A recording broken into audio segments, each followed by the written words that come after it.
Beatrice Marandu. Beatrice Marandu, please raise your hand. We have seen a dramatic scaling up of Marandu, the APRM has been perceived. The transition between the previous CEO and the current CEO looked like it has really gone really smoothly. We have noticed as APRM Secretariat a continuation of many programs which have already started since the former leadership led by Professor Eddie Maruka. And of course, like any other institution, it had instances as well as spaces where it needed strengthening, where it needed renewal. And I think the kind of energy that she's brought in, more especially as the first ever woman chief executive officer of the organization. The fact in itself that we have a lady at the helm leading the APRM process is an achievement. It's a clear reflection of good governance, by the way. Elle est arrivée avec une vision claire, renforcer le rôle des structures nationales, améliorer le suivi des plans d'action et faire du MAP un acteur incontournable de la gouvernance sur notre continent. In terms of the Directorate of Operations, we have seen significant improvements in the operating effectiveness and efficiency of the APRM. We have seen the introduction of the 3 Ps internal strategy of professionalism, probity, and performance, which has actually ensured strict compliance with financial rules, procurement processes, and adequate planning of program activities. Now, the challenge is when you inherit a success story, what do you do? So what we've done, we've evaluated the APRM. There was already an impact assessment report. And then we developed a strategic plan as to how then do we build on the strong foundation that had already existed. When I went through the strategic plan that had been developed, I asked myself the question, I think the APRM is now becoming the hub, for the implementation of the African Union agenda. And more importantly, with the introduction of the e-governance. So that has been introduced as the 6th thematic area in the APRM, and it's consequential across all the other themes. But not only that, it's consequential both internally for us as an institution, that we are going to improve the way we function, we are going to operate more efficiently. As you know, we have been going through austerity as an institution. By focusing on e-governance and looking at the technology tools and innovations that are before us, we improve the way we function as an organization, the African Peer Review Mechanism, Continental Secretariat, but we also then take that out into all our work. And all of us can agree with that e-governance will help us to accelerate the implementation of our agendas 2063. And the strategic direction she intends to take this APRM really, for me, is something that's definitely going to change the trajectory of our continent in as far as governance and progress is concerned. Change for better, of course.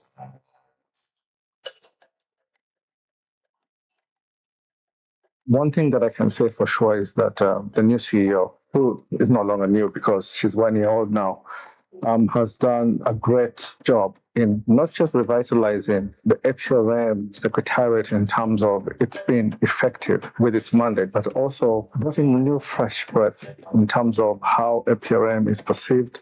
One thing I've noticed from the Continental Secretariat is the turnaround time for things to be done. In the past, as NGCs, one of our problems had been that things don't get done in time for us to also work within our prospective member states. Visibility that we've given APRM and looking forward with her to continue that visibility, expanding APRM's work in the 6th region. This year, many things have happened. The adoption of the Africa Community. Good morning, everyone. We are even now. We will be kicking off very shortly, so please do take your seats so that we can begin on time today. Thank you.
The APRM Youth Symposium is a platform built by and for young Africans to speak truth to power, to challenge the status quo, and to reshape governance across our continent. Under the banner of youth and governance, from promise to prosperity, we reject the worn-out cliche that young people are the leaders of tomorrow. You are the leaders of today, right now. Across the continent, your voices echo in the streets of our capitals. We hear you. You're not asking for charity. You're demanding justice, jobs, education, climate action, peace, and your seat at the decision-making table. Come ready with your questions, to provoke, to lead. Venez avec vos idées, venez avec vos énergies et surtout beaucoup d'enthousiasme. From promise to prosperity, it's not just a theme. It is a call to action to win the battle for good governance. This is our moment to make history, to speak up, to show up, to shake things up.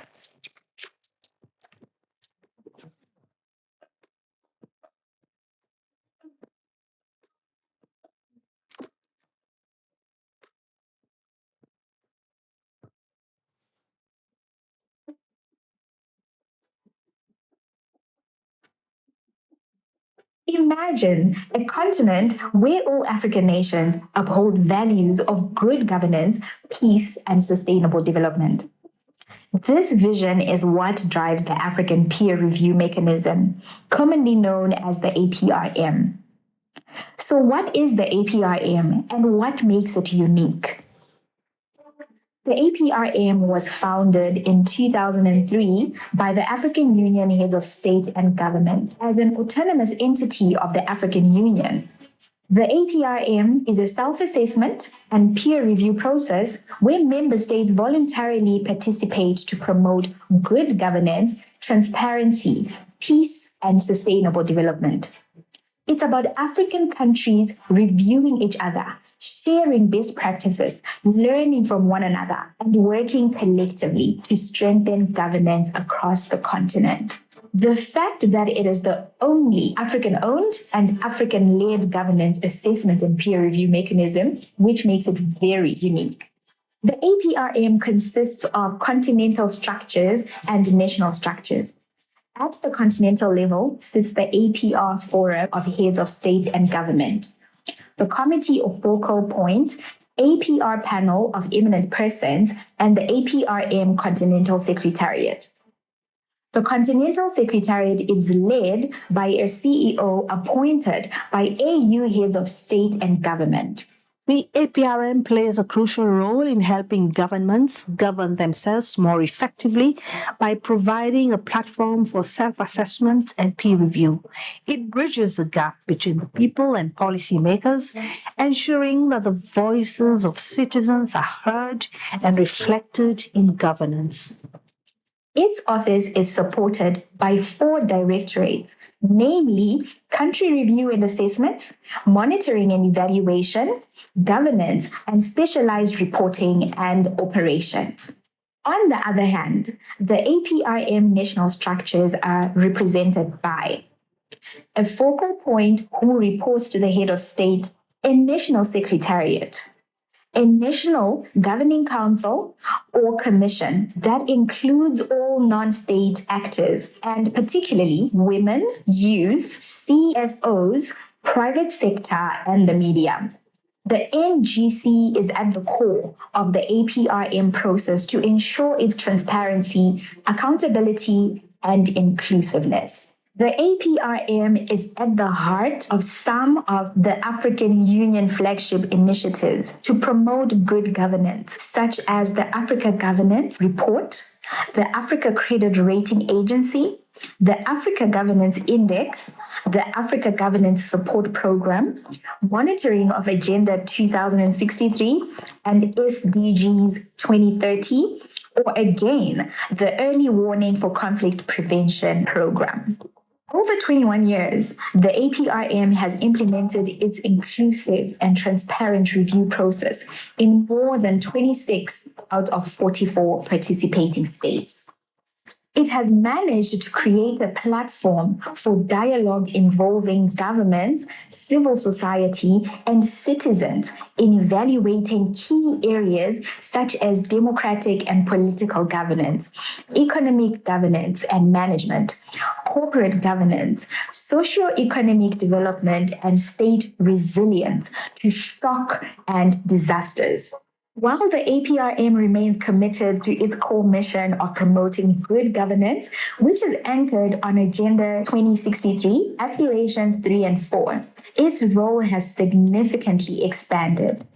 The APRM now plays a key role in tracking the implementation of both AU Agenda 2063 and the United Nations Sustainable Development Goals, SDGs 2030, across the continent. Additionally, the APRM has been tasked with contributing to early warning systems for conflict prevention in Africa. The APRM's expanded role contributes further to building a stable, secure, and prosperous Africa, guided by the principles of good governance and homegrown solutions. Today, the APRM stands as a symbol of Africa's commitment to homegrown solutions. It's more than just a governance tool. It's a movement towards accountability, shared learning, and sustainable development. Together, we are building the Africa we want, driven by transparency, peace, and prosperity for all.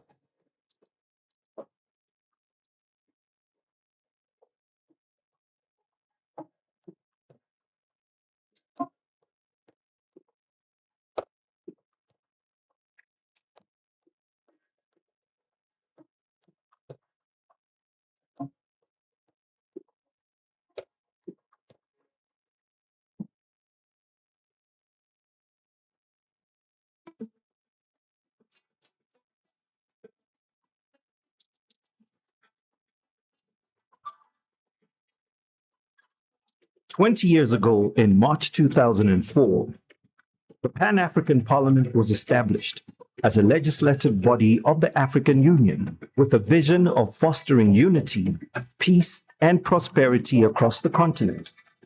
Today, we celebrate 2 decades of its journey and achievements.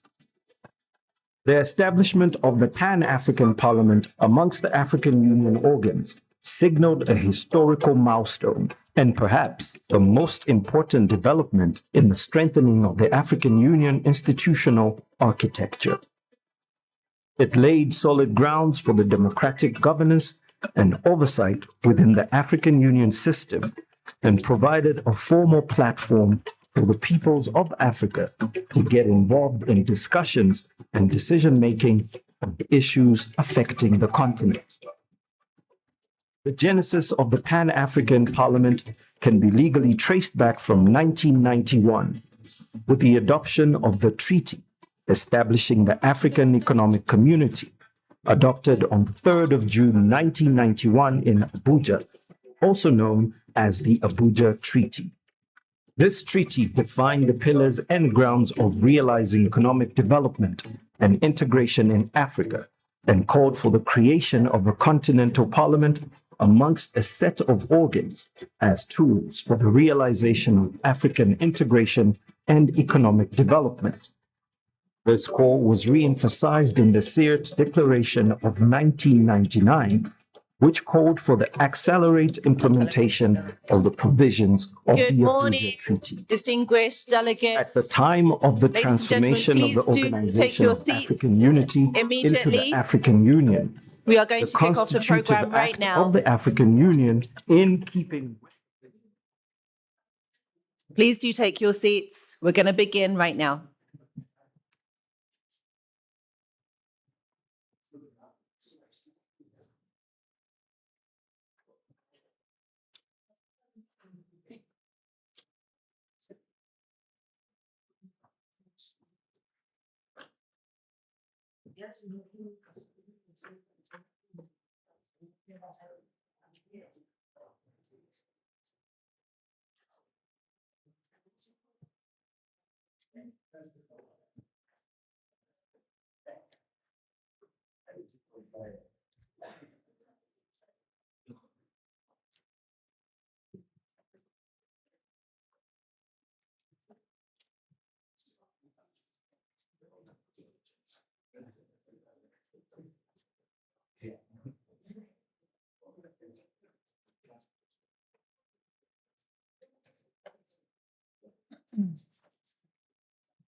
She's down.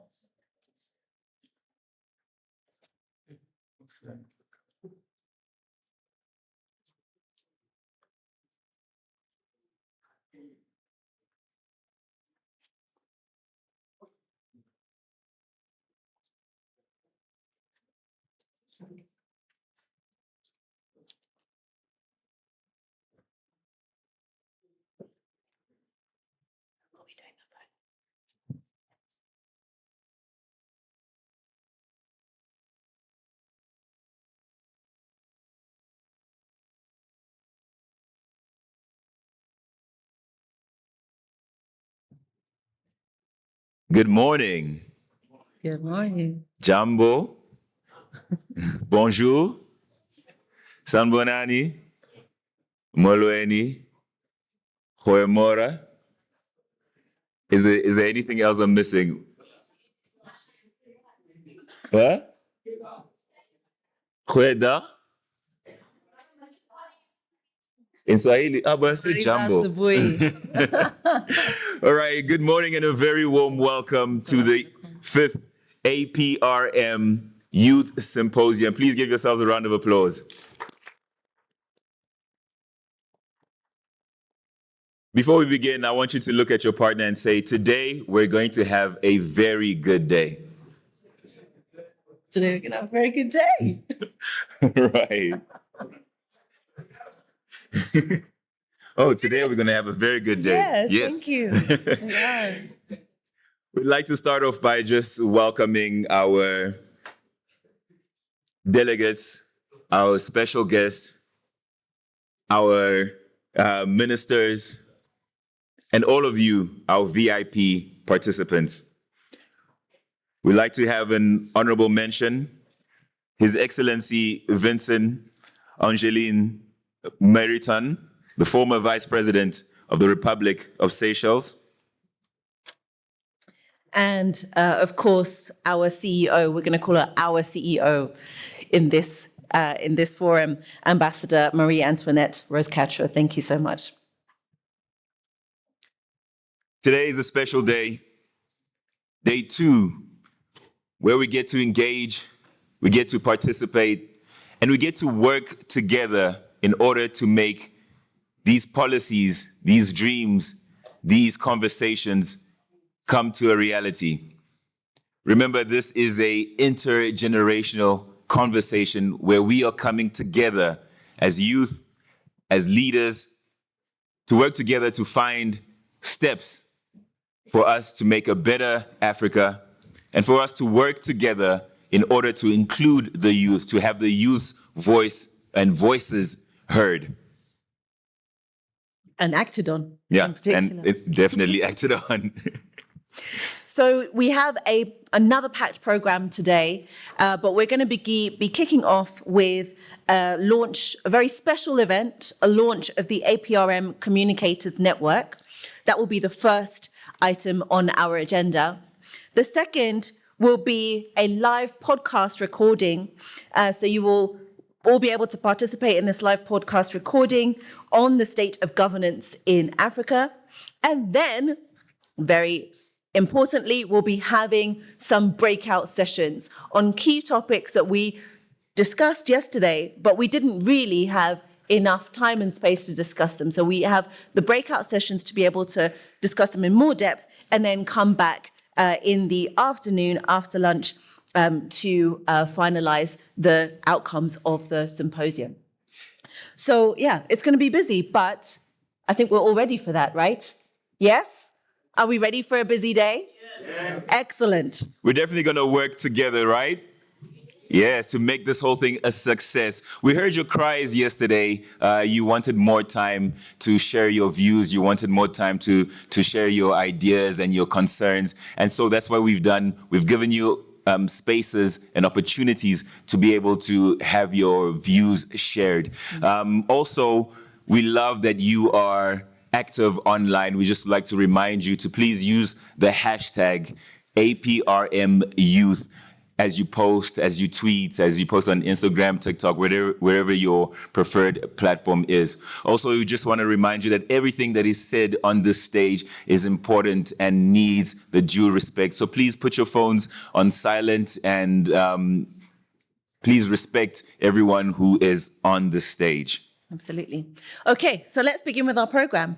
Would like to introduce our facilitator for this launch of the APRM Communicators Network, Mr. Constantin Leboro, who is the coordinator and supervisor for communication, conferencing, publications and protocol services for the APRM Continental Secretariat.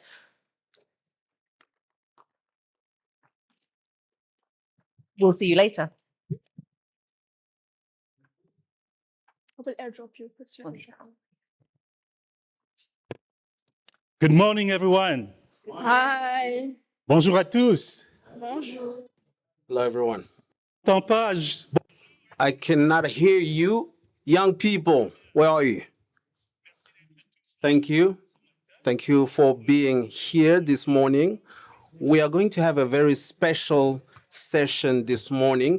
If you don't have your headset right now, I will be fairer to the French speaker in the room because we have heard enough English. And this morning, we are going to express ourselves in French. My name is Constantin Lebogo. I am the head of communication and linguistics at APRM. And we are going to proceed to the official launch of our communicators network. During this session, it will be about presenting this very important step, a very important step for the strengthening of APRM visibility through a very efficient communication. In a digital era, communication is crucial for transparency, responsibility for citizens. This is a continental platform that allows APRM communicator to share best practices as well as amplifying the impact of the mechanisms through innovative narrative, as well as the use of social network. It emphasizes how communication can build public perception, counter disinformation, as well as bridging the gap between institutions and citizens. And to do so, we will have our head, Vice Chair Meriton. Thank you for being here amongst us. Thank you to the head and the Speaker of the Pan-African Parliament that is with us. And for us communicators, can you make some noise, please? Thank you. Without further ado, I will invite the CEO of the APRM, Ambassador Antoinette Rose Catre, for this very special launch. Please, a round of applause. Bonjour à tous. Merci, Constantin. Hello, everyone. Thank you, Constantin. My speech is in English. I'm sorry for that. Excellencies, members of the APRM Communicators Network, good morning, bonjour. Welcome. Dear youth and friends of the APRM, ladies and gentlemen, I would like to welcome you all to the launch of the APRM Communicators Network. Since taking office last year, I've had the pleasure to interact with some of you on various occasions, and I've seen your commitment to the APRM mandate, your drive, and your professionalism. Today's launch marks a new chapter in the APRM's engagement with its stakeholders.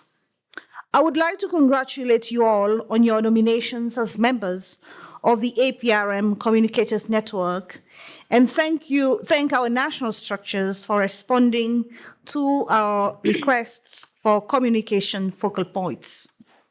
This initiative is dear to my heart on account of the discursive distortions which our continent has suffered for centuries. And it is high time we set the record straight. It is most fitting that we are launching this network in the margins of the 5th APRM Youth Symposium, a flagship platform dedicated to amplifying the voices, ideas, and aspirations of Africa's young people. The Youth Symposium embodies the spirit of renewal, creativity, and digital innovation that this network seeks to harness.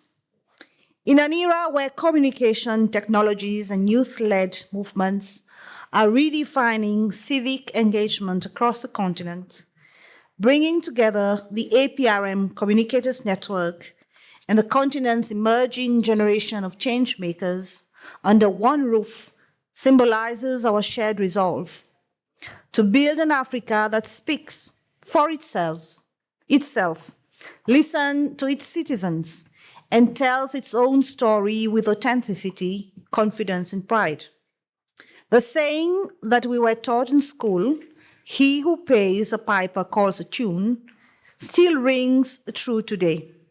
For too long, the prism through which Africa has been viewed, interpreted, and divided into distinct areas of influence has been alien.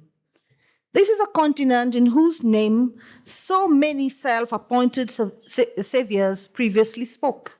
However, couching their intention in supposedly religious or moral language, they subjugated us so as to enrich themselves with our own soil's wealth. Today, we are no longer powerless. The agency we possess can tear down barriers, alter negative perceptions, and construct pathways for mutual benefits based on candid, yet respectful dialogue. With the rise of artificial intelligence, the proliferation of disinformation churning pot farms, and the limits of traditional and social media fact-checking abilities, the world needs multiple information anchors to stay afloat. Many experts have posited that we live in a post-truth era. And if this is the case, as I believe it is, how much longer would our planet be able to repel the gigantic waves of falsehoods, half-truths, and deepfakes that threaten to crash down on human civilization? Reclaiming and reshaping the narrative space to defend our interests as Africans, first and foremost, must be regarded as a Pan-African act of self-preservation.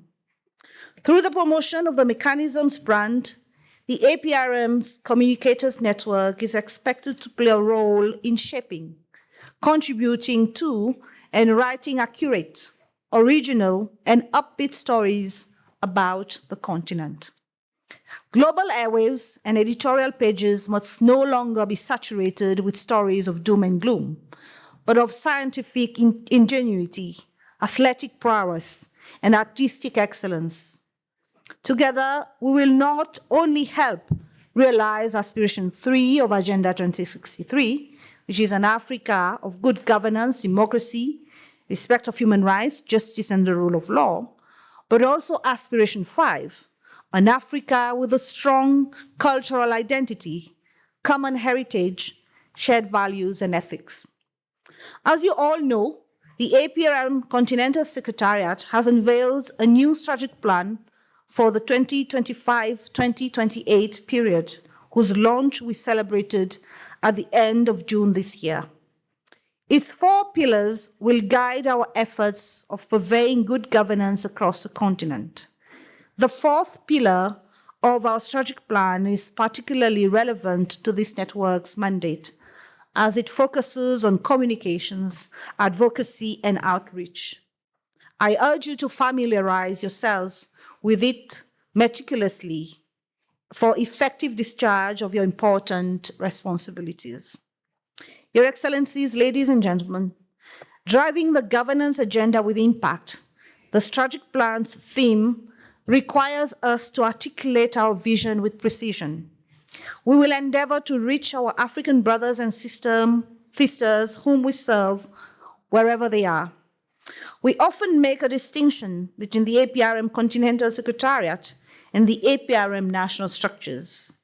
We have different sets of priorities and responsibilities, but our goal is one and the same: transform Africa through good governance, the rule of law, and sustainable development. We will make sure that our work is not just passively consumed, but that it sparks debates, orients policymakers, and inspires new scholarly inquiries. I urge you all to meet, network, and strategize about the network's next steps. With creativity, passion, and curiosity, there is so much that it can contribute to the mechanism's growth and Africa's development of its own narrative of fortitude, pride, and self-reliance. It is my hope that in the course of this launch, the questions you have raised about the Communicators Network plan, modalities, and purpose will be answered. And I exhort you to start planning activities for 2026, which is going to be yet another busy year for the APRM. I understand that you already have a WhatsApp group where you exchange information regularly, and I urge you to use it to do more than share articles, press releases, and official statements. I look forward to hearing the great ideas which your social media group will bring forth. And remember two things. First, ideas do not require ornate settings. The Greek genius Archimedes exclaimed, "Eureka," in a bathroom, revolutionizing physics and enriching our vocabulary. Second, ideas have the power to change the course of history. The great French novelist and author of Les Miserables, Victor Hugo, once remarked that no force on earth can stop an idea whose time has come. The APRM family and Africa look to you to be maverick communicators, professionals, proposing ideas with irresistible appeal. Before closing, allow me to congratulate and thank the APRM Continental Secretariat's dynamic and small communications team, which has burned the midnight oil in preparations for this launch. And we seldom see them, but where's the team? Can you please stand up? I think there's only two of them here today. There's another one that side. Where's Tivo? Tivo, please stand up. Tivo's at the back. We have a very, very small but very dynamic team. They are seldom seen, but their fingerprints are visible on everything we do in the service of the continent, and I thank you all. Thank you, Siabonga, Asante Sana, Shukran, merci beaucoup.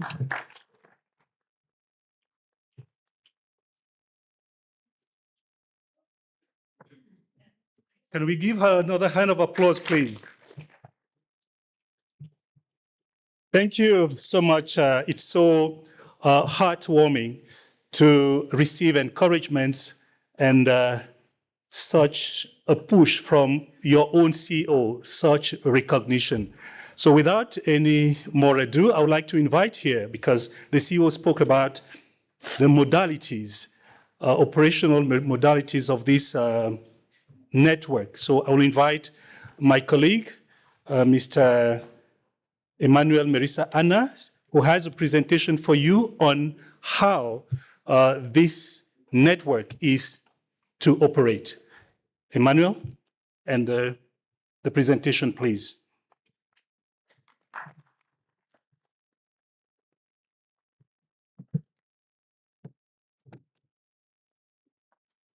Merci, modérateur. Bonjour.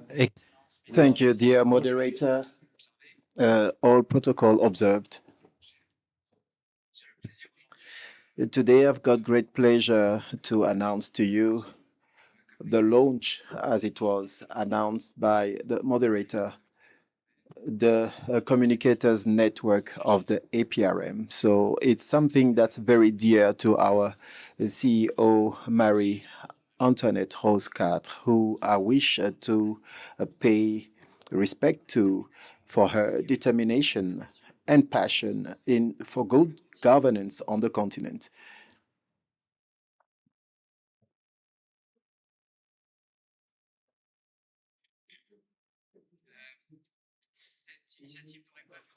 This initiative would not be without her courage and permanent support.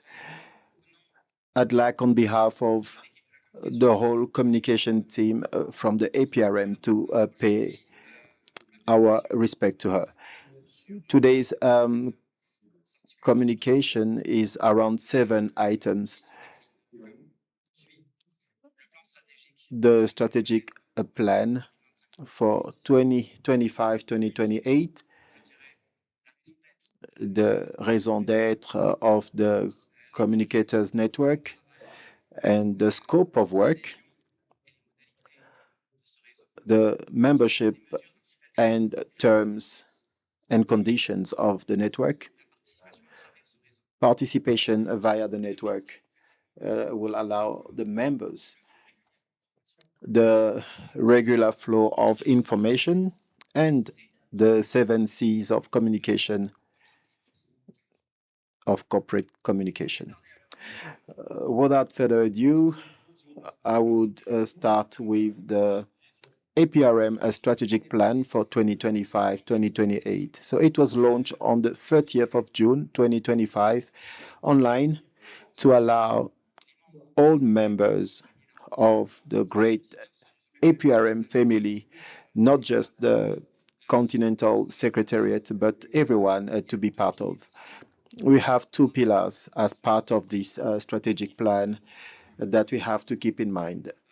First, the pillar on strengthening institutional strengthening and capacity building of national structures, and also the pillar on communication, advocacy, and commitment.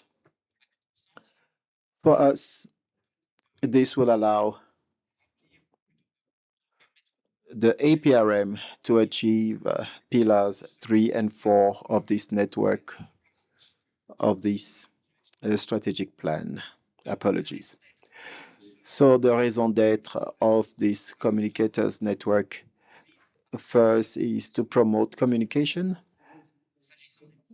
as for the programs and work of the APRM, and also to allow for the sharing of what we call the trends that are emerging in governance, not just at national, but also continental levels. So we want to improve the coordination of communication between the continental APRM, the one organizing this symposium, together with the Pan-African Parliament, and the national structures in the 44 member countries of the APRM. We'd love to be part of campaigns of public awareness on the APRM mandate that aims to promote good governance on the continent, and would like to build peer learning as part of the APRM mandate at the Forum of Head of States and also at all other levels below the Head of States Forum. We firmly believe in participation and peer learning, and also capacity building and shared communication perspectives. So things that have to do with the youth and gender is very important for this network. We want to put the emphasis on this. We also have a podcast that we started a few months ago. So the African Voice podcast, we organize some broadcasts, some events to sensitize around the work of the APRM. So this would allow us to carry on with promoting what we're doing.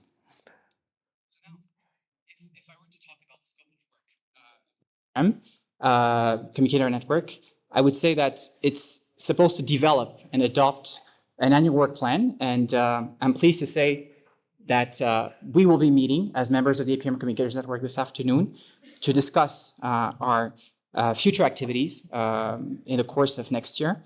The CEO in her statement this morning said that 2026 is bound to be a very busy year for the APRM. It already is, and it will continue to be under her leadership.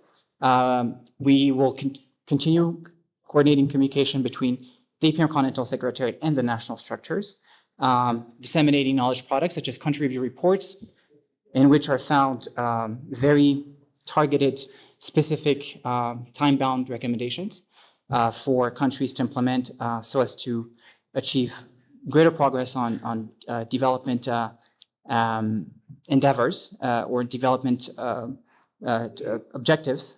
We will continue supporting media campaigns that will have messages geared towards the youth and civil society. It's another stakeholder that the APRM constantly works with. And just like I said previously, we will leverage tools such as the Africa's Governance Voices to discuss APRM priorities in the future.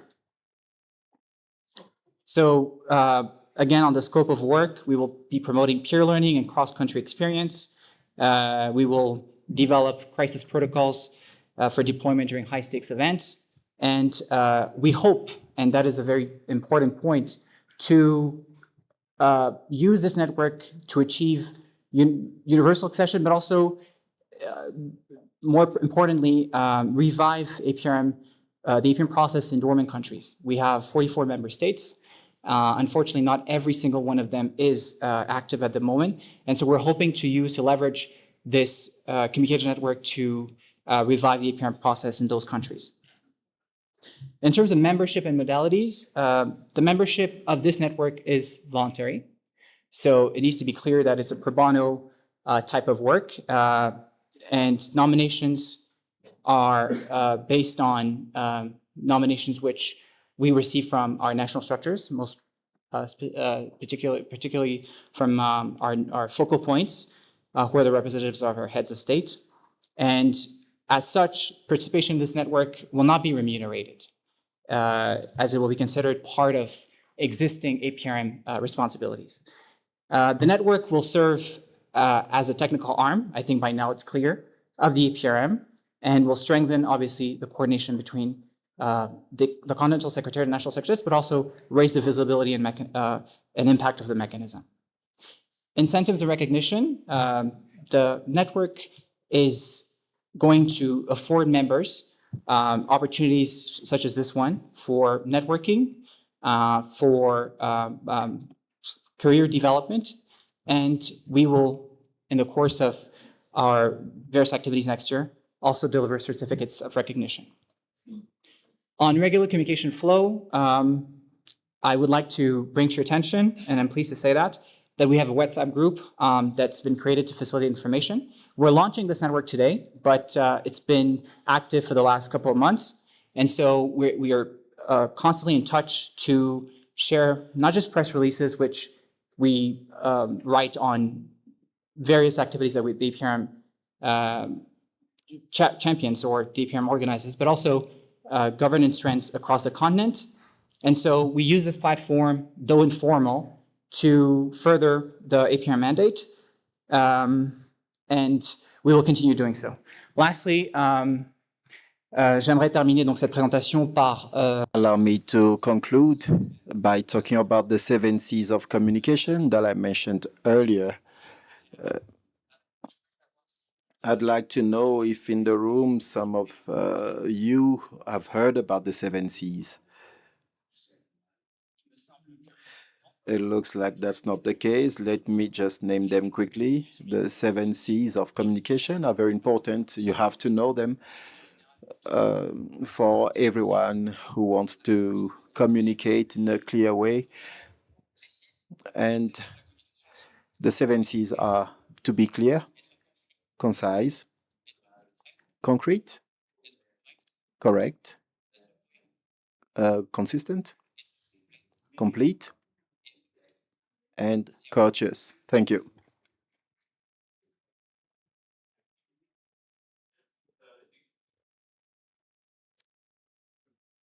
Thank you so much, Emmanuel.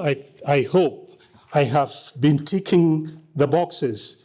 Concret, courtois, concis, and so on.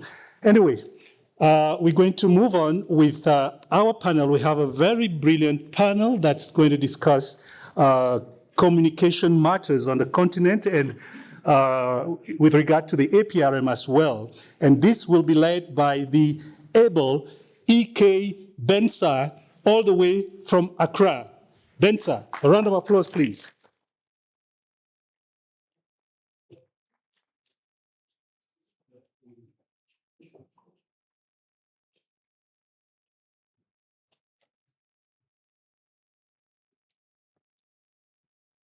Good morning.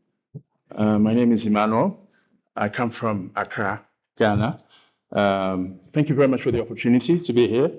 I think I want to invite my colleagues to the podium so that we can, make sure that we don't waste time and give room for our youth to be able to ventilate some of the frustrations that they've had in the course of the past day or so.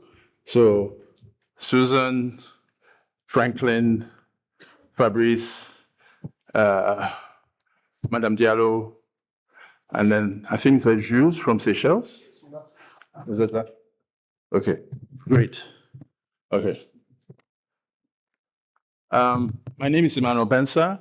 I'm going to be the moderator for this session. Briefly, I'm part of the Communications Network. I'm a writer.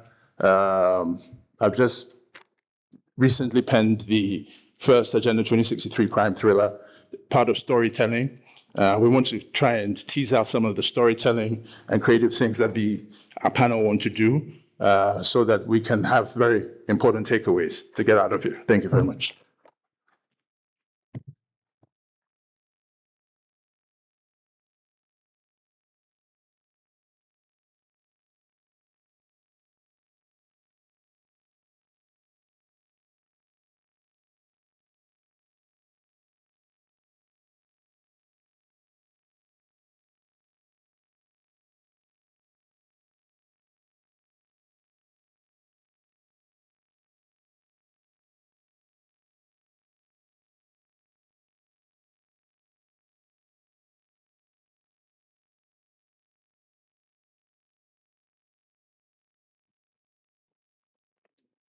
Good morning. There we go.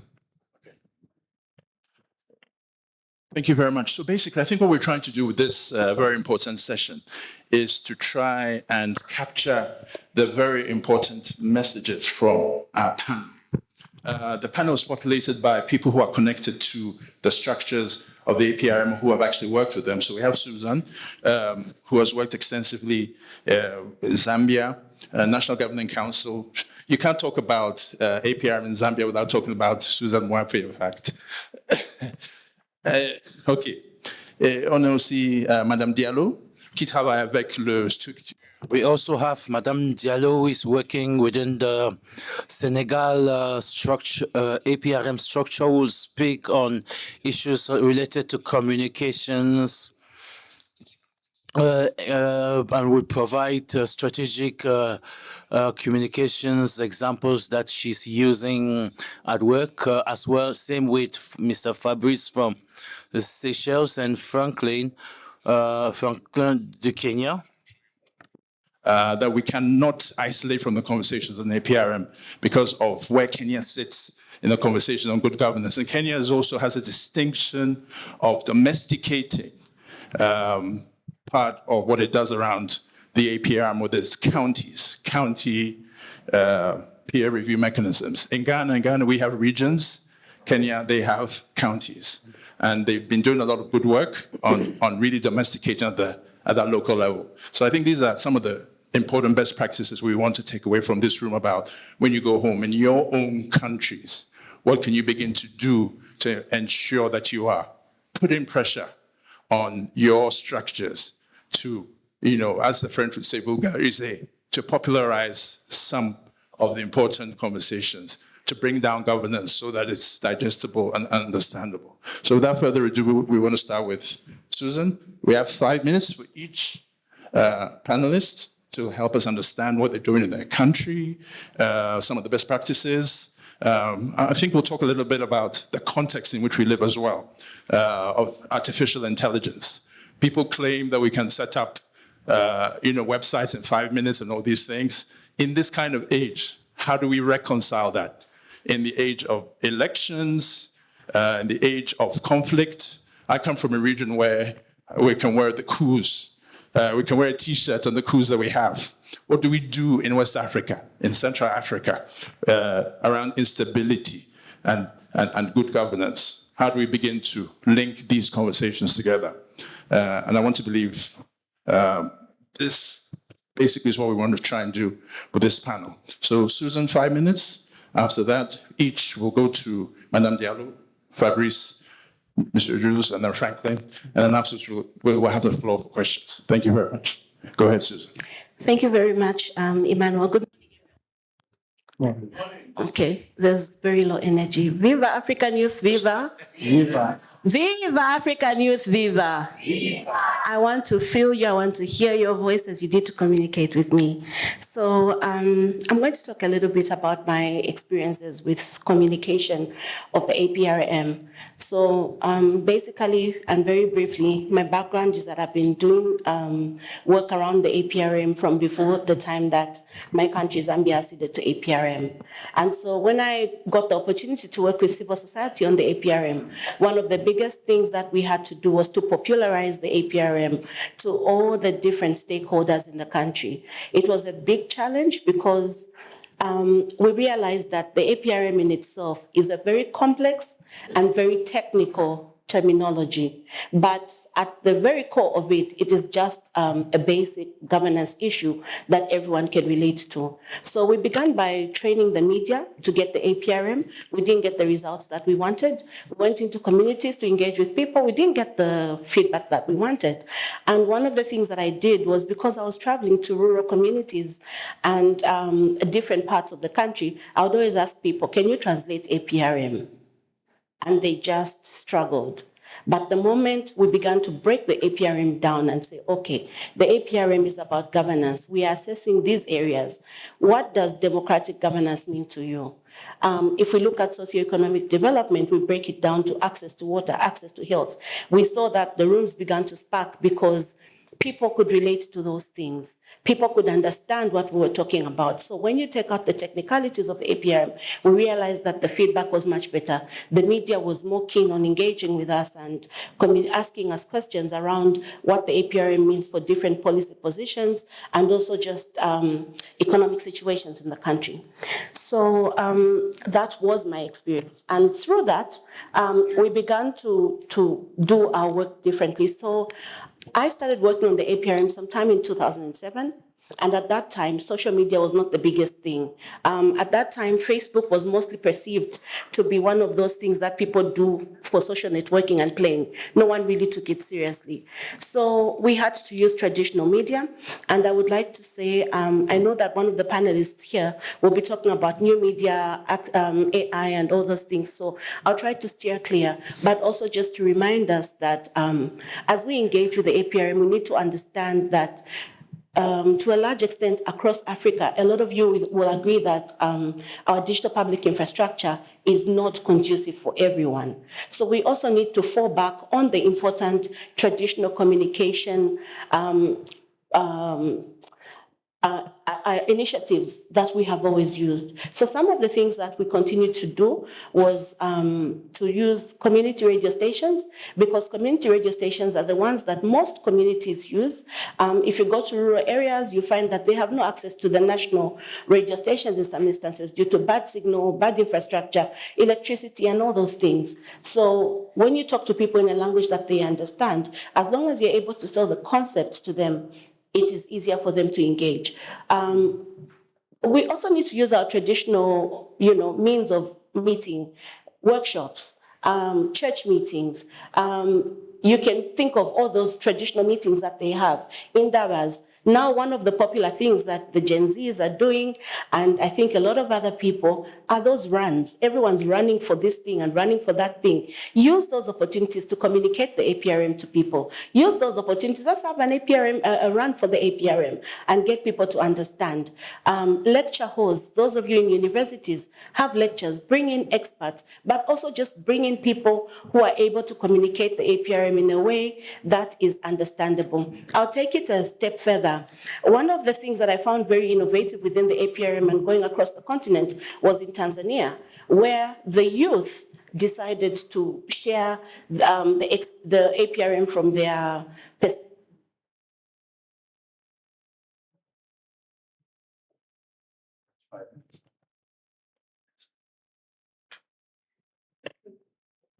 So the youth there decided to communicate the APRM in their own way. It was the most innovative thing that I saw. They created a comic book.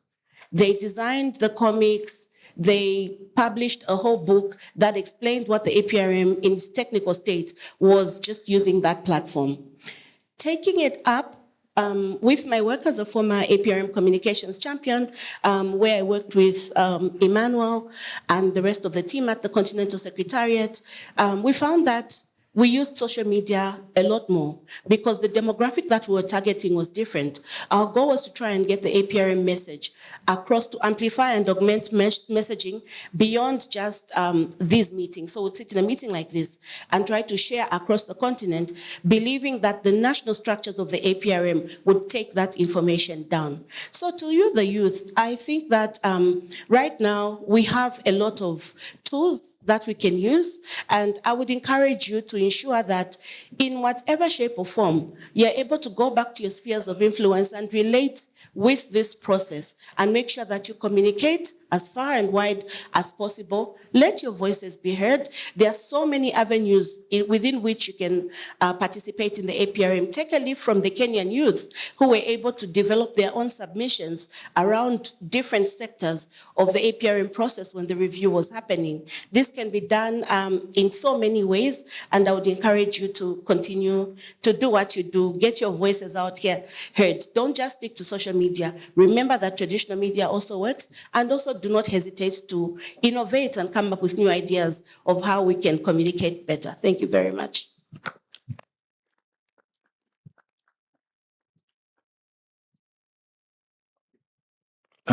So as not to lose the floor, I just want to quickly ask Susan a question. You started APRM at a time when there were a lot of, there wasn't any social media. So how has it been for you, the transition from reconciling traditional media to an age of social media? Which one ultimately has begun working for you as a communicator much more effective? I believe that social media has been a game changer. But then again, it's about strategy, and that is what communication is. For you to be a communicator, you need to be strategic. And strategic communication is about you understanding the demographic and who you're trying to target. So social media becomes a game changer for me because I'm able to reach out to more people within the shortest period of time without spending as much as I would in paying for TV fees. We can just do a live stream, and right now, everywhere on the continent, people can see what we're doing. But if we had to use traditional media, we'll have to go to maybe, SABIC will have to syndicate with others. It would cost us so much money. So it has changed the narrative. But what I would say is of utmost importance is to understand your target. And like I said, we do not need to discuss APRM at a very high level. We need the ordinary person on the ground to understand. And therefore, social media may not be the most effective strategy for that. It would be maybe a community radio program. It could be us doing community outreach programs. And without a strategy, you would then just use all these different tools that exist without being able to achieve the objective that you want. It's really like Emmanuel driving a car that has a fogged up window screen. Of course you can move forward, but you can't see where you're going. Yeah, thank you. OK. Donc, à vous maintenant, Madame Diallo. Vous avez... You, Madame Diallo, you have two roles. You're a communicator and also assistant. Maybe you can elaborate on communication strategies that you use at work as a communicator and also the good practices. Good morning to everyone. I'm Nandine Bashir Diallo. I'm from Senegal and I'm the focal point, communications focal point of the APRM. I would speak in the form of a speech that I had prepared. Your Excellency, Madame Antoinette Rosecrest, CEO of APRM, ladies and gentlemen, dear youth leaders and APRM members, all protocol observed. I am honored to represent Senegal and the communication network of the APRM to exchange with you on a very important theme: efficient and effective communications for good governance in the social media era. Social media has transformed the way in which citizens are being informed, interact, as well as participate in daily life. It constitutes a space for citizenship, democracy, and public evaluations. In Senegal, the vision of the president puts transparency, citizen participation, as well as state performance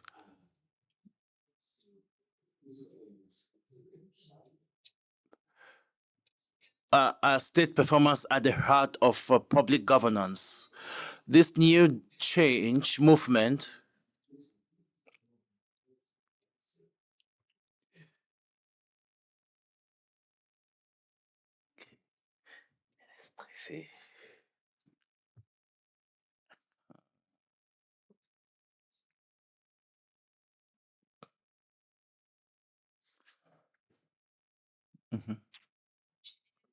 as I was saying, in Senegal, the vision of our president places transparency, citizen participation, and state performance at the heart of public governance. This new movement requires institutional communications which is accessible and credible. To be efficient, this communication needs to rest on three pillars, three essential pillars. Clarity. Citizens need simple explanations, precise and accessible. A clear message that would reinforce confidence. An ambiguous message causes confusion, reaction. In an environment where information circulates in high speed, institutions create interpretations. We need to communicate fast, correct, and make corrections fast as well. Interactions, social media are not more one-way communication. It calls for dialogue with citizens, listen, respond, and mainstream concerns. As an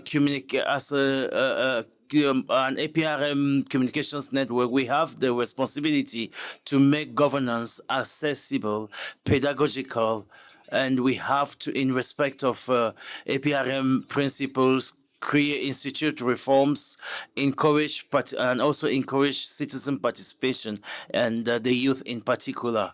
In this guise, I had the opportunity to draft a communication strategy dedicated to the APRM to reinforce its visibility, to clarify its mission, mandates, and to make it accessible to the public. And this endeavor has shown that well-structured messages sent through correct channels efficient. In Senegal, we are on that pathway, in public service transparency, citizen feedback, and association, mainstreaming of youth in governance issues. And this rests on a fundamental issue: trust. Honest communication, honest, regular communications towards dialogue, oriented towards dialogue.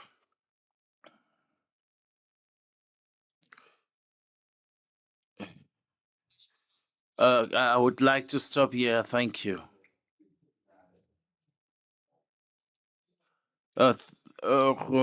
Thank you. Okay, Fabrice.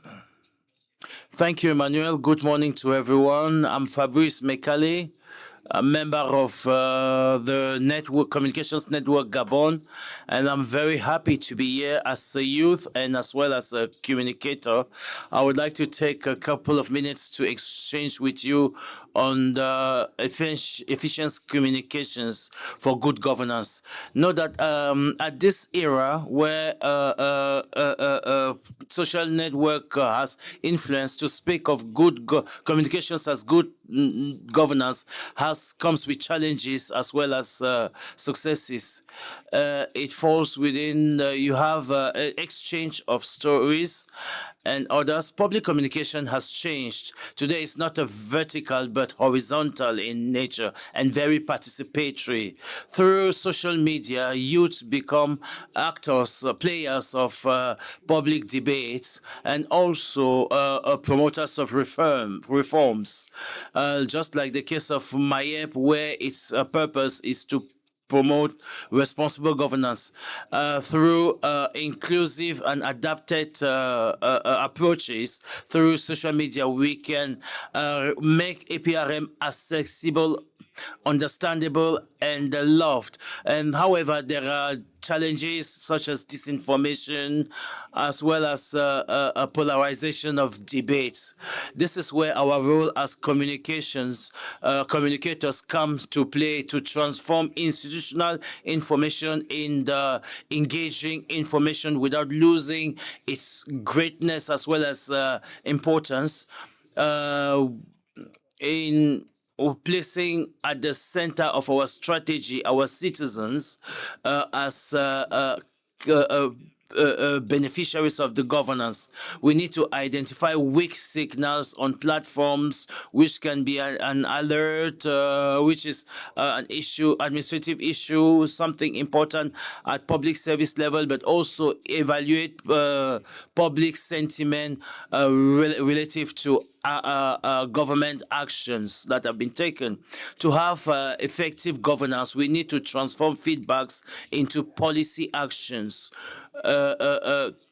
Yeah, we need to consider everything that is said in the social media and transform them into reforms. Today, a hashtag is more powerful than a bullet. Today, stories and videos can lead to a public protest. We as communicators, as organizations that are in charge of promoting early warnings, we need to speak to the youth in their language. They don't express themselves the same. Today, TikTok and Instagram has become platforms where youth express themselves, speak of their daily concerns, how they live, reforms, governances in their country. And we as communicators at APRM level who have access to certain decisional spheres at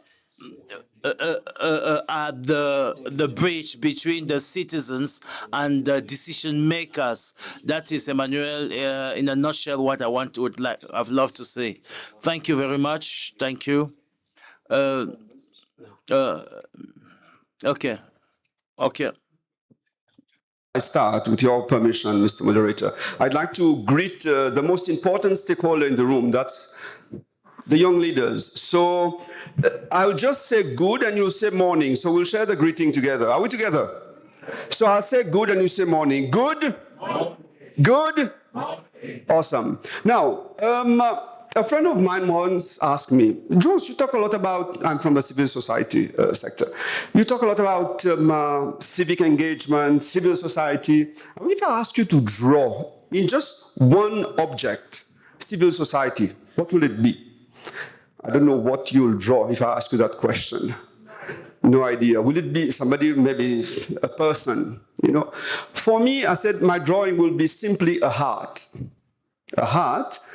Why? Because first and foremost, for you to successfully achieve civic engagement, it needs to come from the heart.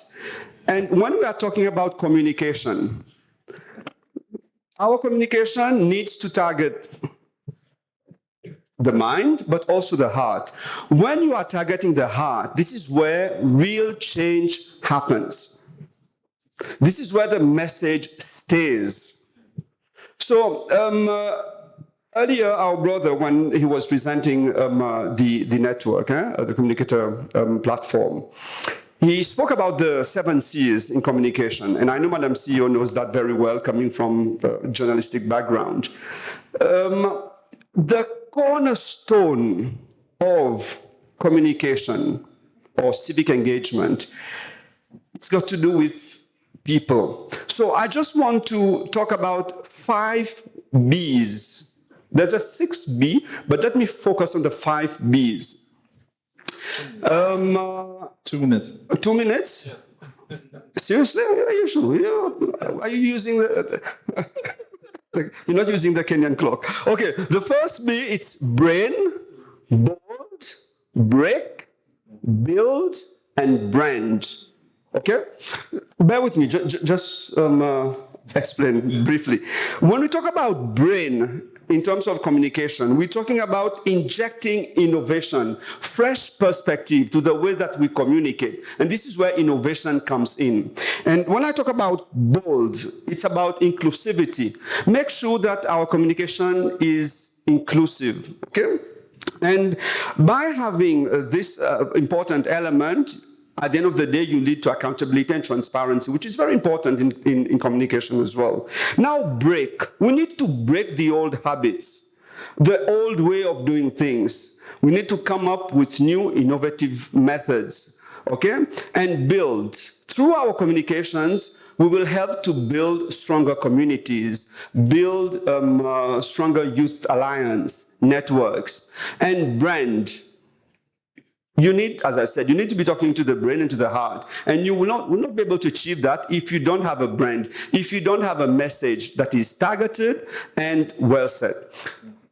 I think I'm within my 5 minutes. I thank you very much. Thank you. Excellent. Thank you very much.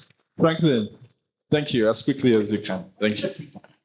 Now, the 6B becomes as a reward. By achieving the 5 Bs, then you become brilliant, your communication will be brilliant, bravo, breathtaking, best, or as the slang in New Zealand, they say, bonza. So there's all the Bs. It's the reward of it. Thank you. So, thank you. My name is Franklin Kabru from the Republic of Kenya, the national office. I'd prepared some notes that I would like to take you through, but then again, after the panelists have spoken, I've changed my mind. I'd like to give a story. We may all remember the story of the Tower of Babel, where the human beings desired to climb up and reach heaven. And what happened? God threw confusion. He threw confusion through languages. That's where the story of communication came in, where we have different languages. And by bringing that confusion, everybody was thrown into an element of not knowing next. So when you look at that story, it's very deep in the context that we're operating on. When we look at this communication network that we are looking at, we are trying to find ways of which we are going to communicate to people of diverse languages, people of diverse communities, people of diverse cultural background. How are we going to reach to them? And that is the biggest question. And partly the reason why we are here is because we need to break those barriers and understand how are we going to communicate to these people. Where I come from, in Kenya, it's a country of diverse communities. And if I may give a story, when President Uhuru Kenyatta was undertaking the revitalization of the APRM, we were left with a couple of challenges. How are we going to continue leading this process of APRM so that it becomes impactful to the people? And that is when the 3 ideas were born. Number 1, domesticating the APRM principles and platform to the subnational levels. We may all remember during the year 2010, when Kenya passed the new constitution, we came on board with 47 counties, which now we normally call them the 48 counties. Those are the 47 counties plus the national government. And through that, we wanted to domesticate these principles to the subnational levels so that I can be able to talk about governance in my mother tongue. Who has ever thought of talking about governance in his mother tongue? Yeah? So that is the only way we can be able to reach out to the audience and speak the language that people are going to understand about communication, about good governance, about what APRM does. And surprisingly, when we were undertaking these reviews at the county level in Kenya, it was quite interesting because one of the key challenges that we met was how do you communicate to the people of this diverse background? For example, the majority were Kikuyu in Kenya. How do you talk in mother tongue to tell them that this is what you demand as practices of good governance in this devolved setup? That was a challenge that was posed to us. But that's a story that I can tell more because of time. Again, one of the key mandates that we have as an organization, thank you, 2 minutes, I'll be done, that we have as an organization is to domesticate the African Union principles and values. And one key thing that we identified after the revitalization of the APRM was that we figured out that we needed to speak this Agenda 2063 to the majority of the Kenyans. And they needed to understand what is Agenda 2063. And remember, the majority of the beneficiaries of the vision of Agenda 2063 are the youth. So what we did again is we decided we are going to create awareness of this agenda because again, good governance, you cannot achieve sustainable development without an element of good governance. So we thought it was necessary that we also demystify this Agenda 2063 to the very local communities for them to understand what are these visions and the ambitions of the continent. And then now that one is packaged through the various planning processes that different member states or member countries have. So basically, I would love to give a lecture on the various strategies that we've undertaken in order to communicate to our communities in Kenya. 1 minute. But most importantly is that we must demystify this aspect of good governance to the very, very low level, which people can be able to understand. Thank you. Thank you very much, Franklin. I'm not sure whether we'll be given time to ask questions. There's no time to ask questions. Oh, all right. So basically, thank you very much. Thank you very much for panel. We've done a tour of the tab. We've gone around the continent from SADC region to Central to West Africa. And we're back. And 10 minutes. Okay. Oh, great. Thank you very much. Thank you. Thank you, Sir. Okay, so we've done the tool of tap. There's no room to summarize. I think you've all heard. But questions? Yeah. Sure. No problem. So I'm going to open the floor for questions. We have 10 minutes, so please, you were the first, the lady in the black. Please say your name, which country you're from, ask your question. Thank you. All right, thank you so much. My name is Ndapanda from Namibia. I would like to just ask a question regarding to social media. How do we make sure that good governance, it's a good focus, looking at the people that are staying in rural areas that are not access to internet connectivities, and also inclusions. I remember the second last panelist was talking about inclusion. How do we make sure that these people that are living in the rural area, they are also having access to information like the good governance? Thank you. Thank you very much, lady from Namibia. Okay, we have a lady. Your name, country? Thank you. Thank you so much. My name is Sophie Nekoe Waliaula from Kenya, and this one goes to Madam CEO. Up to now, from yesterday, I'm receiving a lot of feedback, and people are asking me, what is this APRM exactly? What does it do? What does it stand for? So I am thinking to help you, you need a lot of collaborations, you need a lot of partnerships for people in the rural areas to understand exactly what APRM is. From the discussions here, I think it's a very important tool that will be used to enlighten the youth. And my suggestion would be, if you partner with PYU, the collaboration with PYU will help you to go down the grassroots so that you can reach the young people to understand exactly what APRM stands for. Thank you. Hello. Thank you very much for that public relations free. Let's have a young man, please, in gray. Country. Thank you very much. My name is Shehzad Chusib.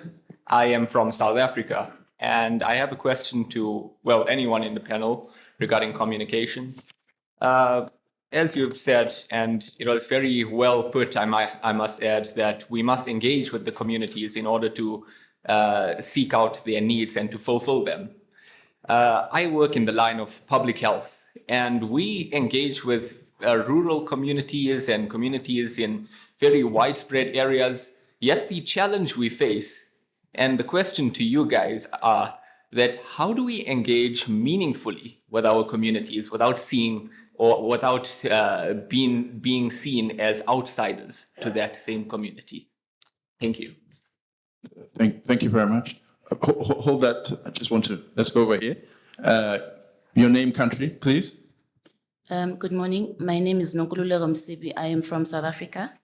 I'd just like to appreciate the presentation made by Suzanne from Zambia and just ask a question. She highlighted that she was involved with the APRM prior to it being known, and she was also in the civic space. I just wanted to know, because I'm from government, I want to understand your interface. Were you solely in civil society or were you in the NGC? And in terms of that, how was your relationship with government? How then did you then navigate?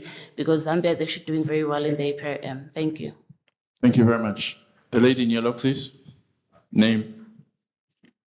Hello, everyone. This is Gigi from Morocco. First of all, I'm really, really grateful to be here for the connections, grateful for the great information, and also for everyone's heart and passion towards serving our communities. My question is regarding to how can we really be part of this forum? I heard that it's by nomination, but I would love to suggest that it's by applications, because I know a lot of young people here online and even in our local communities would be great communication ambassadors. So please, let's make it open and inclusive so all our voices and all our visions can go outside and spread in the continent. Thank you. Thank you very much. Okay, so the guy in gray and then the guy next to him, please. Name, country. Greetings to the house at large. My name is Lidile Bambu from South Africa. I think mine is just to perhaps add on to the first speaker to say that in relation to connectivity and how is it that the APRM can reach young people, especially those that do not have digital access or meaningful connectivity. I think that the APRM should consider practices such as zero rating, their website, and of course all their modes of communication to ensure that the young people who cannot afford data access are able to access their website and also get APRM resources so that we're all acquainted with APRM documents and of course the communication strategy that it's about to employ. Thank you so much. Thank you. Please, the guy next to you. Greetings everyone. My name is Kamalenkus Bunisani from South Africa. Mine is very simple. I just want to know what is the strategy that is in place that can be used to enable young people who are not active politically, who do not care about the political, who do not care about what is happening in their country. What is the strategy that is in place to enable them to be active in politics? Thank you very much. Thank you very much. We're looking for a lady for balance. Okay, the lady over there, please, in gray. Country, where? No, you please. Yes, please. Yes, I have to stand up and speak. Please, go ahead. Good morning, everyone. My name is Eve Mabaso from Build One South Africa. And just adding on please, to... Hello, I'm sorry to interrupt. Kindly stand up for the camera. My name's Eve Mabaso from South Africa, and just adding on to what my South African brother just said now, my question is, after we have communicated to the youth and to people in rural areas, what is the APRM, or what mechanisms is the APRM willing to put in place to mobilize the youth and to help them to take action? Because the youth is at a place where we understand that talk is cheap, and the youth is just tired of the talks, and they actually want action, but they need the support. So what is the support that the APRM is willing to do to get the youth politically involved? Thank you. Thank you very much for your question. Please, can you stand up as you ask your question, sir? Thank you. Country, and where you're from. And your question. Yes. Good morning. A morning greeting to all of you.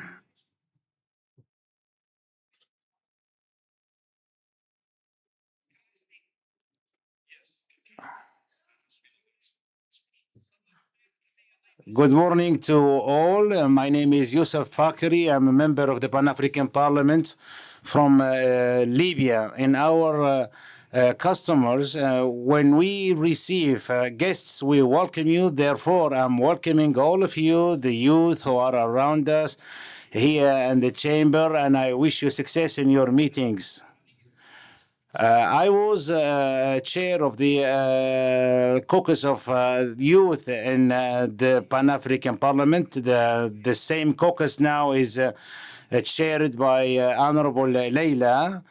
My question is for this youth. We here in the Pan-African Parliament, we were successful in passing a law that obliges the governments to make the participation of the youth to the 30%. So today, my wish for this meeting is that we can get recommendations and resolutions that we keep in contact with the African youth.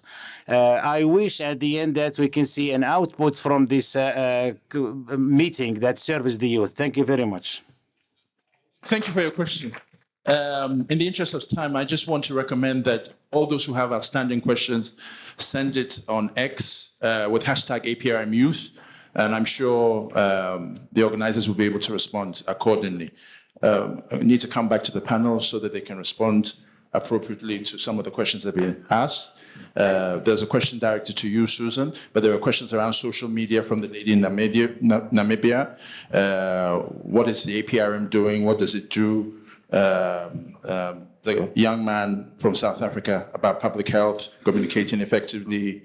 The young lady from Morocco wondering whether we can, whether the youth can apply to be communicators, have it open.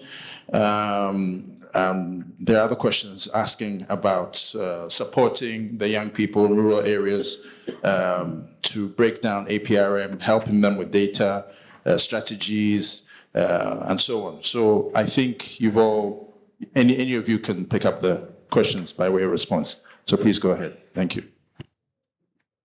Franklin. Fabrice. Ok, merci Emmanuel.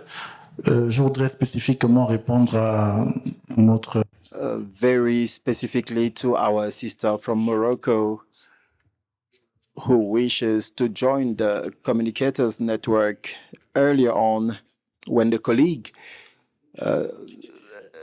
spoke about the terms of reference of the network. It was said to join, you have to go through the focal point.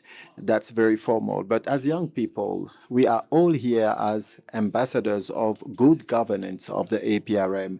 So we don't need to wait to be part of formal networks and forums to be ambassadors of good governance. In your own country, you could use the APRM's platforms to receive all the information and communicate them as ambassadors.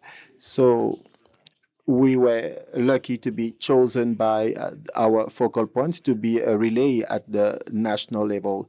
But we have the duty to communicate all good governance practices. So I would encourage you not to stay with just the fact that you were appointed, but you need to take into consideration all strategies and all issues of good governance and be real ambassadors, each one in your own country. Thank you.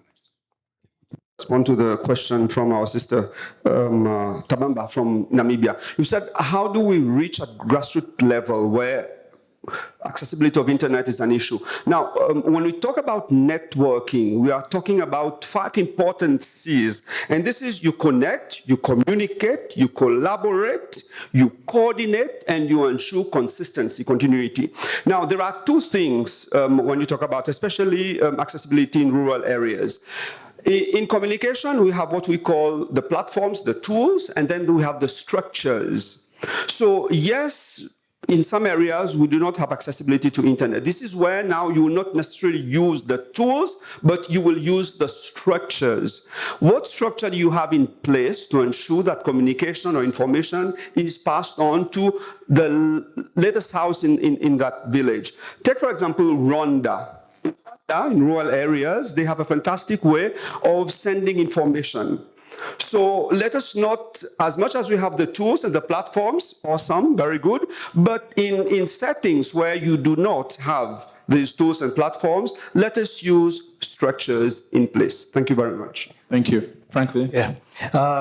Thank you. I'd like to speak to rather merge sort of all the questions together because one was touching on aspects of inclusion, reachability, and then there's also the question on public health, where how do we engage meaningfully? And mine will be very simple. Let us take advantage of collaboration and partnerships. And then again, with communication, we can't do everything. We need to have everyone on board. We need these youth-led organizations.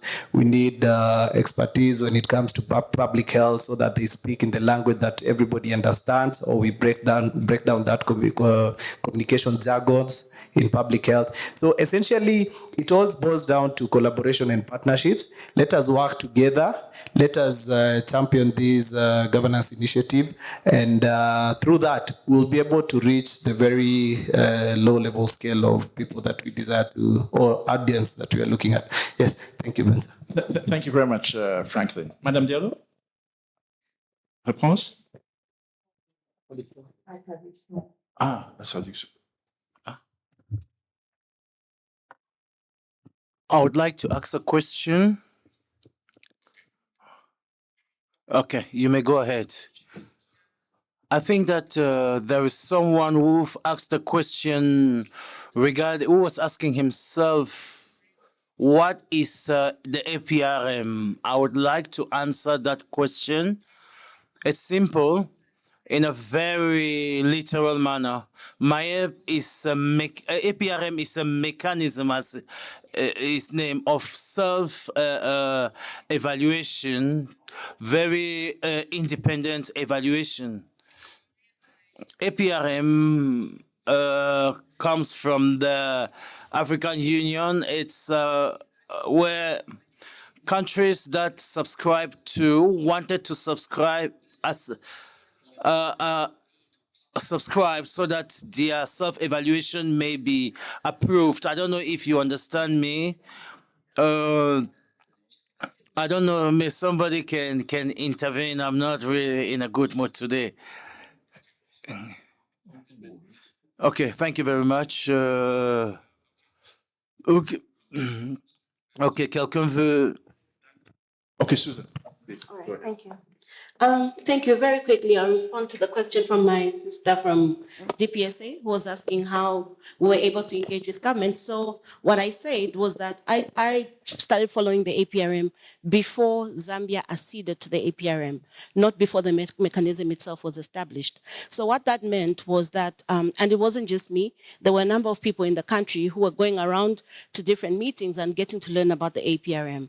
So the role that I played, and also collectively with civil society, was that we established ourselves into a steering committee. And through that committee, when the country joined the APRM, we then began applying pressure on the government to expedite the process. Now, I know that there are a number of people in this room who are from countries that have signed or acceded to the APRM, but are doing nothing. You have a role to play, even as youth. You can begin to write to the focal point ministry or institution and ask them to say, what is going on with the APRM? We're interested in pushing this process forward.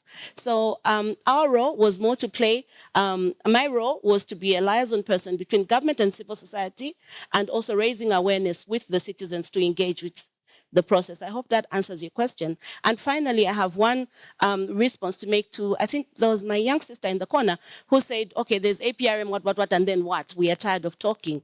And where do we, you know? I absolutely understand. The APRM is a process. It is a tool that is used to assess governance. It's like you waking up and saying, I have a problem in my house. I would like to fix my house.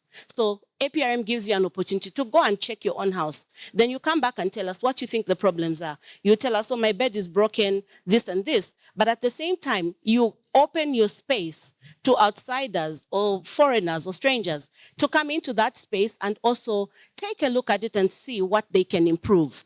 And so in doing so, they will come with their own perceptions and experiences and find additional problems and tell you, actually, it's not just the bed. You actually don't clean your wardrobe. You don't clean your sinks. But however, the APRM also is a remedial tool that helps us to lovingly work through the challenges that we have. And through that, they will tell you, okay, you know what? In my home, I had a broken table. You don't need to buy a new table. You can just get someone to reupholster. So the processes of the APRM are that, one, you go through a review process where the country opens itself up for external review. But before that external review happens, it assesses itself in different thematic areas: democracy and political governance, economic governance and management, socioeconomic development, economic governance. We even have e-governance now. That's a thematic area when we talk about innovation, technology, and all those things. So through that process, other people from other countries with different experiences, but first of all, independent, will come and say, this is what we think the problems are. They will then write within that report of the APRM recommendations of how you can improve things. But the most important part is the question where you ask. It is the production of what is known as a national program of action.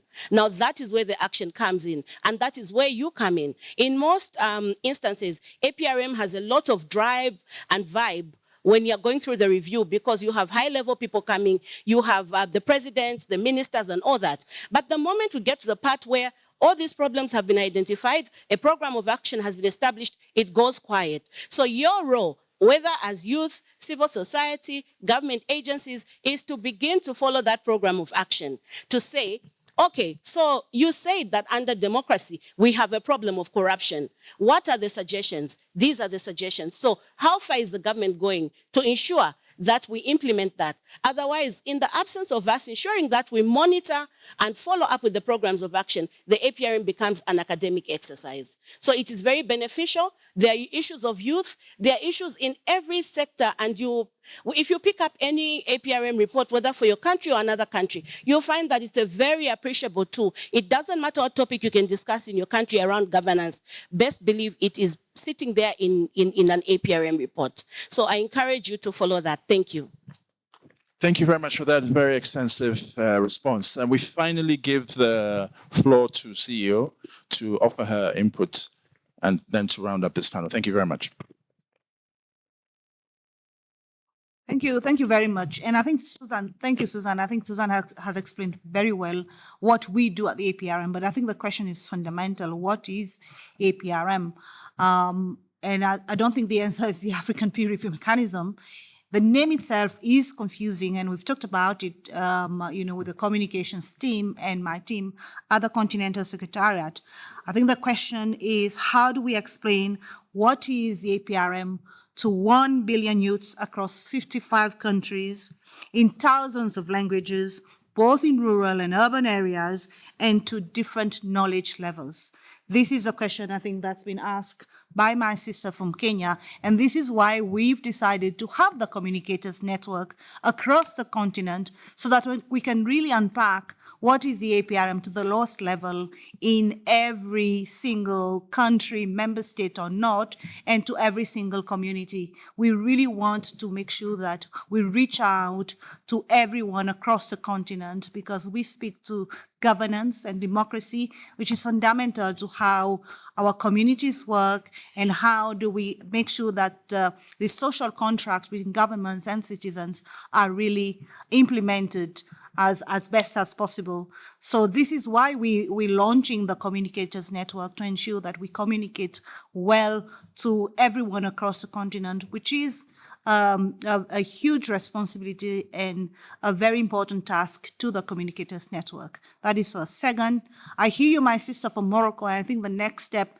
is to ensure that we really encourage young people to be part of the Communicators Network. As big as a network can grow, I think we'll be able to achieve our objective of really reaching out to the billions of youth who are not privileged to be in this room, who are not privileged to be following us online, but still we really need to reach out to them and to communicate to them and with them. Thank you very much. Thank you very much. Thank you to my panel. We're done.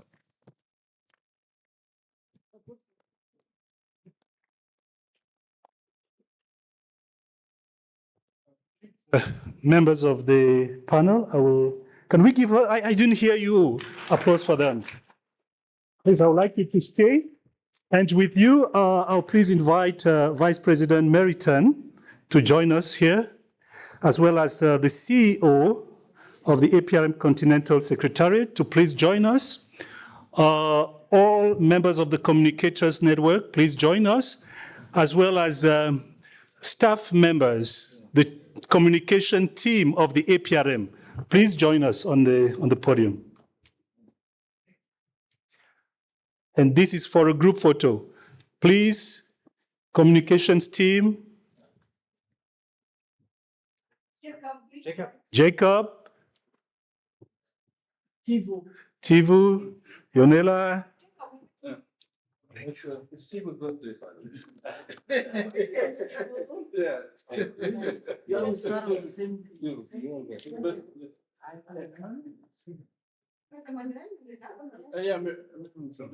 Yes, I'm here. Oh, okay.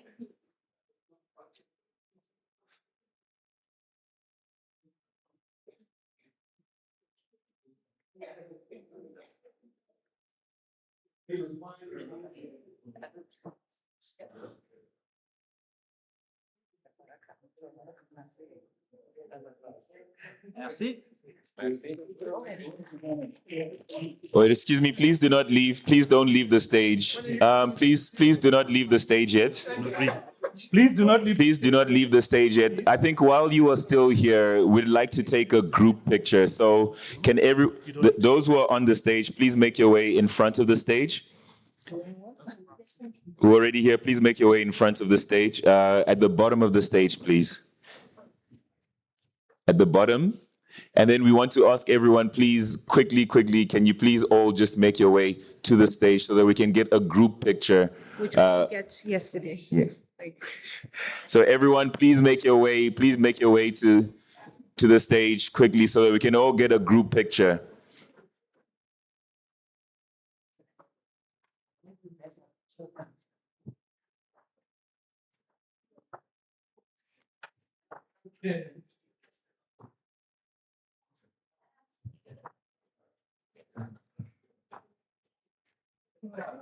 Those who are able can craft.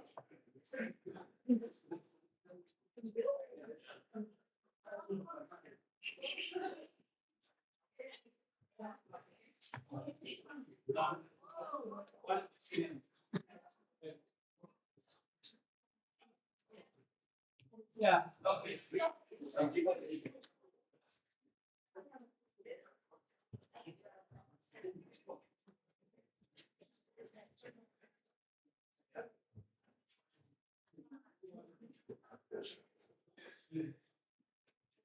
So I'm assuming those who are still seated do not want to participate in the... You sure? All right, can I get our photographers, are you happy? Who can you see, who can you not see? What would you like? You said the place is very small?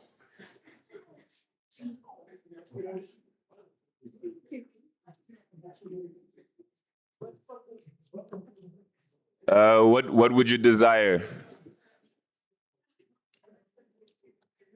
Baraka, are you happy? So let's get this one here while we're all here, and then outside we can see about that later. Please, there's a general rule in photography. If you cannot see the camera, well, the camera lens, then it probably cannot see you. So please make sure, please be honest with yourself if you are.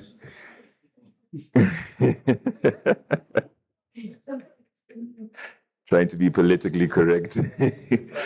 Please, if you know you're meant to be in the front, please make your way to the front.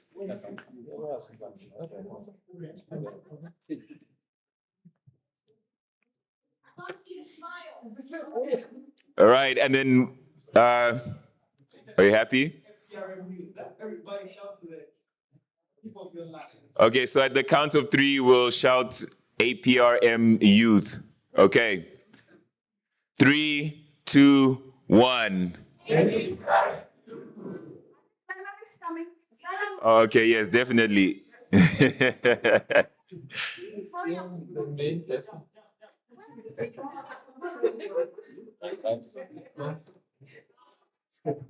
All right, let's do it one more time. At the count of 3, APRM Youth. I was gonna say, but I was gonna let you guys just. All right, so 3. Are we ready? Are we ready? 3, 2, 1. Lovely. All right. Woo! Or no, wait. Instructions to please wait. What do you desire? Oh, picture. Okay, for the bigger.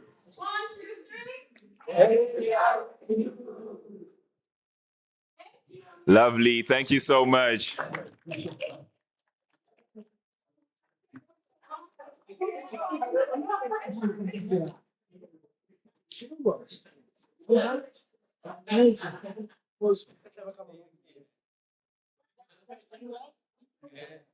Where are we taking it?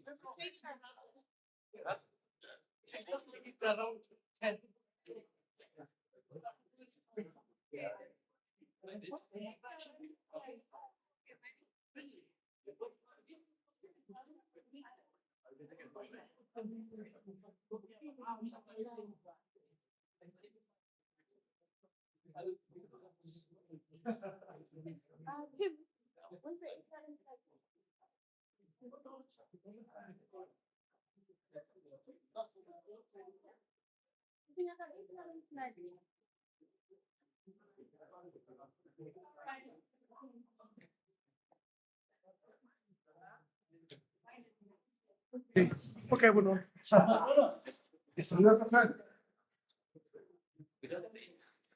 All right, please make your way to your seats. We are about to have a signing ceremony with the University of Pretoria and the CEO.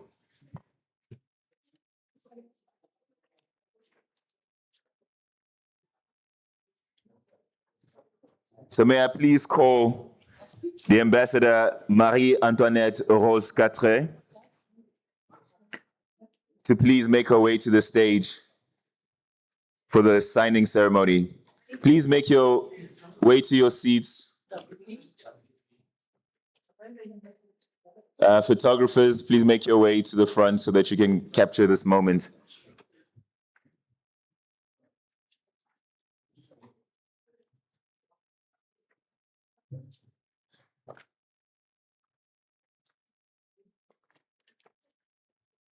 And as we conclude this signing ceremony, I'd like to ask that our speakers for the podcast, please prepare yourselves to make your way to the stage.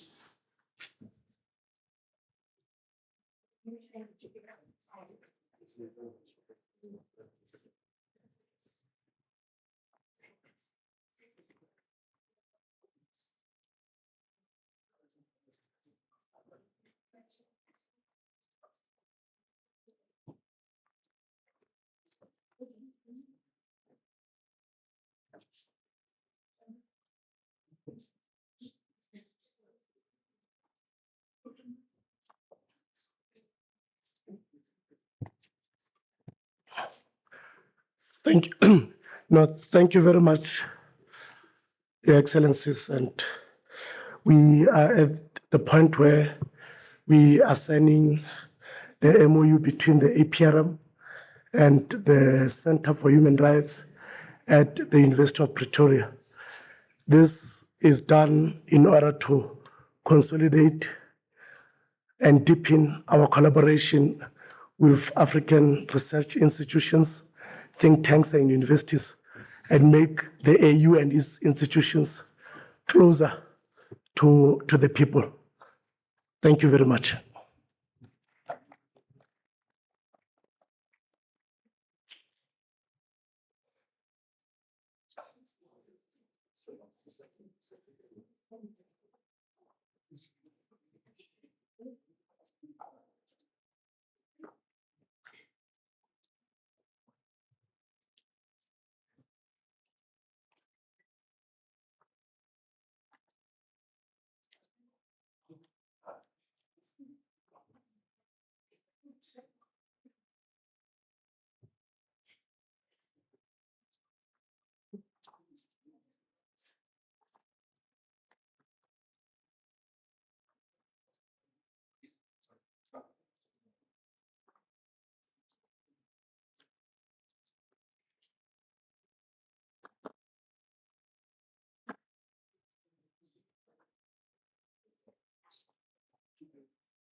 Are we all done?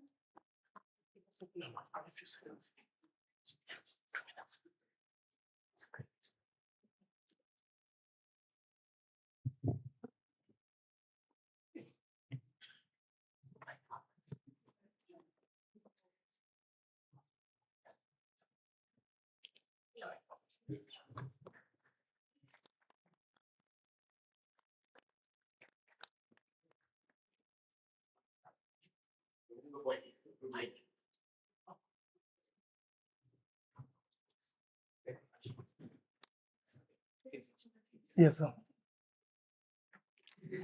Okay, so for those of you, most of you were here yesterday, there was a call for more partnerships between APRM, the AU, and youth organizations, universities, and here we see it in action. So that partnership kicking off here today. Thank you very much. So watch this space for more, I guess. Excellent. Over to you.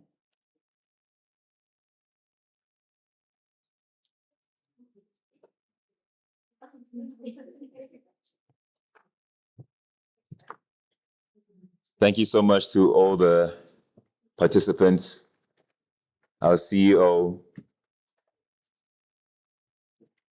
the university. Also, would just like to remind you that you are witness to this MOU being signed. So please meet the necessary individuals who are heading this so that you know how you can take part.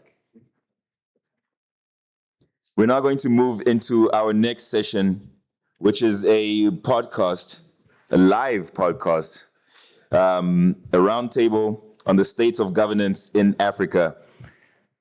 We heard your cries once again. We heard your suggestions. And so we are including the youth. We are including you in this panel. We have some representation of the youth in this panel, along with some of our leaders. So hopefully your voices will be heard, not hopefully, your voices will indeed be heard and be represented on this panel. So I'd like to just, well, he's on the stage, welcome the host of the podcast, Mr. Itumileng Mpofu, who is a podcast host and Mail and Guardian Top 200 Young Influential South Africans. Please give him and his guests a round of applause.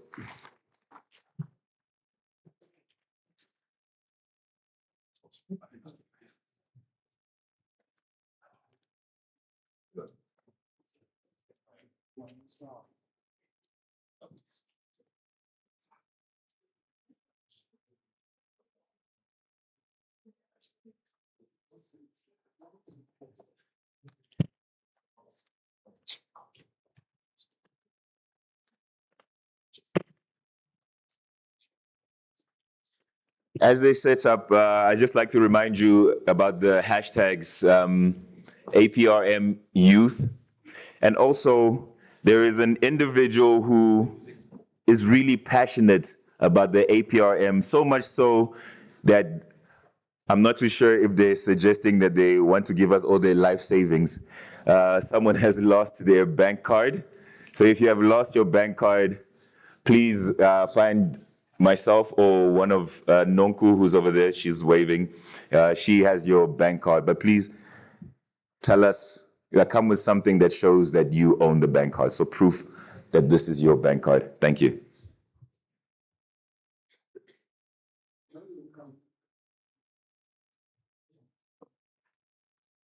Viva APRM, viva! Viva APRM, viva! So we have a problem that we complain about, that we are being led by old generations that sleep in parliament. We are not going to do that here. We are young people. Viva APRM, viva! Viva! Viva APRM, viva! Viva! Amandla! Amandla! Awethu! So what's going to happen is that we're going to shoot a podcast live. We own one of the biggest, not one of the biggest, we own the biggest independent media platform. We are on YouTube. You can look for us. It's News Live SA, News Live SA. And then on social media platforms, it's itumeleng_mpofu. We are going to be streaming live. So we are going to have a little bit of some breaks. My producer over there will tell us on what we need to know. Before we start, I need the energy for the podcast. Viva APRM, viva! Viva! Young people, where are you? You want to lead. Viva APRM, viva! Viva! Amandla! It's time to kick the doors. We don't knock anymore. Producer. All right. All right. Okay. Good morning, everyone. Viva RPM, viva. Viva APRM, viva. Come on, guys, we're here for the youth. You know, the youth is known for energy. They're known for they stand up, they clap their hands. Can I see that energy today? Are you guys the youth or what are we doing here? Viva APRM, viva. Thank you, thank you. All right, cool, guys. So we are the biggest podcast in South Africa that deals with politics. So we're going to be shooting live today. We have a big audience that's watching us. So please give us the energy as soon as you're going to start. I'm going to cue my podcaster in just with 5, 4, 3, 2, 1. And I'd please like to ask you guys to just stand up, clap your hands, and just give out that energy so that our panelists can deliver their message, as this will be broadcasted live to a bigger audience than just the people who are watching right now. Thank you.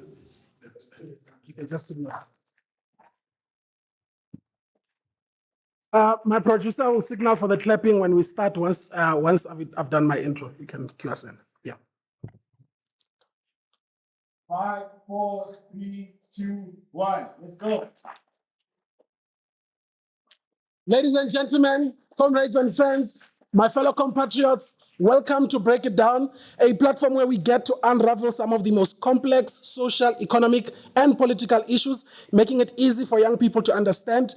I'm coming live at you from the 5th African Peer Review Mechanism Youth Symposium, where young people, the biggest audience of young people from the African continent, are gathered to discuss some of the pressing issues. And a big shout out to the CEO, who knows that you do not speak for the youth, you let them speak for themselves.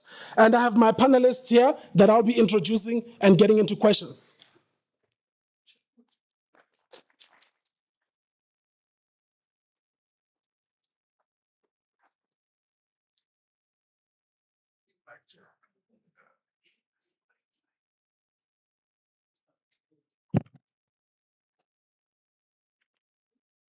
So in today's shoot, which is a little bit different to what the audience is ordinarily used to, we are coming live at the APRM 5th Youth Symposium.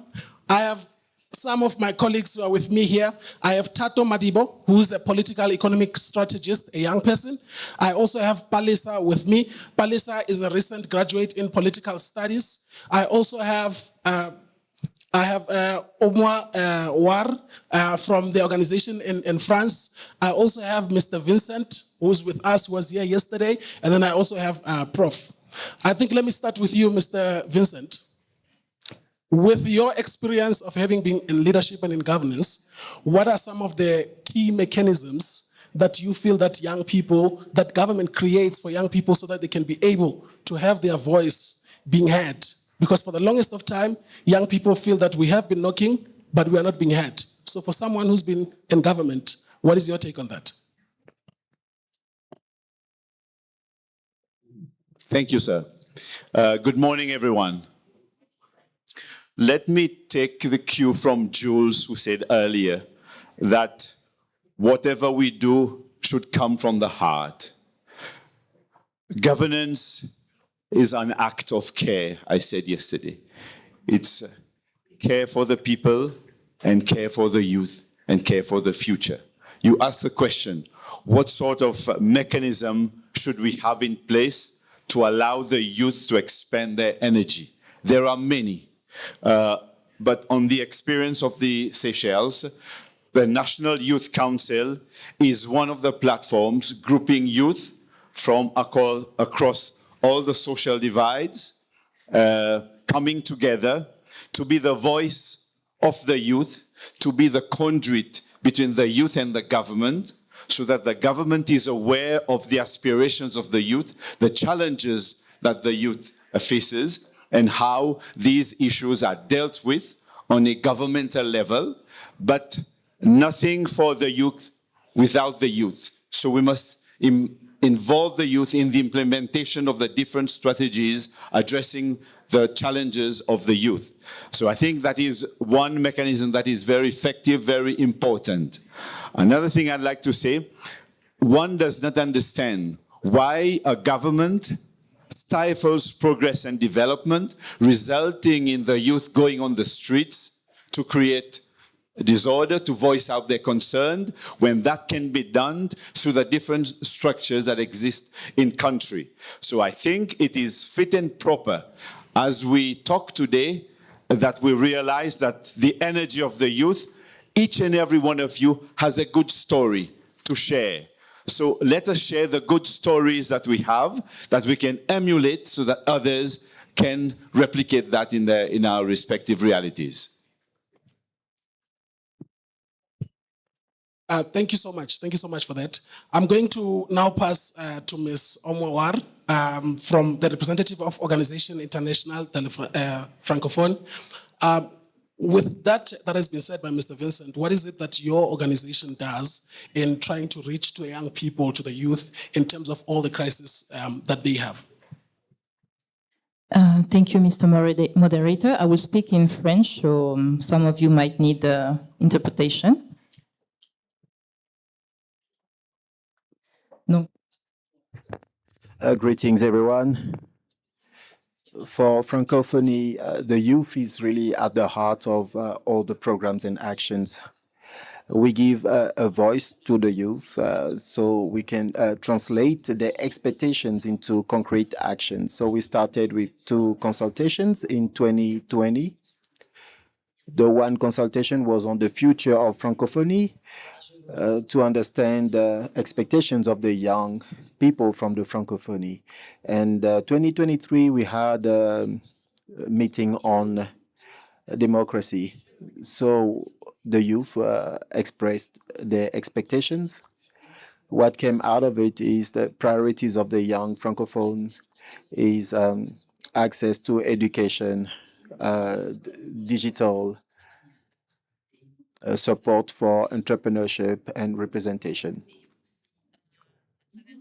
Also through the consultation of 2023 on democracy, active participation to political life is one of the expectations of the young people. This is also linked to what was said today and yesterday. So this is going to strengthen the action of the Francophonie. So this was organized for young people and women as key beneficiaries and also partners to build a Francophonie. So in response to those expectations, we had some initiatives by investing in the youth. For instance, we have a program called a program to train thousands of youth into digital life in order to improve their access to employment. So we also have actions to support young Francophones. We build the capacities, and we help them to network, and we organize training. Also, when it comes to capacity building and peace and security, Francophonie has a training with the University of Alexandria in Egypt to build the capacities of experts involved in implementing national plans for peace and security. As for participation as part of young people's aspiration to be part of governance in the Francophonie, so we give them opportunities to be leaders. Like during the last summit of 2024, we had 22 young people from 22 countries who were part of the discussions with the heads of state.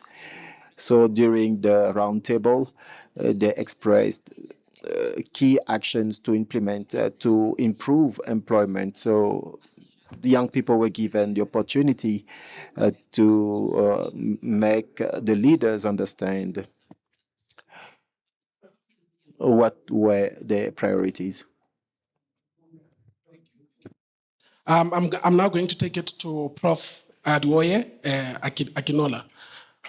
Prof, we want to hear what message you have to the young people. Young people have always expressed their frustration. We are gathered here. We have some of the pressing issues in the continent. We have issues of peace and security. We have issues of unemployment. We have the biggest unemployment rate. We have, if you look at leadership, you find that the age of the people that are leading and those that they are leading, there's a big disparity there, and decisions are made for young people. So I want to hear your take on that one. Thank you, Mr. Moderator. Let me start by saying this. That governance extends beyond the formal structure of government. Sometimes we say it operates above and it operates below the government and even the state. And why am I saying this? I'm saying this that some of the time we should not only blame the political elite on the continent. What about the CSO? What about the traditional rulers? What about the banking system that failed to promote innovation of the youth? What about our universities, higher education, basic education system that refuse to decolonize? Secondly, we agree that the huge potentials of the youth have not been harnessed on the continent. And our expectation is that policies, governance should be people-centered in alignment with Agenda 2063. But what we have seen is the opposite. And that's why I am appealing to the youth. Save our complacent leaders. You can save them from themselves. Some of the time, it's not that they are deliberately promoting bad governance. Many of them don't even have an idea about governance. And I'm saying that with every degree of responsibility. When peaceful and legitimate transitions of power becomes obstructed, frustration and disillusionment among citizens, particularly our youth, will lead to forceful disruptive change of government, as history continues to remind us that the silence or inaction in the face of oppression makes the oppressed as complicit as the oppressors. This is the time to be a youth on the continent, and I encourage the youth to continue to push. There is a need to immortalize youth voices on the continent. Can our youth read and write more? I remember Chinua Achebe wrote Things Fall Apart when he was 28. One of the thoughts that shapes or intellectualized Pan-Africanism on the continent and beyond the continent was the voice of Walter Rodney in the Caribbean. He wrote how Europe underdeveloped Africa when he was 38. Can our youth continue to document their activism in Kenya, in Dakar, in North Africa, the NSAS movement in Nigeria? I also add, can we continue to promote youth-led governance research? Can our think tank continue to work on every innovations or every ways of capacitating the African youth? Can we decolonize our research to focus more on the youth? Can we institutionalize youth voices and reconstruct the narrative on the continent? We are talking about being invited to the table. And somebody said, no, don't just invite us. We want to be part of the table. But I've pushed further to say, why can't African youth construct the table and let the stakeholders scramble to be on the table? We can do this. I'm using the word we because I resonate with the youth. And lastly, governance is not a once-off event. We can begin to converge our ideas across the continent. When the youth in Kenya are on the street, if they have to be on the street, why can't the youth in South Africa solidarize and be on the street? When they are making demands for good governance or inclusive governance in Mombasa, why are the youth in Pretoria, the youth in Morocco, why are they sleeping? Can we continue to show solidarity across the continent and shout so that our voice will be at the ceiling? Thank you. Thank you so much, Prof. So one of the things that happened was that when I was looking at the panel, I did cry to the organizers that the panel looks a little bit old. I would like to include some people that are not on the program, much more youthful, much more younger, much more graduates. Let's hear what their opinion is because the platform is about them. Let me take you to Palisa, who recently just graduated from university with political studies. It's rough to find employment as a young person, even if you are learned, you are educated. You are here today. What are some of the pressing issues that you feel like a platform like this should actually be engaging on? Firstly, I'd like to thank you for giving me the opportunity to voice out. I would like to greet the leaders, being the young people, and the mentors, being the old people. The reason why I'm saying mentors is because by the time we leave, by the time the symposium ends, each and every old person, old leader will have at least one member, a youth member, that they will job shadow. I feel like it'll be... They are here in the youth symposium alone with no youth member. Clearly, they have no one to mentor. Because they should be here with at least one young member to be the voice of them. So if they say that they empower the youth and they are for the youth, then I urge them to at least take one for a job shadow. As he has said, unemployment is a very, very big issue in our country and continent. So I feel like by doing so, it will be much better to just for the youth to just attend a symposium, conferences, summit, and then leave just like that with words of motivation and encouragement and just that. So I feel like it will be very beneficial in the job market. It will be there in their CVs that they were mentored by Ambassador, so and so, rather than saying you won't be saying that you attended the symposium on your CV. But if you say that you were mentored and you have attended this and you've worked along hand in hand with Mr. Hassan, for instance, then it will be beneficial. So I feel like this is one of the things that should be done in most summits, most workshops, and most symposiums, conferences. It's very sad to see that they are not here. The text and the chairs are empty. I don't know how our voice are going to be heard because we are raising our voices, right? But they are not here. So I don't know. I don't know. Where are they? Where are they? Thank you. Let's give a round of applause for Kalisa. Thank you. I'll go to Ntate Wesu. Kabona kubo Ntate Kataba. Ke nna poka ke nna mofukeng wa modise wa molotswana wa sekono se o lekela noto motho wa kgetsi ya feleke motho wa nyomenyomo Ntate Mono. You'll introduce yourself. Impa, I have a question. My simple question is, we talk about being led by the older generation, making decisions for us, the young people. Is age even an issue? Or is it about ideas? What is it? What is it about? More and then tell us more. Ke khotso ntate ke leboa ke na thato mazomadi bo ngwana wa tau shlolo sa mokwena ke leboa ntate o itse ke a tseba ha ona translation ya Sesotho mara ke tlo bua ka Sesotho ba utlwang ba utlwa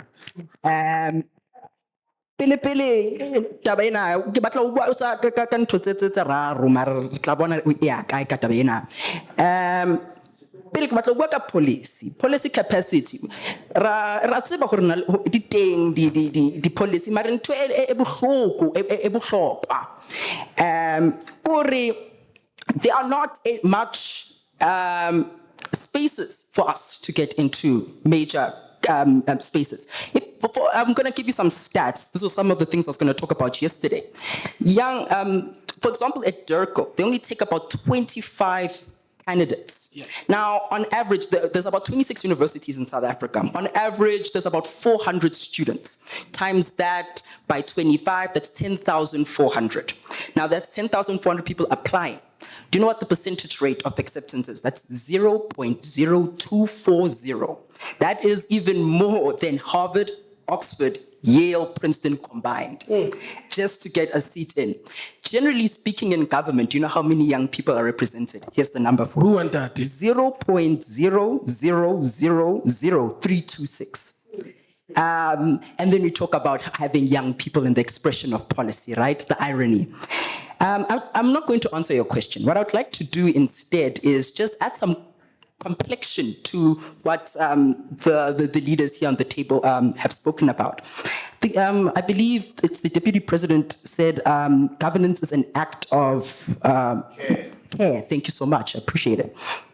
But the issue here on that is that there's still no young people who are actually in part of these policies, especially monetary and fiscal policy. I published a research paper on reimagining political economy in South Africa specifically. And we did a massive review of a 10-year scale. And in that scale, none of the data from Treasury or SRB actually implicates any form of data of SMEs that are run by young people at all. It's all about big business. Where are the young people? It's not there. Now, I can't speak for other countries, of course. I can only speak for my own, and I must respect that too. And another thing that I just wanted to touch on as well is that the previous session was on communication. The previous session was on communication. Why were there no young people in that panel? Communication is social media. We dominate that sector. We are communication. And we didn't have any young people who sat on that. If I must be honest or frank, it's quite a bit disappointing that we didn't able to have that. Of course, we had commentary from young people in the audience, but we should have had that. My recommendation on that point would just be that in future, going into next year, the APRM needs to have members of the young people that are here today actually curate the agenda for that. Yes. They must create that particular, what day one, what day two will be, who is going to speak, And they must represent themselves here on this panel. We can't have a situation in which we are discussing young people, but we're having an address. It's like, can we have a round of applause? We've only been given 30 minutes. So in the interest of time, that on its own is an irony. So a big shout out to the CEO, and we hope that also the CEO will make it conducive for a platform that has young people to come and engage robustly on these issues, because we didn't even touch on anything. We only just scraped on the surface. And because of that, I'm only going to take 2 questions from the audience.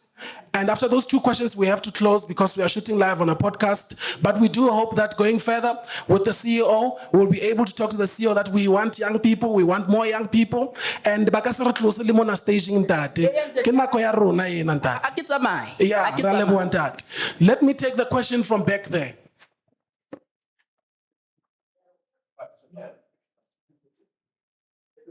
Stand up. Stand up.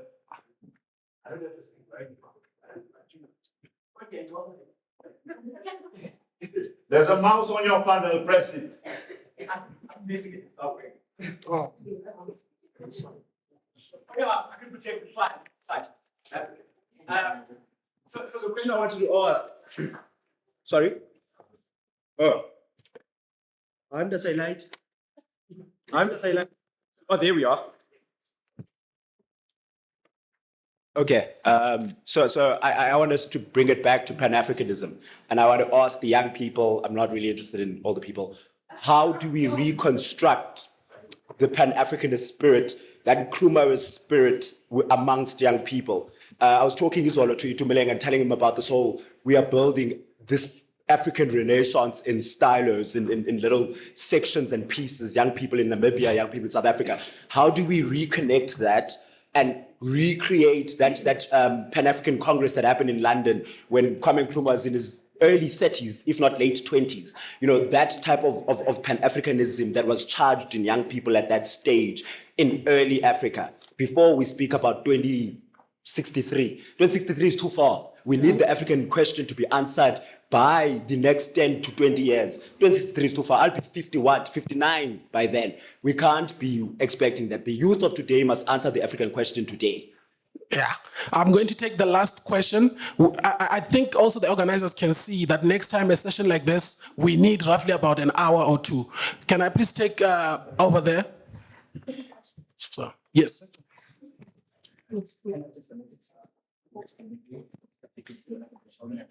All right. Yes. All right. Thank you so much. Oh, okay. Oh, okay. Thank you for that insightful discussion. I just needed to bring a point of clarity. Thank you for that insightful engagement. I just needed to bring a point of clarity that there was a speaker who mentioned that there was no young person in that previous panel, but I am one of them. Thank you. You are the 0.00001. Can I please have a question from the lady over there? Yes.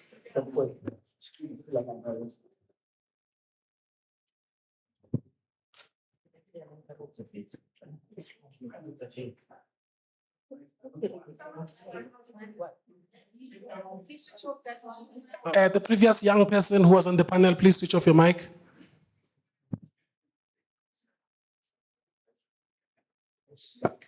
Yeah, it's working now. You can switch off. Yeah. Okay. Oh, this. Sorry, these are on. These are on. Someone's mic is on. Yours is on. Yours is on. Okay. My question is directed to Prof, right? So you mentioned that why don't we hold traditional leaders, institutions, etc., accountable, right? When it comes to the inclusivity of youth in governance processes. What are you as the government doing to ensure close collaboration with these various structures to ensure that the youth concerns are prioritized? Thank you. All right, we are wrapping up. We're going to close. I'm going to give to Prof, and then from Prof, I'll hear the closing remarks also from Mr. Vincent, and then Tatimunas Batatlar. Yes. Thank you, and truly and sincerely, I know some of the time we blanket people in government, police, the military, but you also need to remember that sometimes we have the youth. There are young people in the police, they still brutalize people. And like we said yesterday, young people are still engaged in violence against the other gender. So what I'm trying to say is that we've got to take responsibilities as well. That we speak against the system, but sometimes we don't target all of the actors in the system. We tend to focus exceedingly on political elite.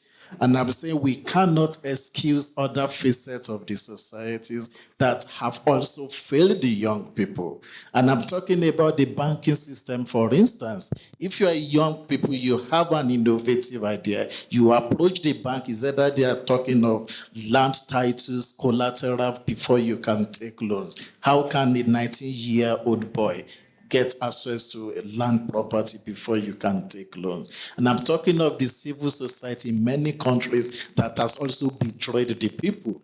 So what I'm saying is that, yes, it is also not enough for a young person to be in power. We have seen it in the Sahel.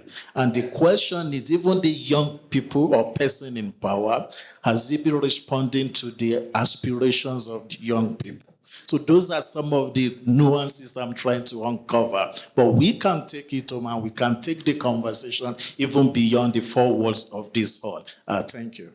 Thank you so much, Prof. Can we please have some quick closing Very remarks? quickly. Young people are and should be given responsibilities. Yesterday I said that. Let us take the example of Seychelles. We have a newly elected parliament. We have many young people under 35. We have newly formed cabinet, with the youngest minister being 32. So young people can take responsibilities. They have to be framed. There has to be an environment that allows them to prosper. Each and every government on our continent should have its priorities, its people, education. In Seychelles, we have 10 years of free and compulsory education. If you do well in your post-secondary education, you can go to university. You can be a doctor, a pilot, an engineer without spending a cent if you take your responsibility and study well. It's right versus responsibility. Health is free, but you have to ensure that you lead a healthy lifestyle. So if a young person has done well in education, doesn't want to go into formal employment, then they can go doing a small business. We have seed money for this. Can this be applied to other countries on the continent? Yes, of course. This is why we have governments. I do not understand a government that militates against its youth. It's incomprehensible. So you are the voices. Bring this home to your governments. They are there to govern. And to govern is an act of care. Let them care. Let something be with compassion, as we said yesterday. Thank you. Thank you very much. Ntate o tla re kwalla mo, ntate re kopa o re kwalle. Firstly, I want to just say to His Excellency, I really did enjoy your speech yesterday. I think that was probably the best speech from the leaders yesterday. That was a good speech. I must commend you on my side. Quickly then, to the first person, Moranan Ntsika, how to answer Pan-Africanism. Well, simply to answer that question is, well, we have our think tank, good sir. There we go, we're starting something. We're starting our own revolution on our own, called the Mari African Minds for Applied Research Institute. This is in connection with Prof. Young people are writing research. Young people are writers. I have 3 friends who are already authors before 22. So I don't say that young people need to write more. We do write. I have another friend, Ms. Lindiwe Kumalo. She's a fantastic writer on Substack. Otsile Nkadimeng, Mail and Guardian. He was Mail and Guardian when he was 16. Like when he was in high school, he was part of the top 200. So young people are pioneering. Yeah. So I think that's something to say. Then my last point is in terms of governance, to wrap up, is that we write emails. We write memorandums, but we don't get responded. Believe me, this year, the amount of emails I've written, I could show you my sent message and how I don't have any responses. So we do try to engage. But also let me also play devil's advocate. Some institutions do respond and say they don't have capacity respectfully, and that's okay. But there's others who don't give us any response at all. So that's also a big problem, that we are trying, we're creating our own institutions, but what must we fall on when nobody's hearing us? So we mustn't be surprised when young people end up going onto the streets and start up wanting to burn institutions when institutions are not wanting to work with them. We shouldn't be surprised on that. Thank you so much. Can you have a round of applause? I'm closing. Before we close, I'm going to give to the CEO. Would like to say something? Thank you very much. I think there's been, this is a very good debate, and I have a very thick skin, so I really welcome all the criticisms. But I think we need to put a few things into context. Where's Lennon? Lennon, where are you? Are you here? No one is here. Lennon, please, where are you? Okay. Come, Lennon, come, please. I would really like to present to you the team that put this program together. Lennon, can you bring your team? Can you bring your team? Nonku, please. Your team, please. No, here. Here, not next to me, not next to the old person. Nonku, please, all the APRM youths who've really been putting this program together, please. Emmanuel? I think there's more. I think Jacob? Please, Tipu, where are you? And not just APRM Continental Secretariat. This program has been put together by this and many more. I think they're coming. Yeah, thank you. Love it.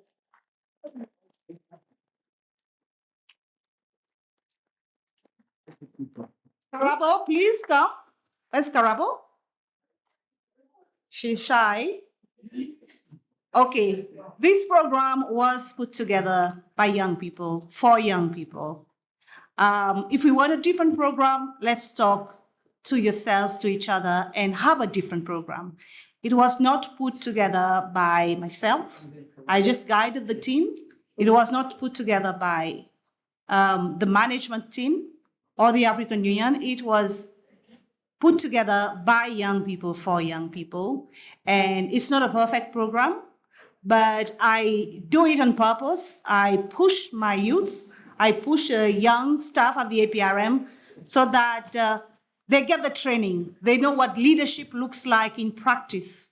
They know what putting together a conference that big, 500 persons, thousands online, they get to know how it's like to deal with their fellow youths, how it's like to deal with older people who are probably much more complicated, but I give them the opportunity to put the program together themselves and ensure that it's a program that really reflects the aspirations and wishes of our youths.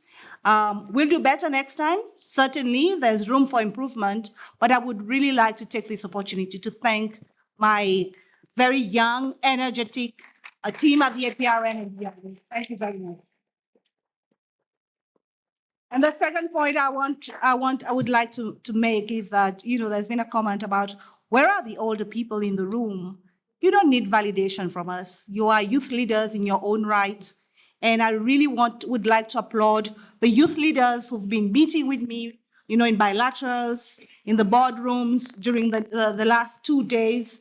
There's a lot of young leaders in this room. Can you please all stand up? All the young leaders in this room, please stand up. There you are. You are leaders in your own right. And you don't need validation from anyone to do what's right, to do what you need to do, to express yourselves, and to make sure that we are very impactful in what you do. So thank you very much, Lennon and team, and thank you, young leaders, for really, really making sure that this conference is one that really has been a very, very impactful and successful conference. Thank you very much. May I break protocol, please? May I break protocol, Madam Chair? This is what we need. Yes. This is what we need in the countries of the continent. Do not be afraid of the youth. We do not be afraid of the youth. Let them take the helm of our countries. Thank you. Let's give a round of applause to the young people that are organizers here. And as we close it in the break it down style. If it's big, if it's bold, if it's hidden underneath the headlines on this platform, we take it, we strip it apart, we dismantle it, we break it down. Follow us on News Live SA, itumelenga_mpofu, and as we close it, we clock it. Can I have a round of applause? Thank you.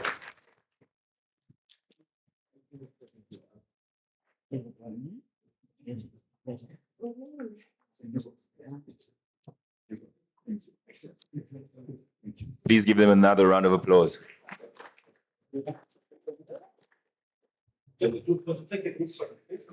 Can we have our guests please just to take a group photo?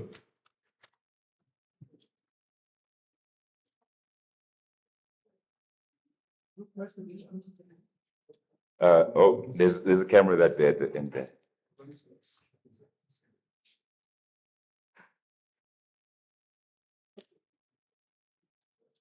In 3, 2, 1, let's clock it. Thank you. All right, thank you so much. Wasn't that fun?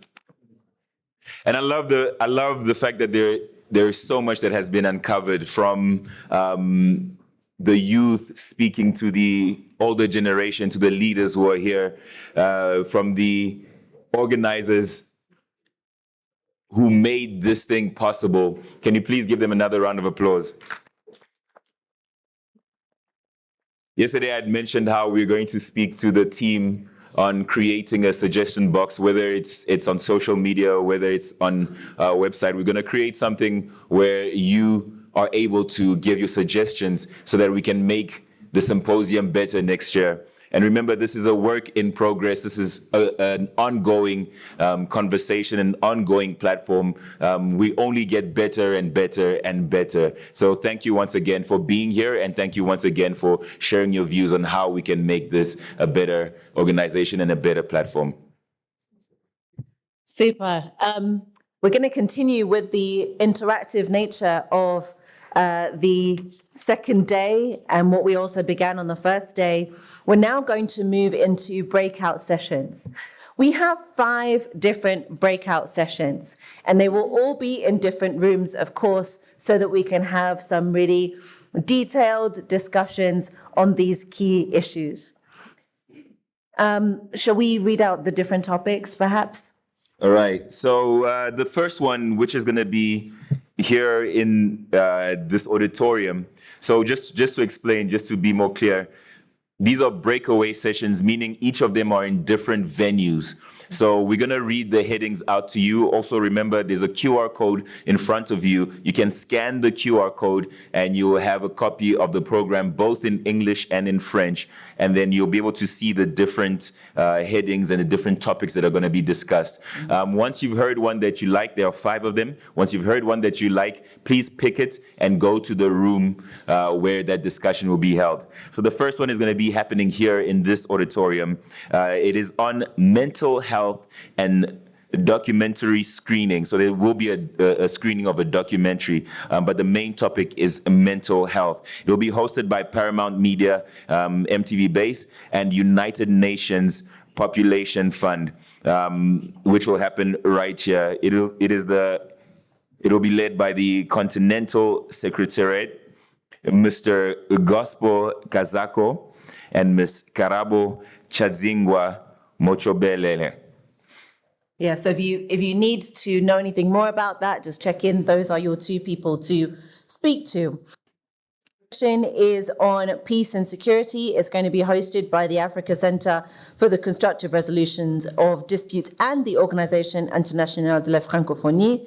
The secretariat lead for that is Mr. Hassan Mohamed Amat and Edji Tefera. That will be in committee room 1.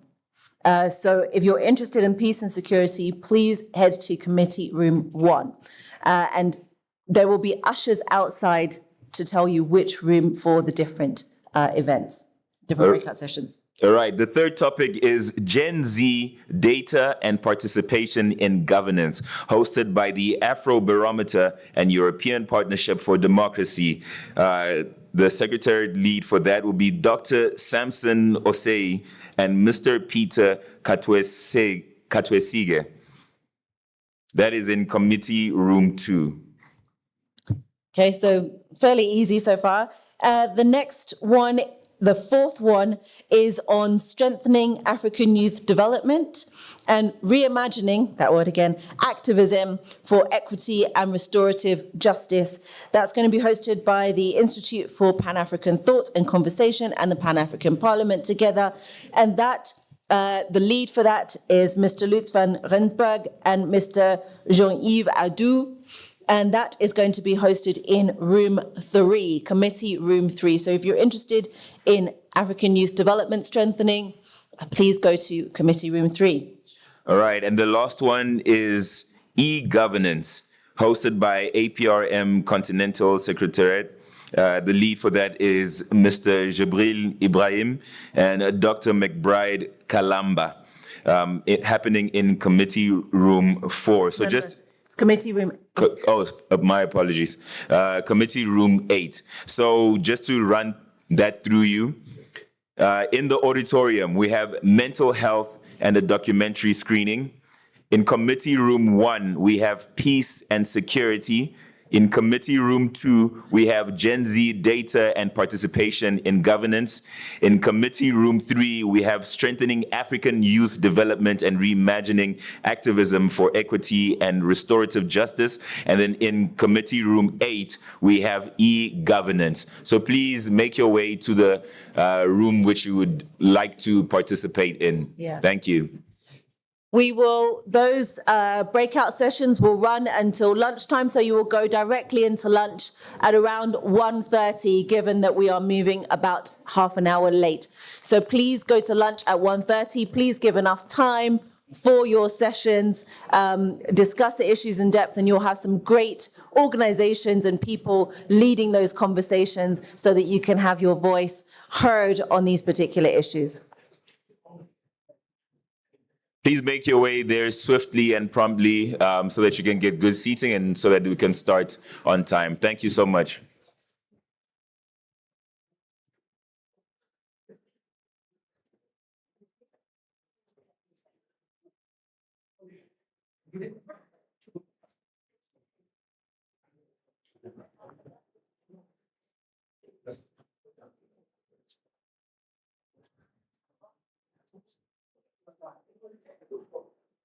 Should we say 2:30? So just for clarity, you are going into your session now. At 1:30, you are going into lunch, straight into lunch. And then at 2:30, you make your way back here for the last session. So please, at 2:30, make your way back here. Thank you.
Power is there.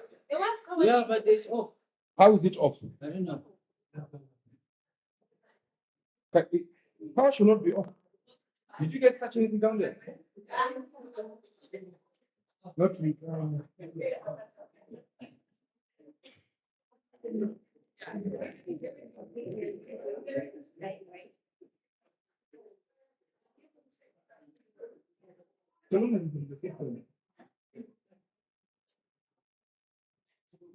There's no way getting the roof. Now? You know? That's nothing.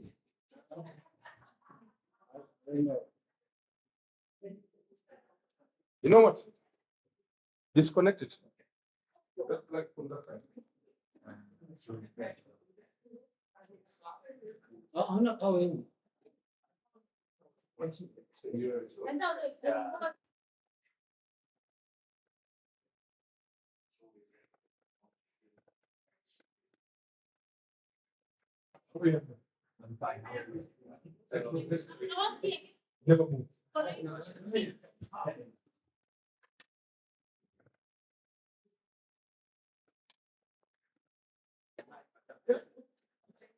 you have to put it.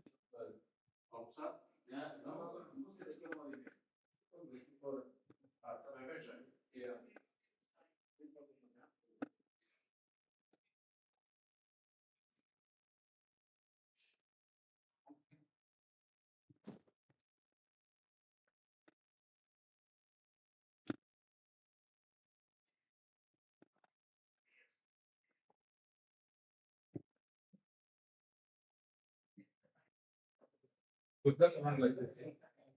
People don't have it's just I can't see. It's plenty cables inside here. But I can't find which one.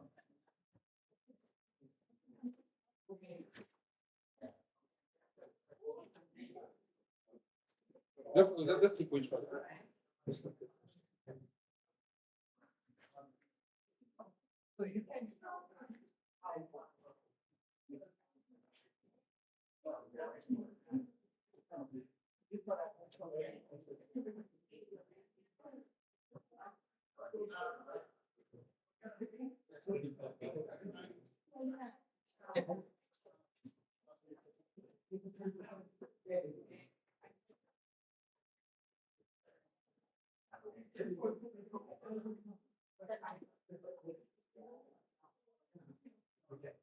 And where is the video? Where is the video splitter?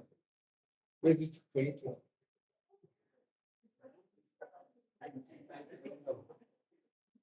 Okay. Can we just get an extension then?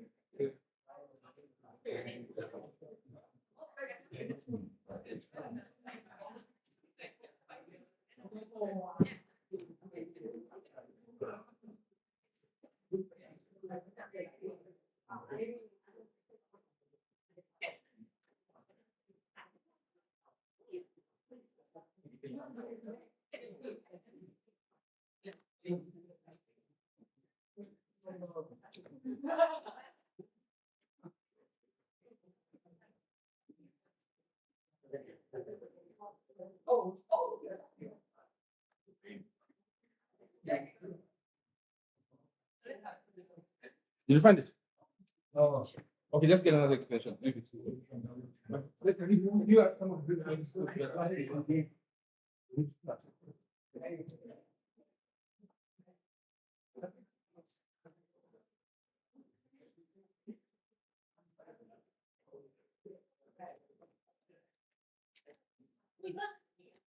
Wait, is the mixer connected? The mixer, yeah. No, the one. Okay. Right. That's fine. It's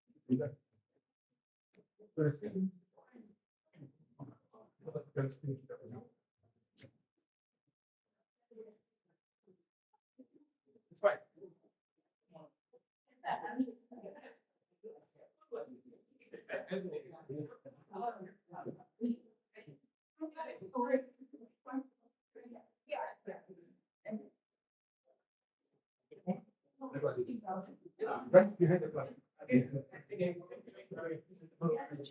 It is with great pride and purpose that I invite you to the APRM 5th Youth Symposium, taking place between the 10th and the 11th of November, right here at the Pan-African Parliament in Midrand, South Africa.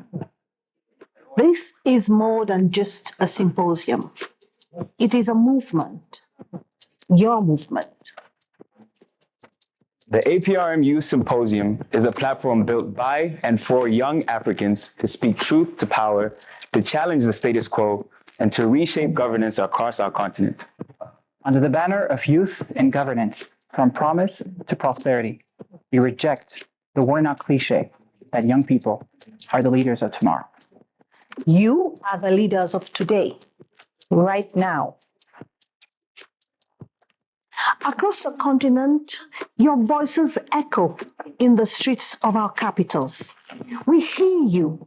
You're not asking for charity.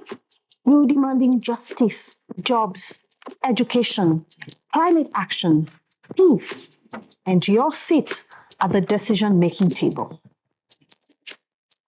Come ready with your questions, to provoke, to lead. Venez avec vos idées, venez avec vos énergies et surtout beaucoup d'enthousiasme. From promise to prosperity, it's not just a theme. It is a call to action to win the battle for good governance. This is our moment to make history, to speak up, to show up.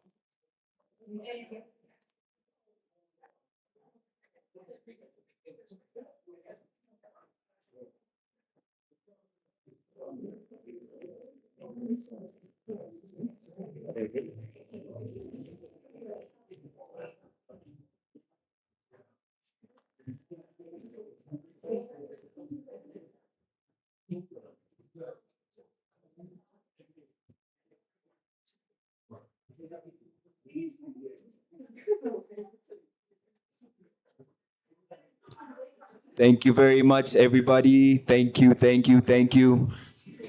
If we can start getting settled, please. We'll be starting in maybe about 5 minutes. We're just letting them get set, and then we'll start the session. Just a reminder that this session is for mental health and documentary screening by our colleagues from MTV, the United Nations Population Fund, and Paramount Media. Just a reminder that this is the mental health session.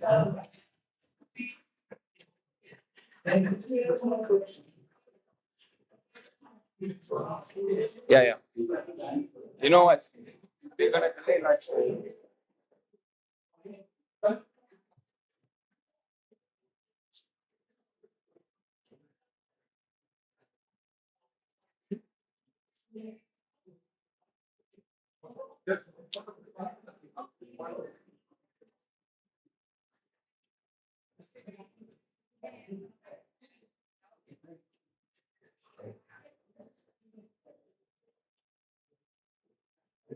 Right.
That's nice.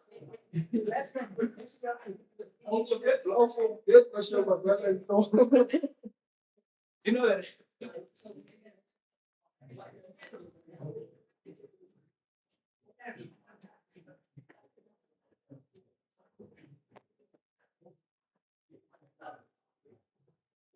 Shall I come a bit closer?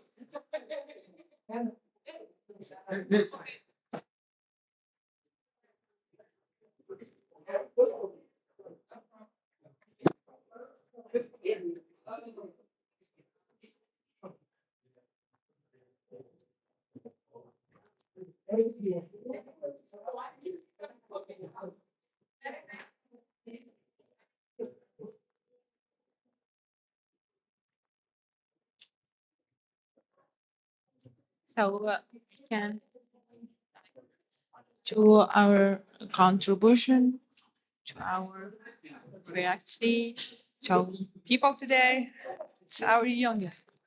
Thank you. For today, it's our youngest.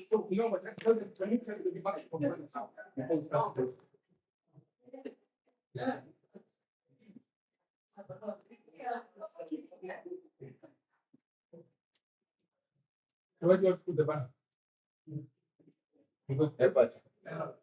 Where do you want to put this? Where do you want to put this bundle? It's not like this. Wait. Wait for you guys, directors, where do you want the bundle? Then it will block there. It will block there. Hello, Shuri Fazzo online. Can you hear me? This is Baraka speaking from the APRM. Hi.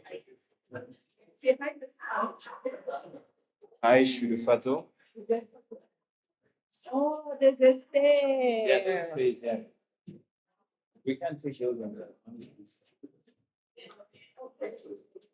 Where can we put this?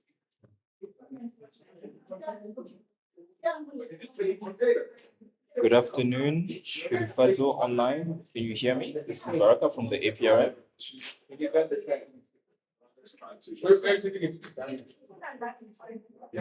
Good afternoon, Shurifazo. Can you hear me? Nothing.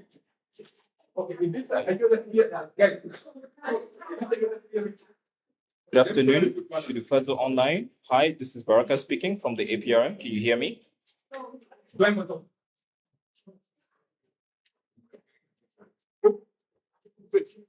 Straight.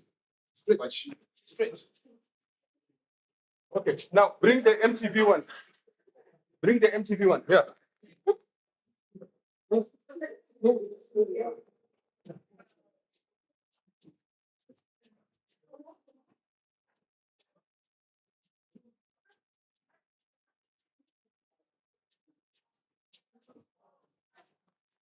No, put it here.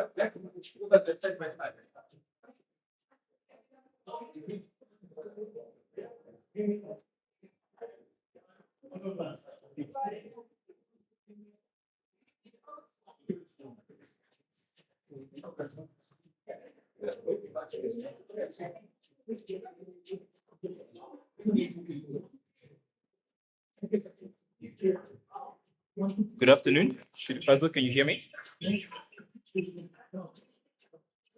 So yeah.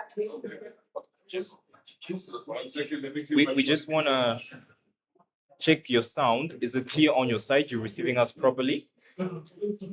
Sorry? Are you receiving us properly? How's the sound from your end? The sound, it's okay. It's okay. All right. Just keep speaking. We're trying to level your sound is good on our side. How are you?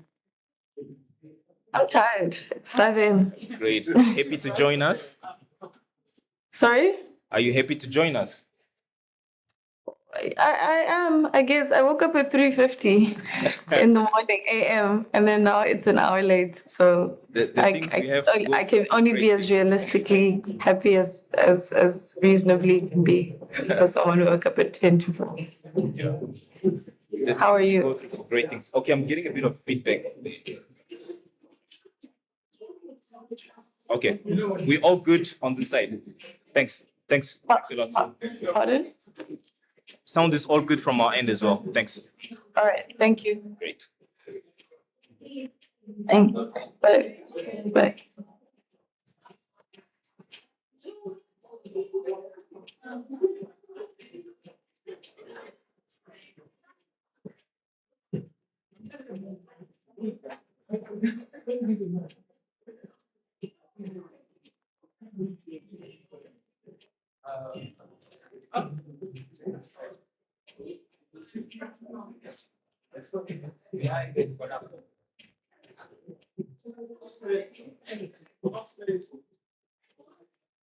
We'll just leave it there for now. No, because the DJ is inside, but let's put it behind us. Otherwise, we'll put it inside.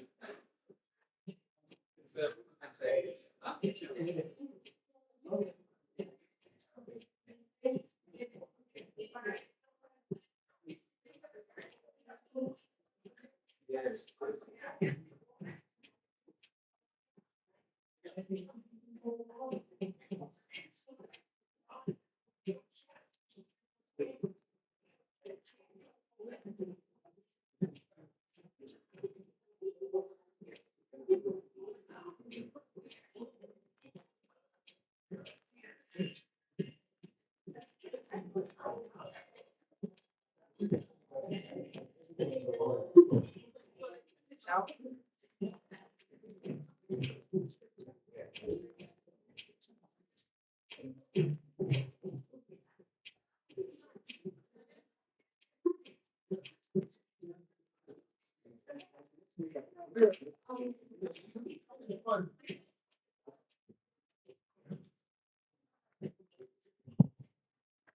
Thank you.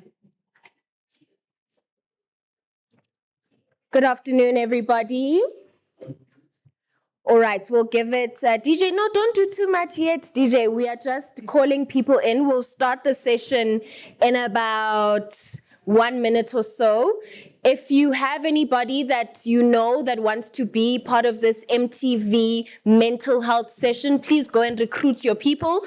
We'll start it, let's say in 2 minutes. I'll give everybody 2 minutes to come inside for the session before we start off. I don't think I'm loud enough for people in the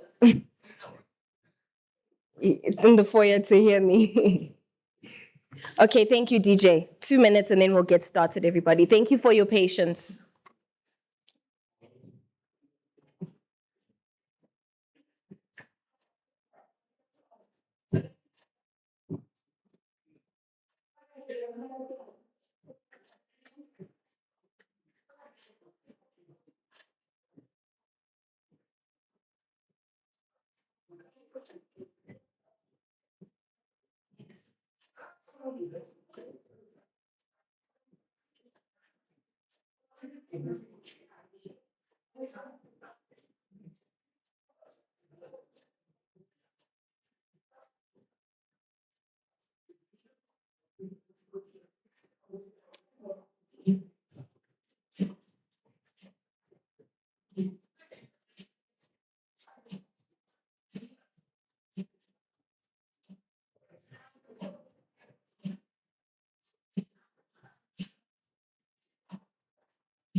Check 1 2 1 2 check 1 2 check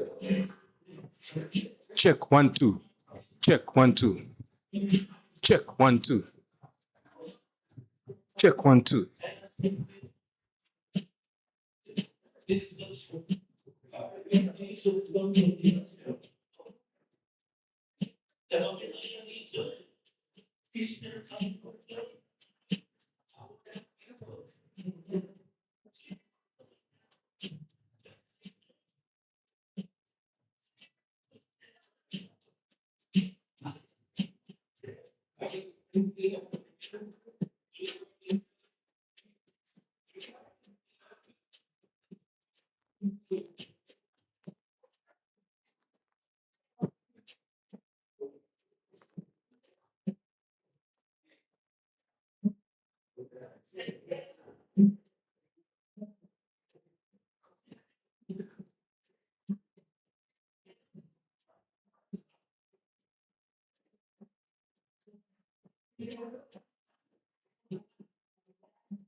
All right, thank you so much for your patience.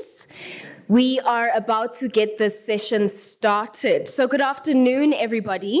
And I guess the welcomes have already been done, but thank you to the APRM for having us at the 5th Youth Symposium here at the PAP. It really is an honor to be in a room filled with leaders, with innovators and change makers. But of course, the most important people are the youth that we have here in the room. My name is Lerai. I am a Culture Squad Paramount member. I'm also a creative entrepreneur as well as a social change maker. And I am really excited to be moderating today's session.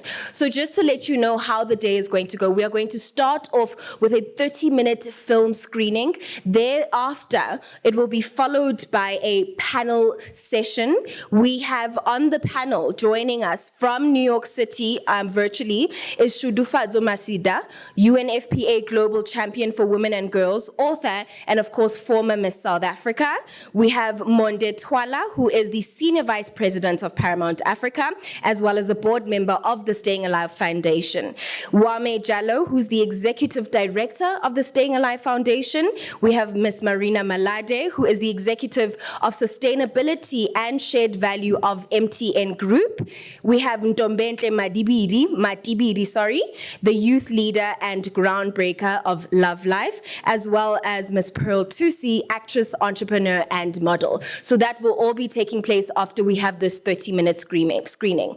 To tell you just a little bit about the film that you are going to see, firstly, it is not the entire film. That will still be premiered on MTV Base as well as at Soweto Film Festival this coming weekend. This is merely just a glimpse into the work that has been put in. Across Africa, 150 million people live with a mental health condition. And amongst them, 1 in 5 adolescents experiences anxiety, depression, or behavioral challenges. And yet, Most receive little to no support. Suicide rates amongst young men in South Africa are amongst the highest in the world, whilst burnout and digital fatigue continue to rise. These numbers aren't just statistics, they are stories. They are lived realities of young Africans trying to navigate identity, pressure, and purpose all in this digital age.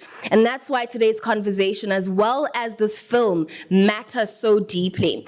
The People and Mental Health, that is the name of the film that we're going to watch. It is more than a documentary, it is a movement that is part of the bigger movement titled The People. It gives voice to our struggles, our resilience, and our power to shape a healthier, more compassionate future. So as we gather here today and as we all sit down, let's hold space for honesty. Let's hold space for courage and community, breaking the silence and beginning to build solutions together. As we prepare to screen the film, please, I invite you all to come a little bit closer so that we can have the intimacy of the room. I will now cue the film. Thank you.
Mina ngikwenda ngine-depression, mina ngine-stress.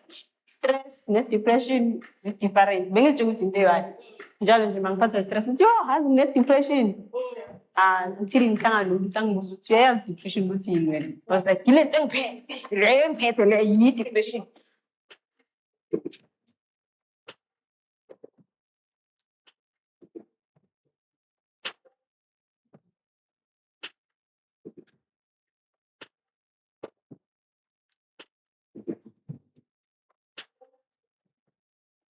Mental health definitely has a race, there's a gender element to it as well.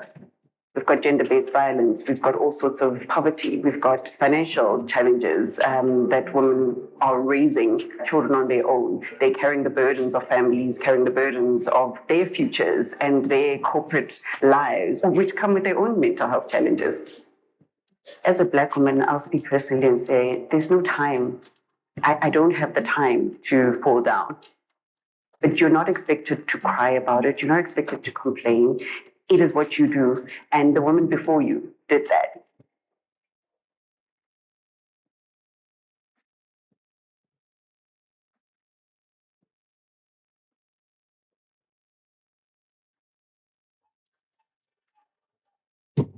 I'm a Black woman in South Africa. It is terrifying every single day, everywhere, all the time. Like, you know what I mean? How do we explain that to somebody who says, there's going to be a bunch of men whistling at me. I know there's going to be some guy who's going to grab me. I know when I'm walking past a group of men, somebody's going to say something. I'm terrified all the time. I need to count how many men are in the taxi so that I know, okay, is this a trap?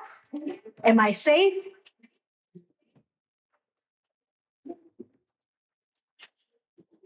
So imagine having to live with that kind of anxiety every single day, all the time. And it's so normal to us.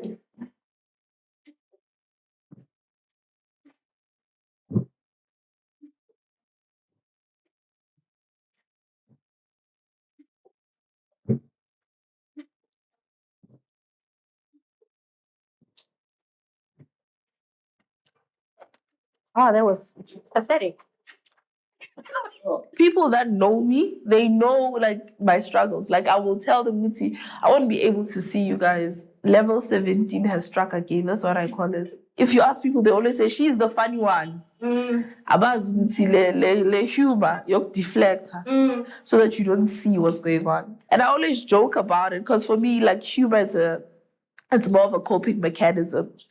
Because when I tell people that I'm actually sick, they don't believe it. I'm like, this humor is me it's a facade so that people don't see how sad I am. The depressive episodes, they stay longer than the mania. So that's the bipolar disorder? Yeah, that's the bipolar. So when I went, like my psychologist was like, therapy is not working. I think now we're talking more of a chemical imbalance.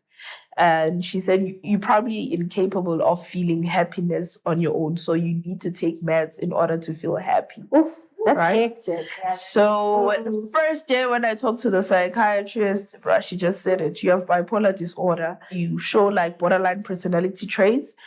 And also you have a generalized anxiety disorder, hence the panic attacks, not wanting to go outside, not feeling safe. Because even now I'm like myself. What does your manic episode look like? I splurge. I remember I got a piercing, J. Also, I have a lot of energy. I'm so creative during mania. And I start things, but I never finish them.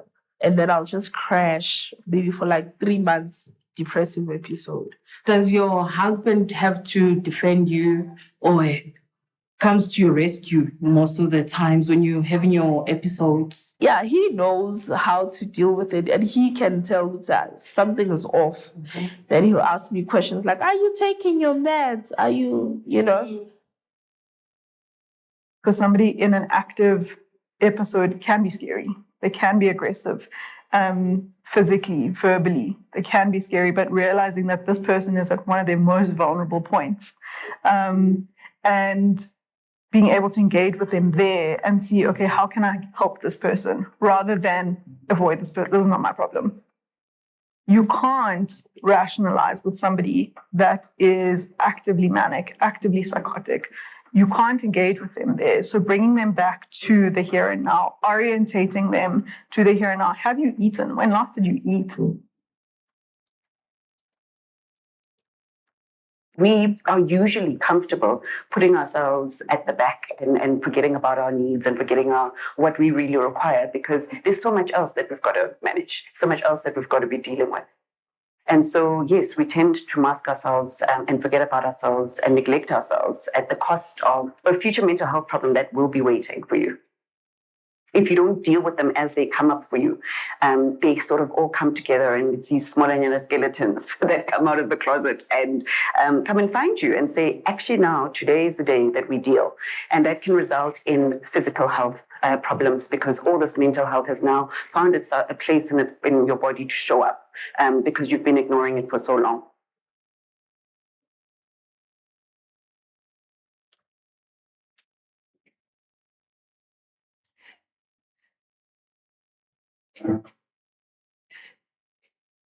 I work as a professional nurse in a male trauma ward. So I was working one night and we were robbed at gun and knife point in the hospital. Like the first thing we were requested to do is write a statement of what happened. Not, are you guys okay? Do you want to call a relative? It was a thing of write a statement and then we'll talk to you guys when you wake up. And literally, that's the only thing that happened. To this day, I've never seen a psychologist or got debriefing from that. Like literally, it's like your mental health, you must just cope.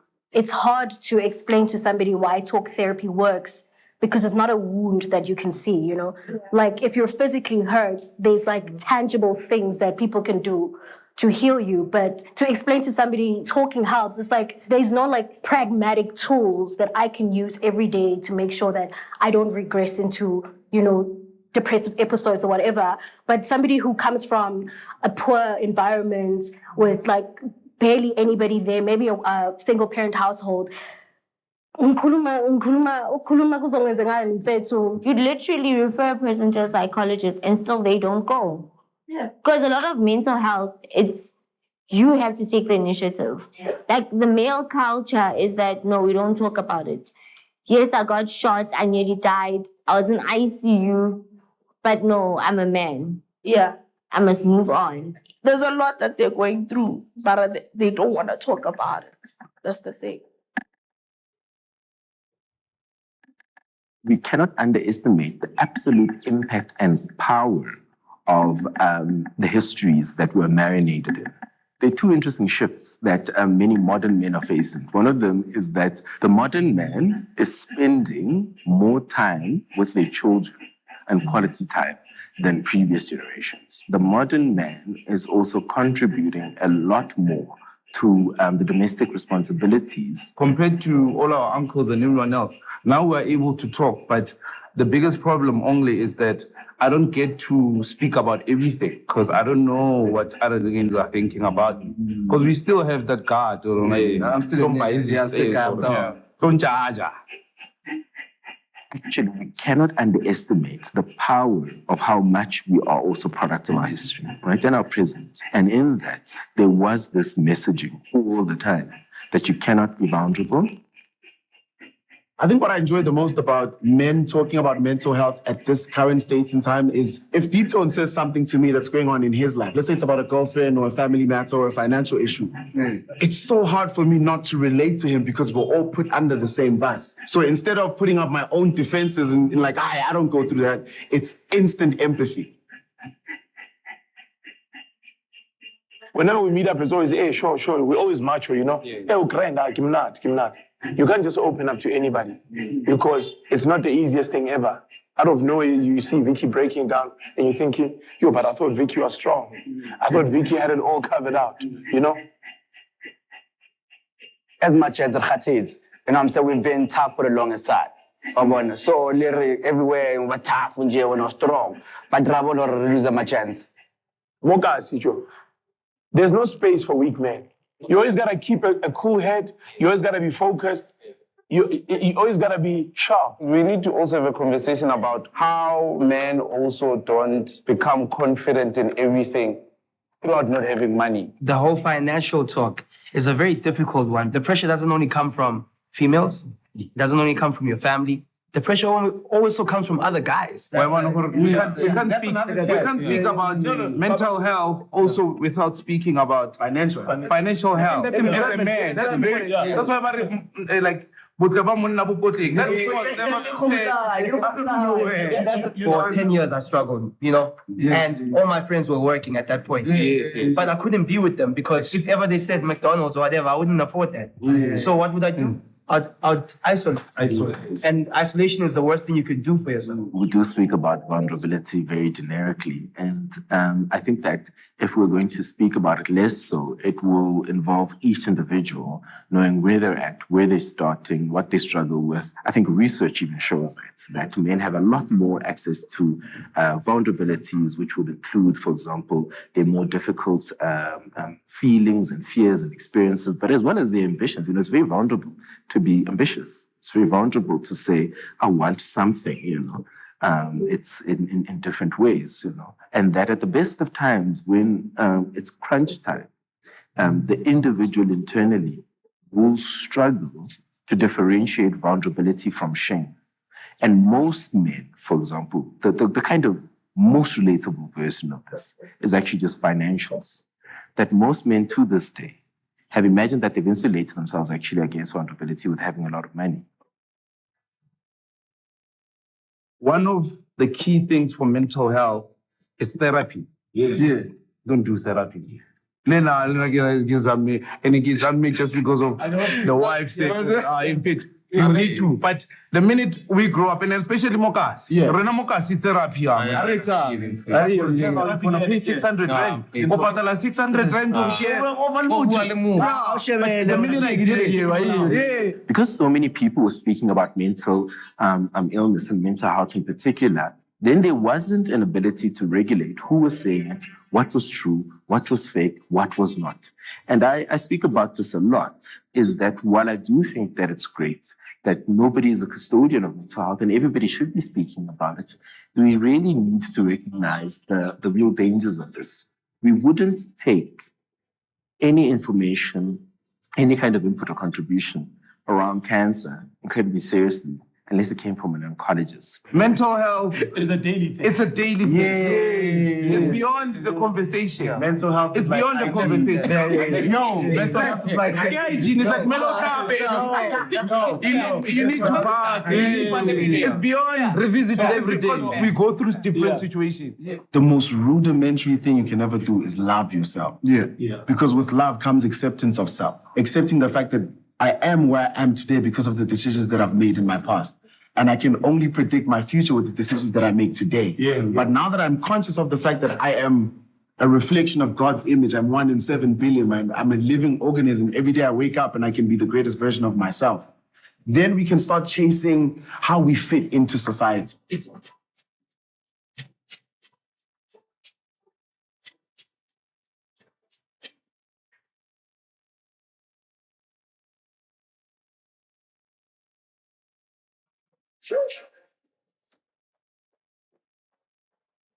2 years ago, I was actually affected with a viral attack to my brain and my central nervous system. And when that happened, there was like a neural, functional meltdown where I'd gone from being like this happy, feeling good to panic attacks, suicidal thoughts, like just, you know, the whole neurochemistry being completely out.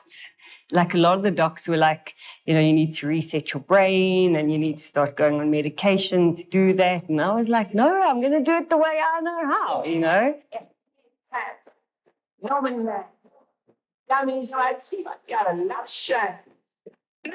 I always like to face my teammates as they are.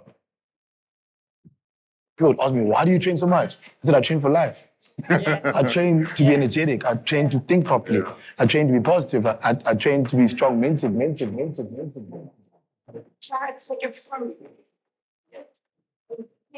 I like training because I know there's bigger benefits than the body. The body is just a byproduct of what you learn when you're going through the process of like training your body.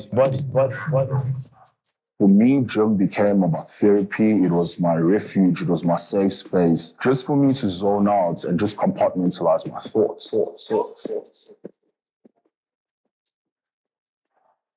On a constant day-to-day, like I am like the film, waiting to exhale. I am constantly just waiting to breathe. And like fitness helps me literally breathe. And it's like the one space where I can actually exhale. I was very depressed from being in a very toxic work environment. I'd find myself jogging, you know, gassy, and people thought I was crazy, like, what's going on with her? She's just running up and down, and I didn't think it can be a career.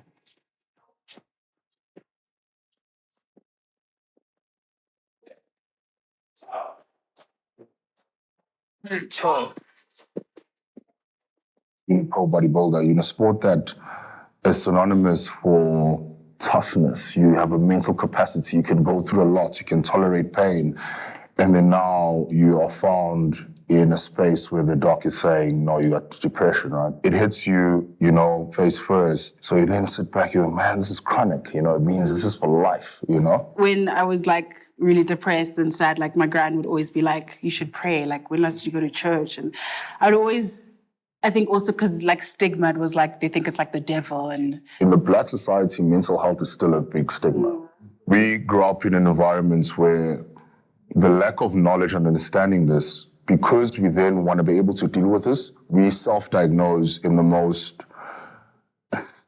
just bizarre ways ever, you know? So we'll go as far as saying, "Bagloile," because the idea and the reality of this could be a thing is not something we want to accept. You know, my mom is a fully professional nurse, and I remember the first time I told her, she literally did the one thing that a lot of people will do. She'll sit down, she goes, "What's wrong? What's wrong? What's wrong? What's wrong?" So as I get to the gym, one of my mates goes, "Hey, didn't you train this hip-hop artist?" I'm like, "Huh?" So I check, Rick is gone, and it was such a mind-blowing experience because, you know, the selfish part of you goes, this could have been me, right? And then the reality also is, this is the one guy that everyone at the gym remembers as happy, greeting everyone, he's okay, and you just never see it coming. COVID was the one time where almost every single person experienced some kind of mental health issue. Because I think for the longest time, it was like depression and anxiety was seen as this like something that was so far removed from certain people, right? It was the one time where people understood that like as a human being, we're all like, I think predisposed or like we all have the potential to lose it in some shape or form. And during the conversations that would happen then, I think as much as like COVID was a terrible time, you could be so honest during that time. A person could call you and be like, how are you doing? And you could be fucking honest and be like, yo, dude, I'm having a shit time. I'm not okay. COVID allowed this unmasking to happen. And like you're saying, people became real and authentic because everyone was going through it. It's not like when your business isn't doing well and you don't want to tell anyone because you're the only guy. Yeah.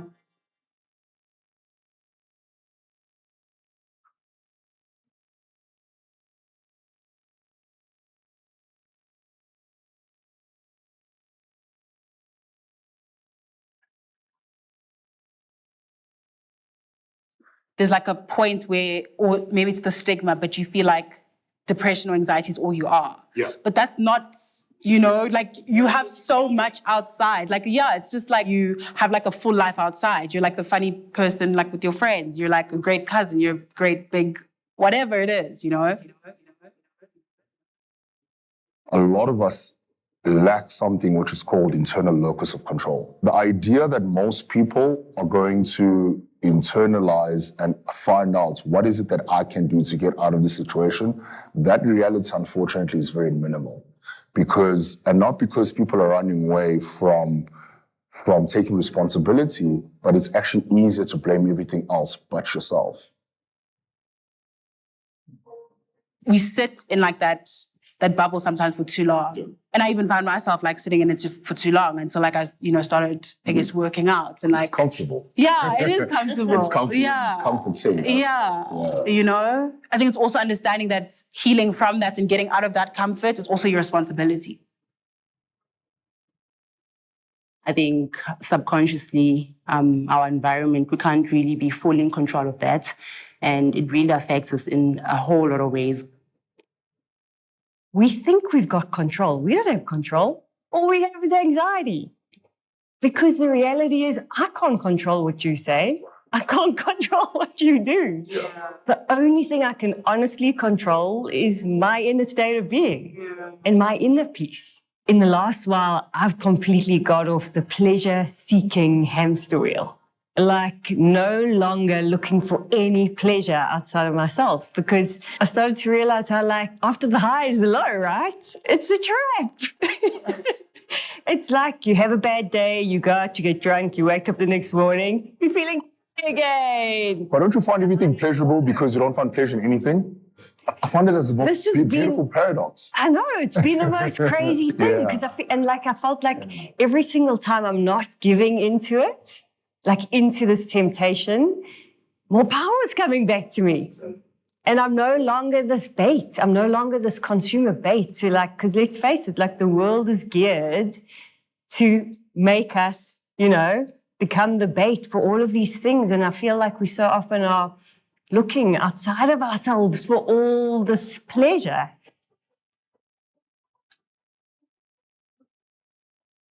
I feel like mental health, for me personally, and just how I would explain it to someone, is basically making sure that you are mentally okay. But that's basically just a baseline of it. You can't just be stable. I feel like you need to be, or the goal is to be happy and healthy and enjoying your life and living your life instead of just being. I think it is very difficult to define because so many people have so many different perceptions of it and everyone's experience with it is going to be different.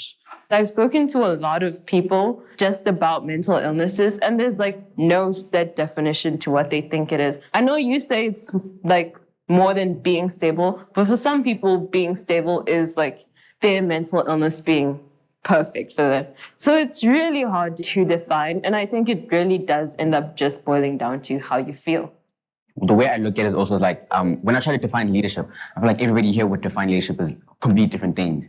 And when we try to what is the characteristics of a leader, everybody here is going to Putin is a leader and Mandela's a leader. But the characteristics of those two people are very different. And I feel I like that we understand that mental health means different things to everybody. It's very subjective. everyone wants to like define it by certain characteristics, and like psychology isn't an exact science. I think we all know that. And so it's very difficult to just say that like, oh, all depressed people like cry all the time, because you could have depression but like never cry. You could have depression and sleep perfectly fine, but someone else could have the complete opposite. And I think we just need to be able to acknowledge that not everyone's experiences with the same thing are going to be the same. Yeah, I definitely think mental health is not like a sort of, if I can say, a textbook issue, and therefore trying to put it into kind of a box of a definition would be very difficult, because in that we're excluding different people's experiences of it. So I think leaving it open to everyone defining their own balance and their own mental health is actually more inclusive and more beneficial, and opens up the conversation to more people. Yeah. In South Africa, we have a big burden of mental illness. We don't always have the resources to engage with that. It's a conversation that we don't speak about. It's just like, okay, now we're gonna carry on. Okay, let's do this. We don't address the issue. We know the issue. Everyone is struggling, and we don't address that, and people get judged, and they sort of just hide themselves and put themselves in a cocoon in a corner. And that's not really good, and that's why we need to sort of attack this. Our generation almost is a lot more vocal about mental health, and we speak a lot more about it, and we're a lot more open about it because we want to have those conversations. And specifically with our age group, it's like being a teenager, the hormones are often blamed for any emotional thing that you go through, or your problems aren't that bad because you're a child. In my family particularly, mental health is addressed, it's accepted, we know it exists, but because of the cultural aspect of it, there's still this whole idea of, because you're a child, what do you know about depression? What do you know about, feeling sad? What do you know about having problems? What kind of problems can you have? We provide for you, you go to a good school, you have everything that you could possibly need, so you don't really have a reason to be, sad, depressed, to have any sort of mental health issues. So there is space to talk about it and space for it to be addressed, but there is sort of that barrier in the sense that you are still a child and you don't really know. When people think about mental illness, I think previously, early on, people think of asylums and straitjackets and stuff like that, whereas people are realizing, okay, that's not the case anymore. When they hear of like a situation of someone who's depressed, they're like, they'll speak about it and be like, oh, you never really know that someone's depressed. And then for me, it sounds like they're saying that for them, mental illness happens, but outside, this circle, like outside people they know. It's quite an interesting observation to think that the people who go through it most are the people we tell them to talk about it. It also goes back to this thing of being from the hood. You have to be so tough so that no one, bothers you in that way. And then now you can't expose yourself like that. And that's how a lot of people feel. You see all of these guys chilling on the corners, talking about absolutely nothing when they could be addressing issues within themselves. I'm someone who does, from time to time, suffer from low functioning depression, and I can't even do like everyday normal tasks. I am trying to at least be at peace with myself, but I can't be at peace with myself and then let other people down because I can't complete the everyday tasks I'm supposed to. Whenever I'm dealing with something, even if it's not that big, I'm always like, oh, but people are experiencing way worse. Like, this is nothing compared to what most people have to go through. And it's not healthy to do that. And I've had to learn that as well. But also there's a part of it where you have to recognize, like, this is what I'm experiencing. Like, if someone breaks their arm and someone sprains their ankle, an arm break is going to be a lot more painful than a sprained ankle. But if you've never broken your arm, your sprained ankle is going to be the worst pain you've experienced. So it's very conditional, but you have to be aware of both, I feel like. We're so desensitized to everything that like we just use these terms like so loosely. It's the same thing with people being like the thing of like, oh, I want to kill myself. It's like, okay, cool, relax, your boyfriend just broke up with you. That's happened 3 times, so it's fine. Throw around these terms so incorrectly. And it is so frustrating because it is a label, right? And it puts you in a particular box.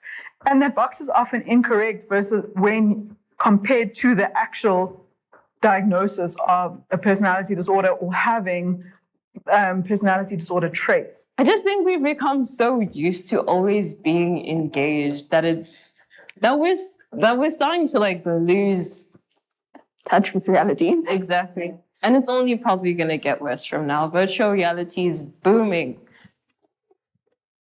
People that have mental illness are not scary people. They are vulnerable people. And having that shift where we are not scared, it's a world where we realize that they are not scary, they are extremely vulnerable. And being able to engage with them at that level and support them at that level instead of the stance of being scared.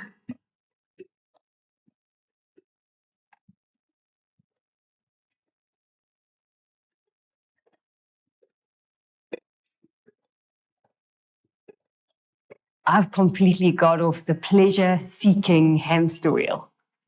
Like no longer looking for any pleasure outside of myself. I'm my biggest hater.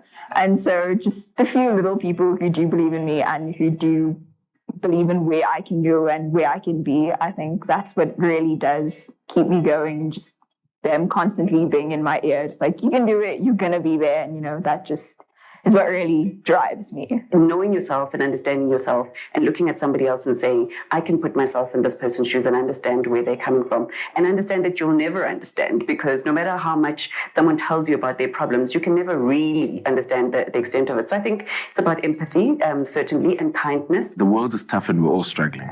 I'm a biggest hater. And so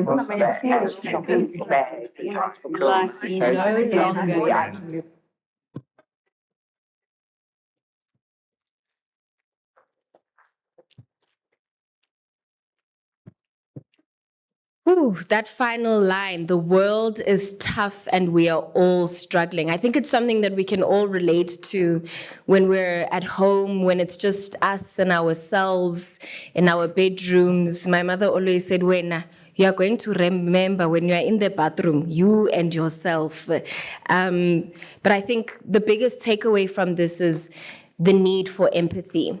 And the need to break that stigma and to really build communities where these conditions can really make us feel so alone. Speaking of being alone, I think I'm tired of being alone on the stage. So DJ, can you please help me call our superheroes to the stage, our panel of industry experts, just so that we can take in what we've all just watched and actually have a conversation about it. And I think it's important that after we've had the questions spoken about with our panelists, that we open it up to you all. So we will make some time for that. The first person I would like to call to the stage, who is part of our panel, is the man himself, Mr. Monde Twala, the Senior Vice President of Paramount Africa and the board member of Staying Alive Foundation. DJ.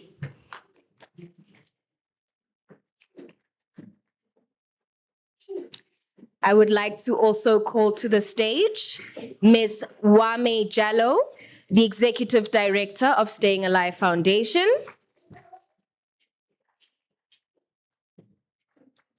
Ms. Marina Madale, Executive of Sustainability and Shared Value, MTN Group. Ntombenhle Matibiri, Youth Leader and Groundbreaker of Love Life. Pearl Tusi, actress, entrepreneur, and model.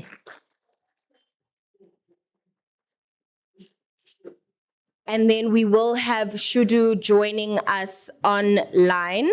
She is Shudufadzo Musida, the UNFPA Global Champion for Women and Girls, as well as the author and a former Miss South Africa. Please give our panel one more round of applause.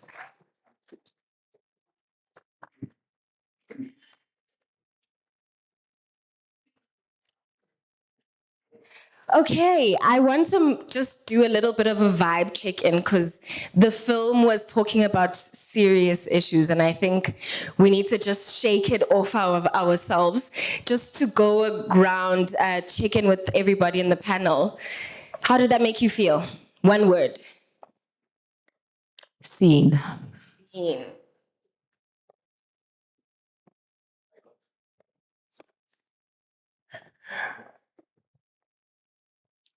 Oh, sorry. One word. How did the film make you feel? Aware, enlightened. Oh, you stole my word. I was going to say enlightened. So double enlightened times 2, but I'll find another word. I know we're supposed to shake it off, but disheartened.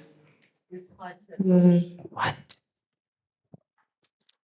Provocation. It made me feel a bit heartbroken. Yeah. What's that? All right. I think I'll start with yourself, Mr. Mondetwala. If you all were here in the room yesterday, he was part of a panel talking about investing in youth. And yourself as the VP of Paramount have teamed up with not only the APRM in this event, but also with the UNFPA as well as the Staying Alive Foundation. My question to you is about partnerships and the role that partnerships have, such as the ones that you have with the MTN and the Staying Alive Foundation. What role do they have in amplifying the impact of this or initiatives like this one about mental health? Good morning, everybody. Listen, you know, the People versus series is a trilogy of very important narratives, very important issues that are faced by young people. So we started this initiative through multiple other partnerships over time. When fees must fall, activism, we saw young people, hit the streets.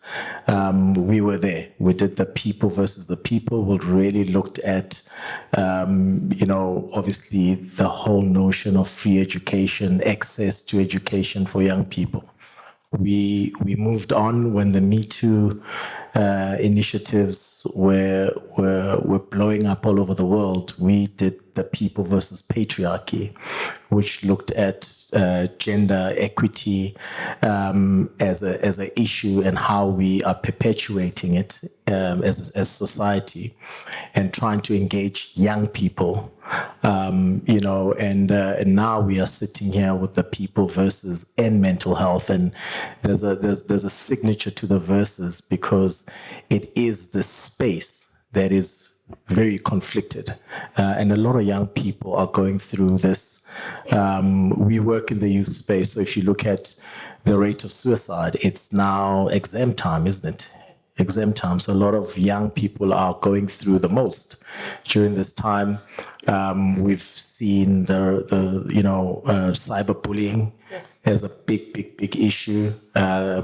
If you look at the stats around the impact of social media, the impact of the digital space in its negative side and its impact on young people, and also making sure that we have real, authentic conversations that come from the youth, by the youth, for Africa, coming up with African solutions. Because a lot of the time we also hide behind culture as an excuse, or there's this gray area where culture comes into play, and a lot of African youth are going through quite the most, and this is our attempt to really, partner with all stakeholders. We partner with content creators. We partner with Staying Alive Foundation is a big partner of us.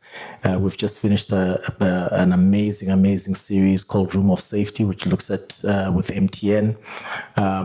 But it is about, the idea is really about, it needs a unified force that can really tackle this mental health challenge. And it's tricky because it's different for everybody. There's no one solution. So it's going to need all of us as an army to come together and really partner in at least providing the tools and the guidance for young Africans. This particular trilogy that you speak about, the People Versus, there was something very editorially different from the other films, which is it is not versus mental health, it is and mental health. Why make that choice? Because I think, like I said, I think mental health is and wellness, I think is very subjective. It's not. It's a holistic approach. There's, you'll see that in the film, especially the extended version, we actually look at different chapters. So there's a chapter where we look at gender, gender and mental health. You look at finances. The economic impact on mental health. We look at the digital world, online, what's happening with cyberbullying. We look at it holistically. So there's no one way around it. We have to look at different elements of society and how it impacts our day-to-day living. Access to resources, access to, I spoke to access to, for young people to know where to go. Where do you go? And making sure it's readily available, making sure that there's also, on the cyberbullying side, I think Marina will talk to the tools that are out there for young people to engage. We're engaging, the social platforms, we're engaging Meta, we're engaging YouTube, we're engaging all these social platforms. It needs an army. And I think hence we didn't land on one thing. We understood that the illness is actually very holistic and requires us to look at it holistically in terms of how we can help young people today. I want to talk to the lovely lady in yellow next to you, Ms. Wame Jallo. You are the executive director of the Staying Alive Foundation. One of my most favorite projects that the foundation has brought us is MTV Sugar, because it has made having the tough conversations of really what our shared realities are so much more easier, by virtue of just it being brought to us in the form of a, television drama. Can you tell us a little bit more about the Staying Alive Foundation and the work that you do? Sure, thank you, and I'm glad you're a fan. Hi, everyone. Good afternoon. It's a great pleasure to be here and to speak about this issue. Actually, when I said disheartening earlier, it's a topic that is a silent crisis that people don't talk about. So to be on this panel and have this conversation is empowering, powerful, and I'm really happy that this forum and symposium has actually landed that as an issue to focus on. I think just to say, Staying Alive has been doing a lot of this work for the last 28 years and really focusing on demonstrating how storytelling isn't just about entertainment, but also as a catalyst for change, right? How do we give agency to young people to be aware, to have information, to make informed choice? And I think that is a really powerful and important thing. And Sugar, in its format, does just that.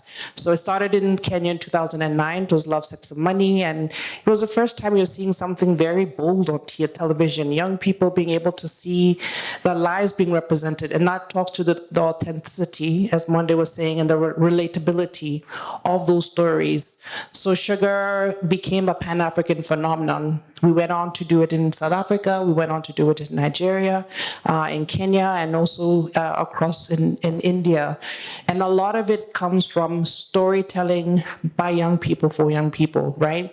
how do we actually do that is doing a lot of formative research to say what are the issues that young people are contending with on the ground, and how do we then use that to turn it into storytelling to create dialogue between themselves and their peers, themselves and gatekeepers, whether it's policymakers, their teachers, members of the community, religious leaders, brokering tough conversations. And I think that's what's really powerful about today's young people is that you're brave, you have tools to help you do that. And Sugar, I'm very proud to say we've been able to reach over 300 million households with this content.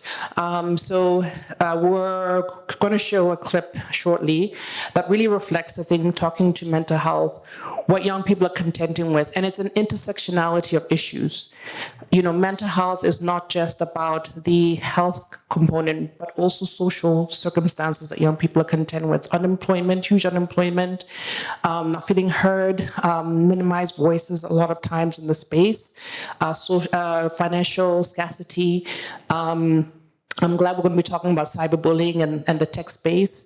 But from a health perspective, lack of access to health services, the stigma that a lot of young people face. You get into a healthcare facility to ask for service, the first thing someone says is, how old are you? What are you doing having sex? You shouldn't be here, et cetera, et cetera. That contributes to then young people feeling isolated, feeling marginalized, and not having a space. So the next clip we're going to see right now is an example of that in Kenya, where young people were fed up. They took to the streets and said, wait a minute, if you're going to increase the tax bill in Kenya, it's going to impact on our access to sanitary pads. Period. Poverty is a huge issue. So I think we need to take a step back when we talk about mental health and look at the bigger holistic picture, as Monde said. What are all these compounded issues that exacerbate mental health crisis in young people? And what could we do to really tackle it from an evidence-based point of view and conversations with young people, right? So I don't know if it's ready to show. We can move on if not, but we can show the next video. Okay, there we go. Very. Have always turned a blind eye when it comes to politics. And ignorance is no defense. We did not know enough to care. I don't think anyone is wrong. Nobody wakes up in the morning and says I want to be wrong. There's absolutely no fear now more than ever, because centrally we're in a space where people want better and people know and are aware that they deserve better, and I think that's what people are asking for. Gen Z's only fear pregnancy, marriage, and data bundles running out. I wanna be.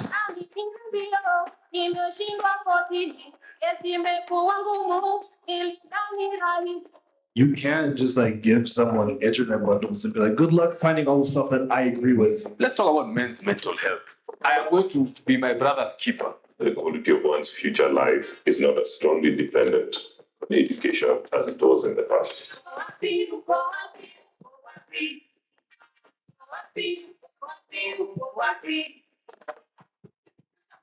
So many people lost their lives. We do owe it to them to continue that fight.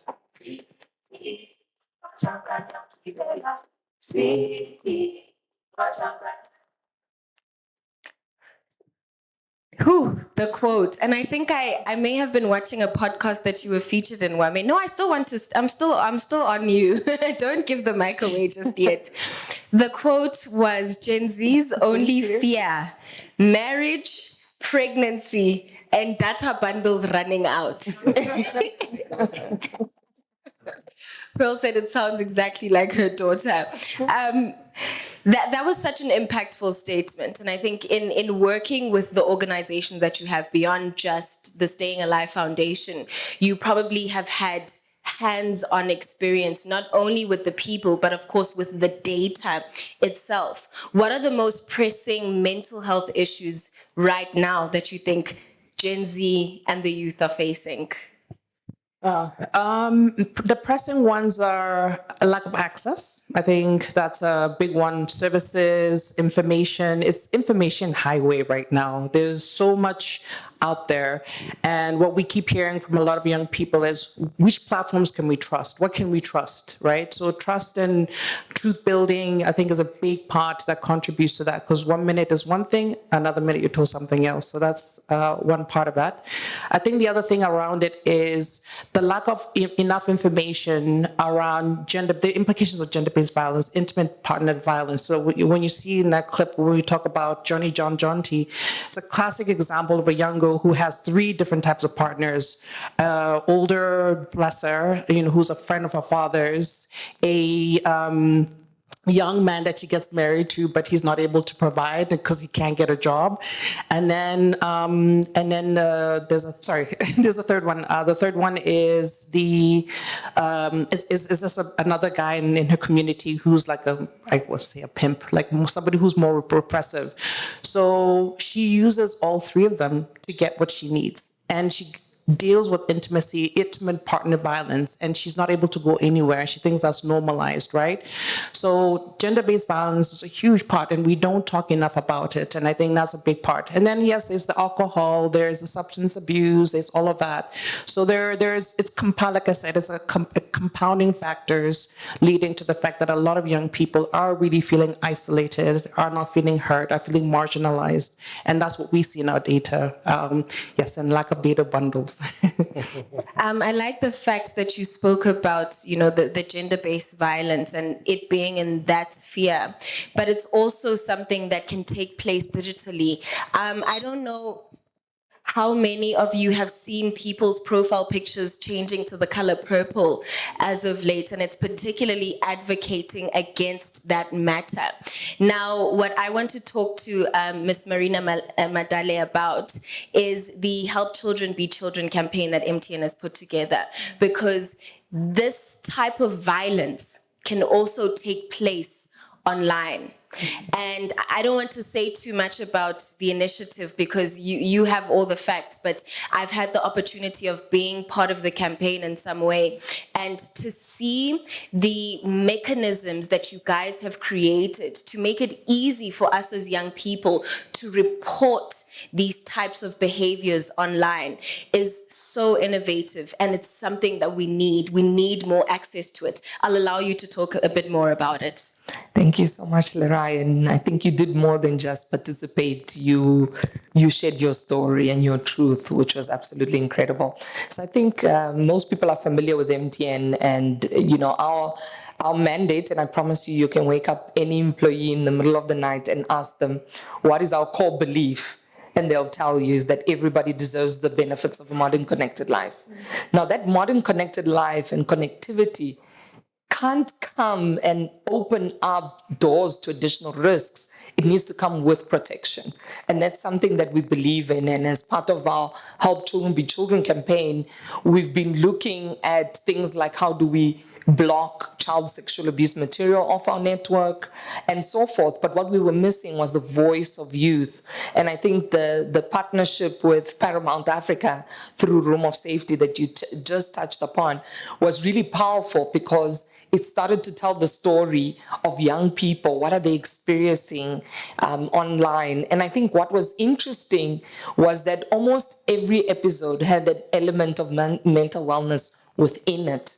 A lot of people spoke about, their images being reshared and how depressed they became from it. And so I think there's an interesting statistics I came across, which was that every extra hour online increases the depression risk by 13%. So you can only imagine that if someone's already, as the panel has described, already struggling with unemployment, struggling with, poverty, being in a certain context, how disempowering that is. Now imagine the online world where something is not put up once and taken down. It's actually put up and someone passes it on and passes it on. So it moves from just the one victim or the people around your immediate life knowing you've gone through, you're being abused as a woman or a child is being abused. It goes from just that circle knowing to millions all over the world within seconds. So you can imagine that it's almost, that trauma of the repetition of it. And the psychosocial impact is just so much deeper. So I think, I think the documentary is exceptional. It's really bringing to the forefront this conversation and unpacking and saying, do we even understand the terminology? We're actually a few days, probably a couple of weeks from 16 days of activism. And I remember seeing a term, and there's so many new terms popping up every day. There's catfishing, there's cyberbullying, there's doxing, and so many other things. So I like that the episode starts to unpack what are those things, because the same way you need to recognize you're in an abusive relationship is the same way you need to put a word, a term to it. You need to call it what it is, because I think healing lies on the other side. So with mental wellness, it's also naming it, knowing it. And I was just talking about a story of a young lady very close to me, and the fact that, she's going through her own bipolar. And I think in the beginning, we were very understanding of it. But then when she started to not want to take medication, we were like, okay, but are you putting that oxygen mask? Because a lot of these different types of mental wellness elements, some of them are treatable. So you simply have to, go to therapy, take the medication, and keep at it and stick to it. And I think there's healing on the other side. Thanks. MTN is the biggest telco company in the whole continent of Africa, which means that you are connected, or you are connecting the youngest population on earth. And I think what you sort of touched on is the fact that you guys saw your responsibility in the fact that by virtue of you connecting these young people, there was some level of enabling these behaviors, and you had to then cut that, taking that initiative. I want to look from a shared value perspective, from a sustainability perspective. What are the long-term sort of ways in which you are partnering and finding practical mechanisms to partner with young people and combat the mental health issue? Thank you so much. I'm going to start off from the digital angle first. So just a couple of weeks ago, through the UNICEF and the GSMA, which is the sector body for the telecommunications industry, we actually launched the African Task Force on Child Online Protection. And we're extremely proud of that work, because now the real work begins. And if you look at some of the recommendations out of the task force and what we're seeking to achieve, the first is putting child safety, embedding it into the curriculum of schools across the entire continent, so that it's not a by the way there, but rather it's part of your curriculum. You're learning computer science, you're learning coding, you're learning how to stay safe online. And then the others, obviously, reporting and helplines are really critical in the space. And then also data-driven, so understanding the research, understanding what's happening. When you look at mental wellness, very interesting that in some schools, they're starting to introduce they call it grit programs, to speak about emotional intelligence, to speak about, how do you express your emotions? How do you name them?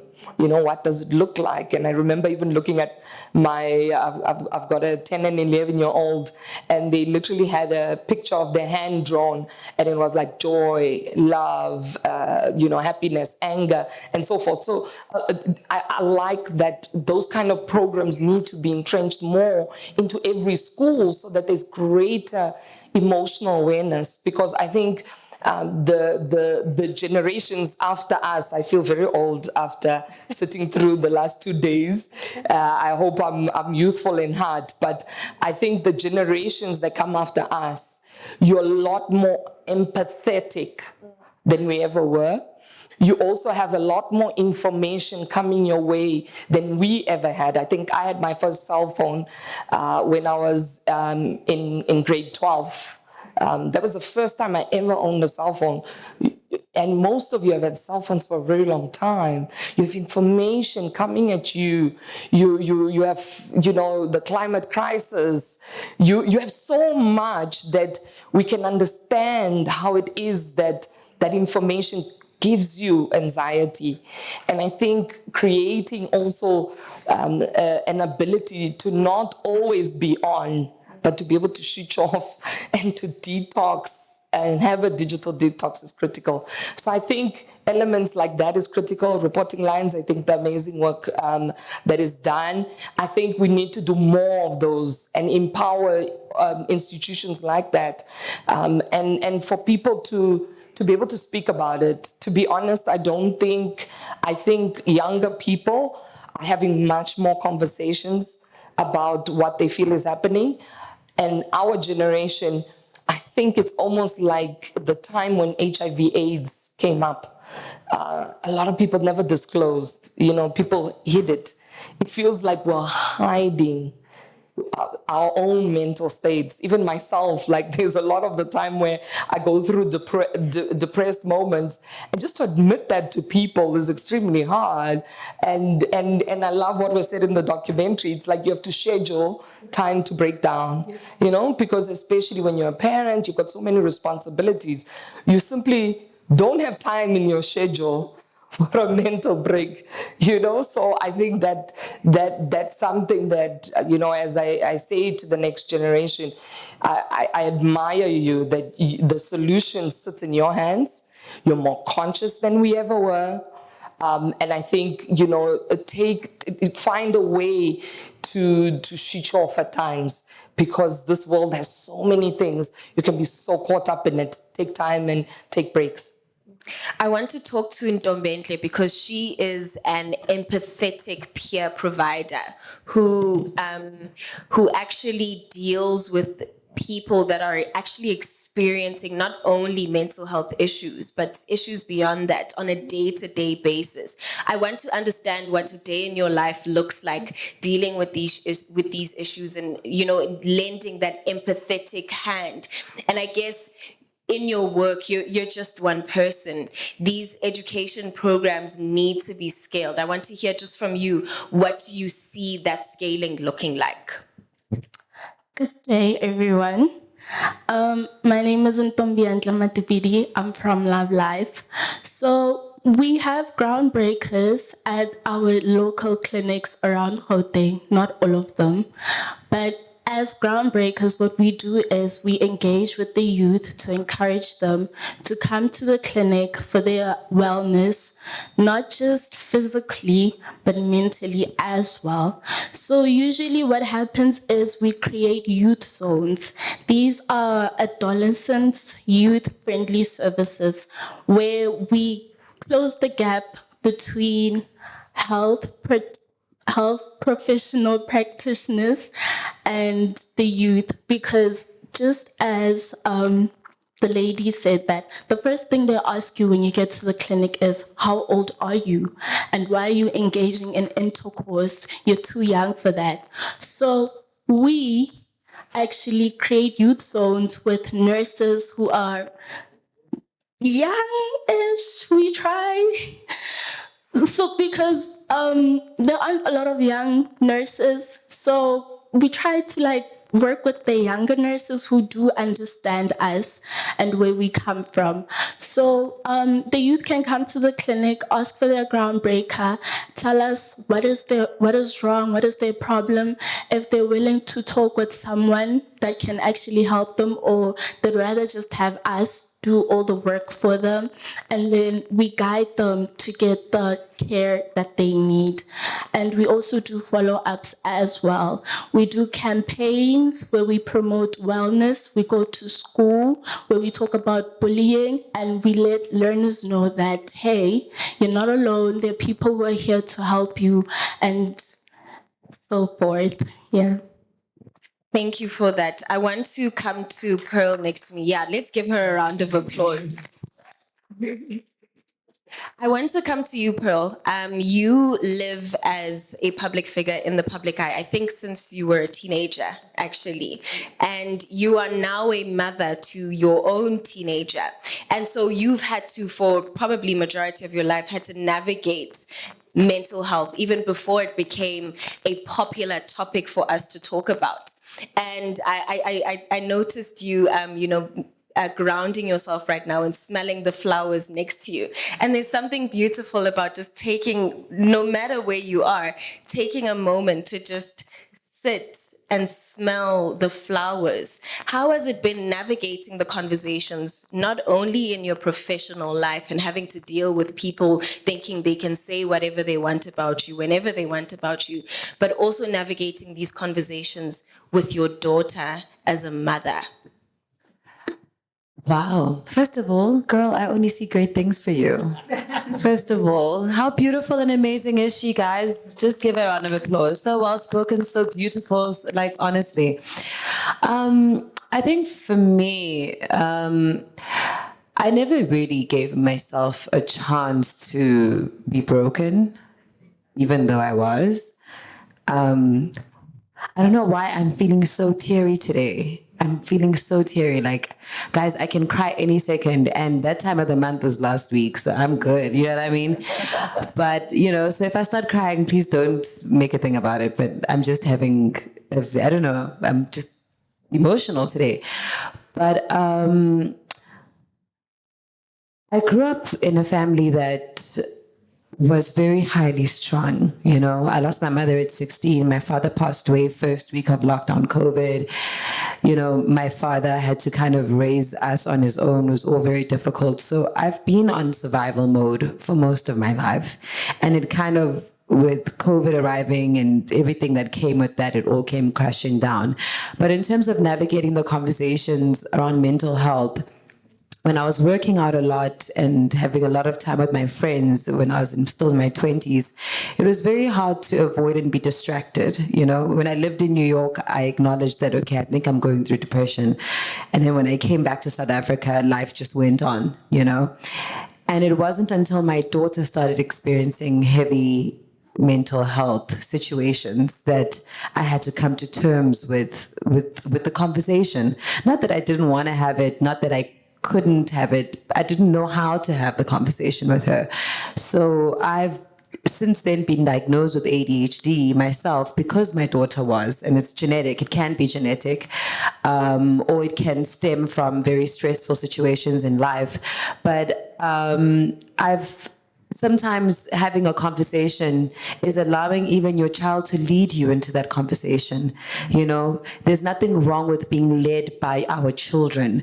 We need to give them that confidence. We need to teach them and allow them to lead us sometimes. And when I realized that everything is falling apart in terms of our relationship and especially her mental health, I had to take a look in the mirror and I had to take a good look at her and listen to her. And obviously consulting mental health professionals and all of that. And it's brought me a lot of healing. So I think just navigating the conversation sometimes is understanding that you cannot navigate the conversation. Sometimes you have to allow yourself to be lost in the moment to find your way into that conversation and learn from what's happening around you. So I think, I hope that answers your question. I don't know if I answered it. I think one more to you, Pearl.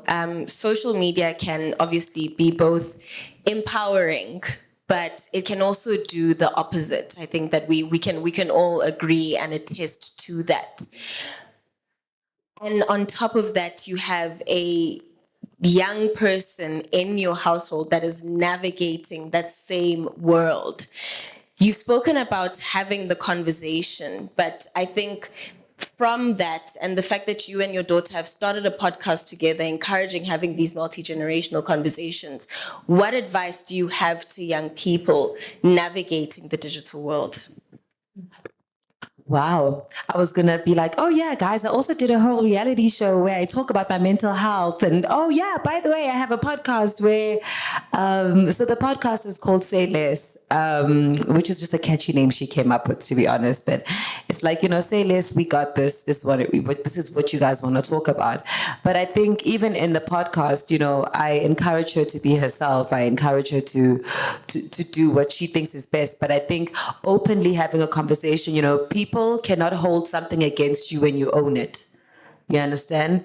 So when I go out there and I say, I'm struggling with depression, I'm struggling with this is what I'm struggling with, I'm not alone. And that's what I'm learning, even by watching the documentary you posted earlier. It was like, oh, I feel exactly, oh my God, okay. It was like, sorry. It was just like, I feel, oh, I'm not feeling this alone. I'm not alone. Which then allows you to open up your hand and walk with somebody else, in that situation, and to just be honest with yourself and honest with other people about what you're going through. I think I really pray for young people that they really start looking inward a lot more. There's a lot of looking outward, wondering what people are saying, wondering what people are thinking, wondering what illusion you're going to create for people out there to believe or think or whatever it is about you. And I mean, I just think about recently, the documentary about Thabo Bester came out, which I took part in because I was one of his victims. And every time I have spoken about that incident, I have been ridiculed publicly. My story doesn't make sense. Oh, we think she was dating him. Oh, she took the knife and took him to church. She gave him a Bible. Ooh, I wonder where's that Bible now? Oh, everything about my experience gets ridiculed to pieces. And what's so sad even about that documentary is that my entire story wasn't really told the way I told it. And I have no control over that. And I have refused to watch it. But the snippets I've heard, I can understand even why people think there's inconsistencies. But the documentary wasn't about my encounter with Thabo Bester specifically. And for the first time last week, I saw some reactions from that video, and it actually hurt me. And usually I would have been like, I don't care, they don't matter. But I sat with that pain and I said, wow, this actually hurts that people think this is funny. And I was also very encouraged by some of my friends who knew the story, who went out and spoke and said, Pearl has been speaking about this since the moment it happened. Pearl has said that this happened. The pastor that I took him to spoke about it, all of those things. And then I had to remind myself, Pearl, why are you focusing? So it's also about what you focus your energy on when you have that control. So I just want to say, young guys, go work out. If you want to have some sort of control of your mental health, go work out, speak to the right people, and focus on the right opinions that are in your mind about yourself and that other people have to say about you. I can either focus on the people who think that my story is funny, yet still expect you're going to see them with purple profile pictures, the same ones who laughed at me. Do you understand what I'm saying? Like the ones you find at church who can't go and do good things for people. So it's the thing of, let's focus on the positives, and I'm choosing to do that. And with my daughter, it's the same thing. It's about having those conversations. And why do you think of that about yourself? So it's many things that one can do to make the right decisions for their mental health, but have the conversation and be confident, and don't allow anyone to use your pain, experience, or what I've been calling my invisible superpower, which mental health can be. Thank you. Mental health can be crippling. So imagine, and I don't mean to undermine any sort of disability out there, but if I just may, it's like having an invisible disability that no one knows how to assist you, and you can't even figure it out yourself. So yeah, I think for me, it's empower yourself and focus on the positives in your life.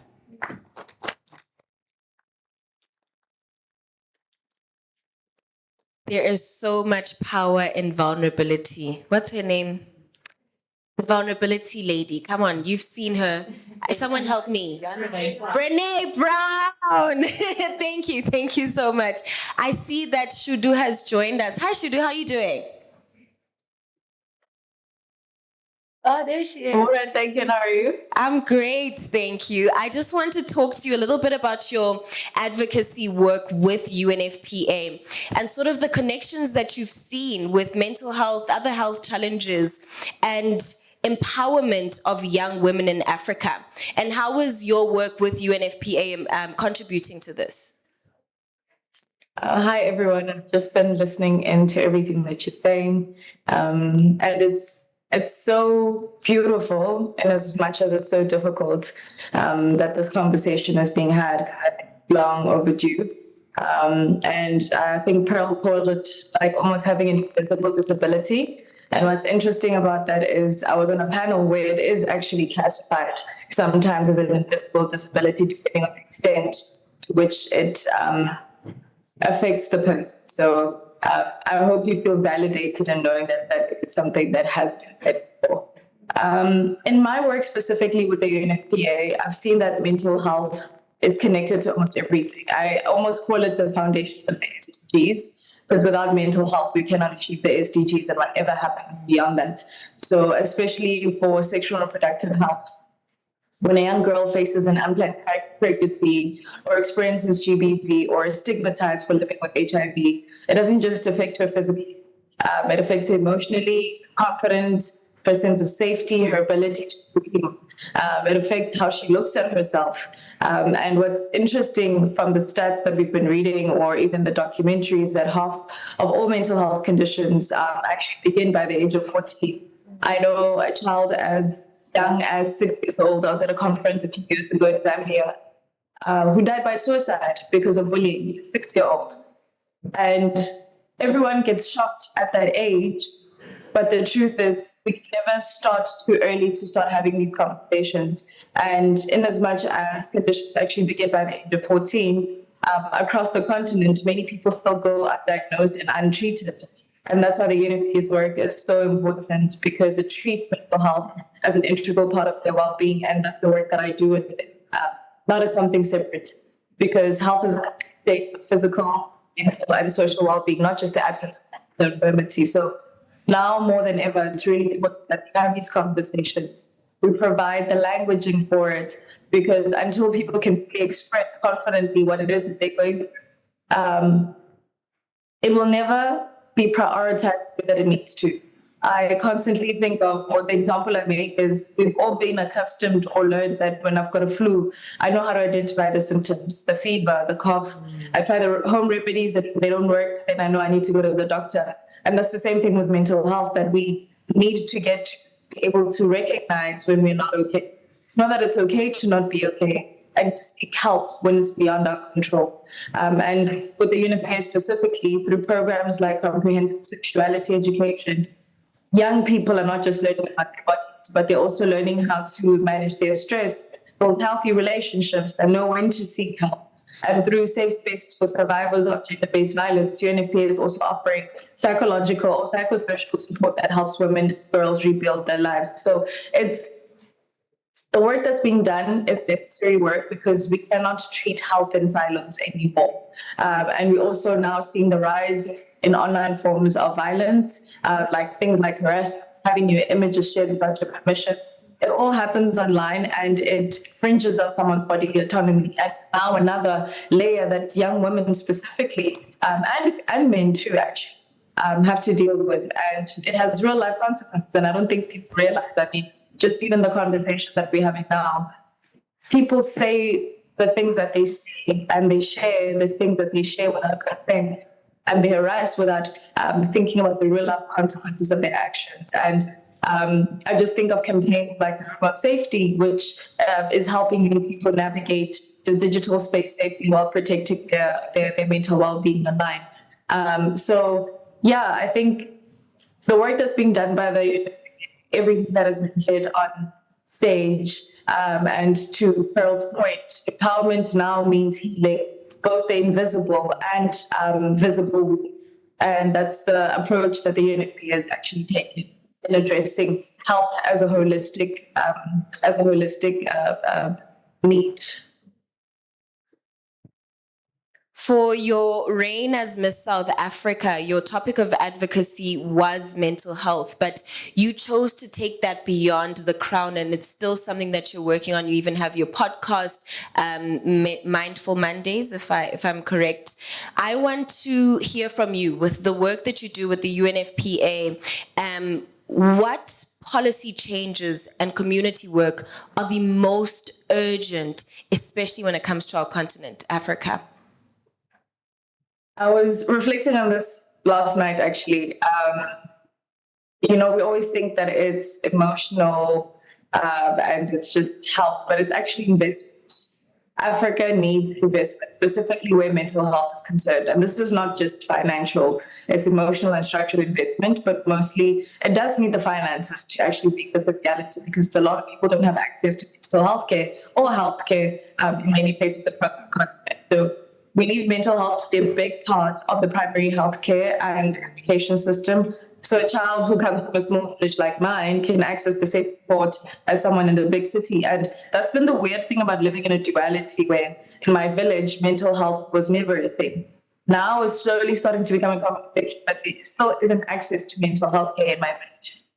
And then as someone now who lives in a big city, both Johannesburg and New York, that is something that has been so normalized in terms of me feeling like, okay, I need to speak to my therapist, making the appointment. It's become part of my daily life, but we are realizing that mental health and health in general, access to mental health, has been seen or positioned as a privilege, but it's not. It should not be a privilege. We need to train more peer advisors to make sure that those who don't have access to big city offerings also have access to support, some kind of support. Young people can be trained to offer help in safe and relatable ways, which you've seen right now with the rise of social media and mental health advocacy online, where the more stories we share, from execs on stage to public figures, to businesses, to leaders, we then model a sense of psychological safety for someone to say, me too, I'm going through this. I feel seen. And just the documentary and how it shaped the stories of both men and women, and the realities of feeling like, actually, yes, I don't have the privilege right now to break it down, but I am scheduling it for the 17th of December when I'm on my way home, And we need to break that stigma, because especially in an African landscape, we've modeled resilience as a way to numb the psychological challenges that we face. Mental health specifically is not just the Western issue. And as you said on my podcast as well, we covered what mental health looks like through an African lens. But what it actually looks like is actually acknowledging that there's things that people face. I saw that Chetza Mombele as well, the psychologist, and he's speaking about how mental health is now more than a human issue. It's become a digital issue with all of these things that have been intertwined. So in Africa, I've always believed, and we've always believed actually, that healing only happens through community and Ubuntu. We just need to really reconnect to those values and to those systems that have made us the people that we are, but integrate them into the systems that we're building to ensure that the structural silencing of mental health conditions doesn't continue any longer. Because at the end of the day, investing in young people's mental health isn't just the right thing to do, the smart thing to do, especially for the SDGs and the future that we want to see, because a healthy and empowered generation is the foundation of a sustainable and thriving continent, which Africa is going to be. Thank you so much, Shudu, and thank you for taking the time to dial in from New York City. And I can tell you're probably in a library right now. You're studying right now. So thank you for taking the time out of your day. I think something that I wanted to hold on from onto what she said was the fact that your story is so important. And no matter who it is in the room, it will make them feel or think, me too. And that's what mental health, it really is cross-cutting. You know, Monde, you mentioned that earlier on, and that's why you chose and instead of versus, because mental health does not stand alone. I want to, with the last 5 minutes that we have for this session, before we go off to lunch, just open up the conversation to everybody on the floor. So if you do have a question, please put your hand up. I see we've got our first one. We'll take all the questions together and then answer the questions afterwards. So the gentleman over there, please. Just press the button.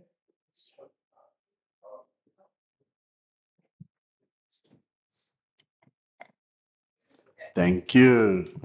Good afternoon, everybody. My name is Luvuyo Manyi. So I've got comments, reflections, and I guess a question. So I've worked in the financial services space. I'm also a young entrepreneur mentor, right? Having led and established various youth chambers, supporting a lot of young entrepreneurs. So entrepreneurs face a lot of anxiety and depression, don't get support. In fact, I believe the figures are around, they have a 60% propensity to anxiety and depression. Myself, who's been an entrepreneur for 21 years, I can attest to that.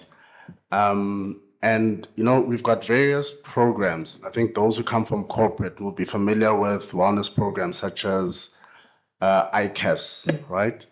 Now, I can tell you for a fact, at least 4 years ago, the utilization of, it's freely accessible to main corporates for free, but the corporates pay for it. It's 15% utilization by the employees. Of that utilization, it's predominantly women. Yet we know about the high, male suicide. So the environment for men to talk about their various challenges seems to be quite difficult for them to open up. In my world, I think by virtue of what I do in my experiences, I always kind of open up to be quite frank about my life and my experience. So divorced, I'm a father of two. My ex is an active mom, so I'm not a single parent as others may be experiencing. Know about death, know about emotional abuse, know about having made money, lost it all, know about the shame and guilt that comes with a lot of things, know about substance abuse. The list really goes on, and others have been through worse, right? And you then have to put on a face and kind of face the world with this brave face and not have men to engage with and actually share that story. And it makes it quite hard because we're also then looked at as shoulders of support, right? While going through challenges ourselves. So one, we're also raised to be strong, but strength comes in weird forms, and I've come to learn that vulnerability is a strength as well. But that's hard to really talk about. So that is a reflection point, but also to realize that, intervention needs to be a little bit more active, where you're not just saying, hey guys, there's a program, go sign up. It's how do I get people involved? And how do I get them to be proactively engaged? I think there was a comment about the kids program. I'm not sure who mentioned it. When my kids come back with whatever activity they did at school, it kind of defeats the purpose if I'm not involved in that learning with them. So having parents being involved in whatever learning activity and the actual exchange then makes it much more fruitful, because I think to build any nation starts in the household.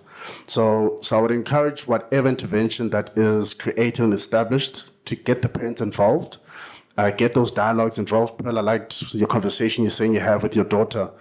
If you're not having those conversations, it kind of defeats the purpose if it's just the teacher and the child. How are we facilitating parents to speak? Because maybe they just don't know how to. There's generally willingness, but you just don't know how to. People can't name the things that they're feeling. So they just know, it's stress, right? Okay. Maybe starts there, but there's more to it. How do we get to naming, understanding, and then unpacking those problems into its small parts? That's where it's much more easier to resolve. That's the last thing. So I made lots of notes. ChatGPT, last one. ChatGPT has become my friend. And I heard someone say, I'm not sure if it's true, but I believe the mental health stress has lowered by virtue of people confiding in chat. Now, I've personally used it in my dating life when I've been told I've been doing I'm not being a good boyfriend, whatever, in the past. But nonetheless, I'll throw it into ChatGPT and it'll do a whole psychoanalysis. And then I'll realize, okay, hey, they're right, I'm wrong. It's like this objective, free therapy that came into play. And I use it for everything. But it was just a signal. It was just a signal to just show how lonely people are, even amongst their peers and friends, when they've got support, to say, how can then we use technology where someone can create a vulnerable space for themselves that is feeling safe and becomes a conduit towards actual active therapy by an actual professional. I'll stop there. Thank you. Thank you. Okay, let's take the question again. Okay, that one.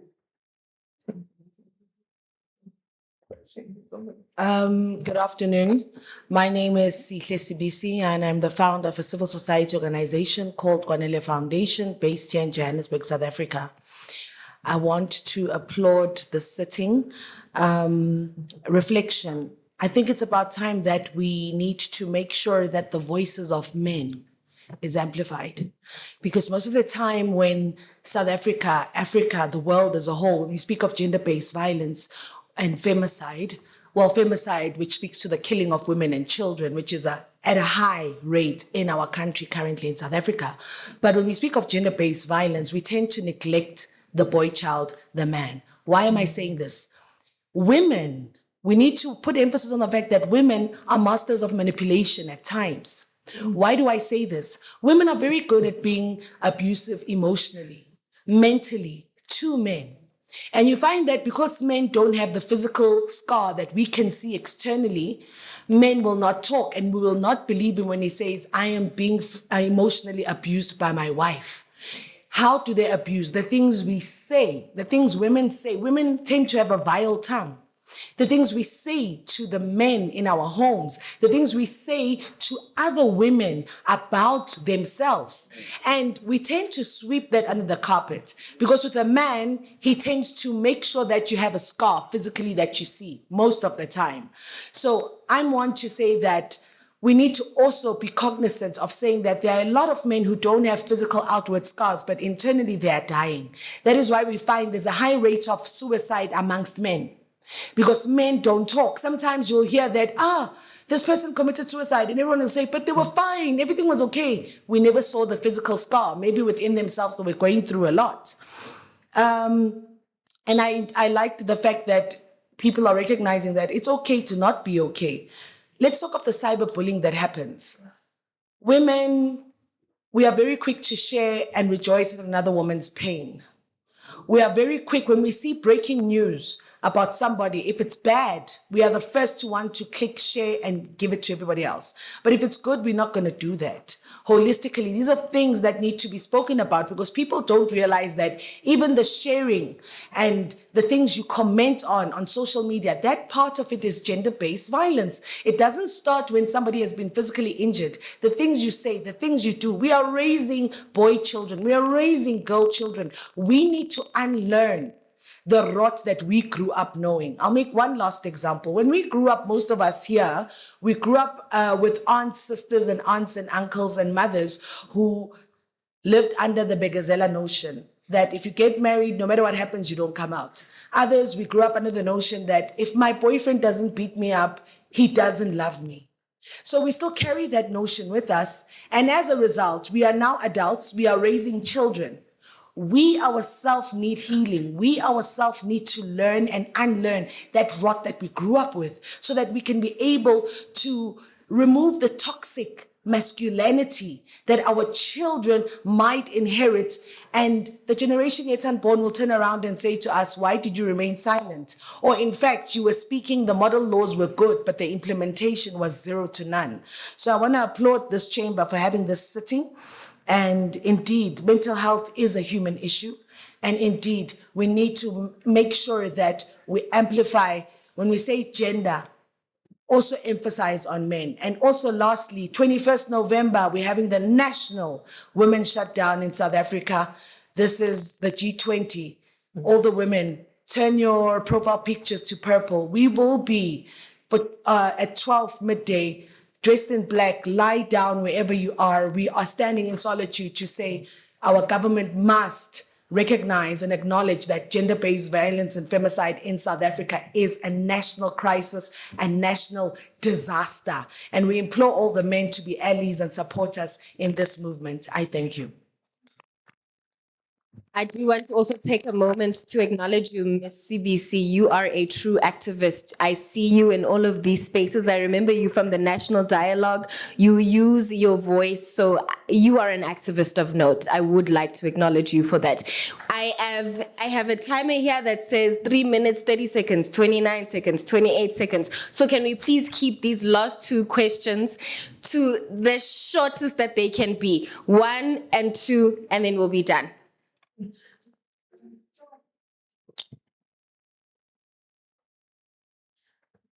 Thank you so much. I'd like to thank the panelists up there for the engagement today. My name is Millicent Sethaile and I'm from Botswana. I think my engagement with mental health, I'd like to link it to resource mobilization. I think having worked with Paramount and MTV Staying Alive Foundation and understanding the work that goes behind the storytelling and the awareness raising, it is quite crucial that our governments, and I'm speaking to governments because this room is filled with people who are influencing government one way or the other, that it's high time that we prioritize funding initiatives that actually speak to programs that are capacitating and etc. Because government does just not have capacity to ensure that it can program for such. So my plea to people in this room is that we need to push our governments to ensuring that when it's prioritizing funding and when it's prioritizing resources that speak to mental health, it's ensuring that it's giving it to the right organizations and the right people to ensure that if UNFPA can advocate for access to SRHR services everywhere and in every corner of the world, we can actually ensure that we're doing the same thing with mental health. So thank you. Okay, last one, Jonas, it's yours. Only one called by name. Good afternoon, everyone. This is Jonas Ndlovu. I'm representing Blind SA. Chair, if you may, just 100 seconds, if I do, cut me. Mr. Twala, good morning, afternoon, sir. My recommendation and maybe somewhat of a plea is that with this documentary that is being produced, may you kindly consider audio description for it. Maybe in sort of a question, will it have audio description? And if not, please do. But when you do audio description, if you can just tailor it for an African audience, don't do the audio description that's gonna speak over the subtitles. And the reason I'm saying that is because I heard there's African languages being used, and sometimes you'd have audio description that speaks over titles.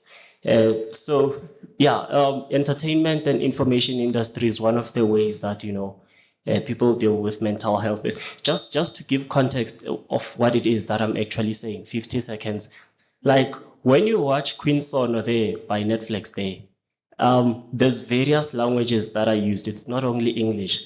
But if somebody speaks an African language, an audio descriptions will speak over it in English. So if Miss Tusi there, her character is speaking Zulu, you wouldn't get the authentic, experience of listening to that in a language you know and understand, because it will be audio described. The subtitles would be read over in English, and that doesn't allow you an authentic experience as a person who understands that language. Thank you. It's just a recommendation. Please look into it. If budget doesn't allow, it's fine, but hopefully, yeah. Thank you. And just to Mr. Twala, before you answer his question, which I'd like for you to please answer it first, Jonas is visually impaired. He's a politics student, but he is amongst some of the most top performing students in his class. When there is a speech that needs to be done, he stands in front of the class. He is the most well-spoken, and he reads his speech in Braille. He is in a class with, what is the word? Versus disabled and able-bodied. He, amongst a class of able-bodied students, he is still top performing at the University of Pretoria. So can we please give him a round of applause? Mr. Twala, let's talk about the budget for accessibility. No, I think thank you in the spirit, my sister said it, in the spirit of learning and unlearning, I think I receive. The intention behind today really is to really foster partnership. I'm going to try and answer everything and wrap it up because I know everything is moving. But firstly, it's really to thank everybody for creating this safe space. This has been a work of passion for myself, my teams, for a lot of people, our partners, etc. It's been a work of passion and really rooted in purpose. And yes, I think making this accessible as broadly as we can is very, very important. We are officially only launching it in 2 weeks' time. We are taking it to the Soweto Theatre next week to be screened. We want to take it to schools. We want to take it to universities.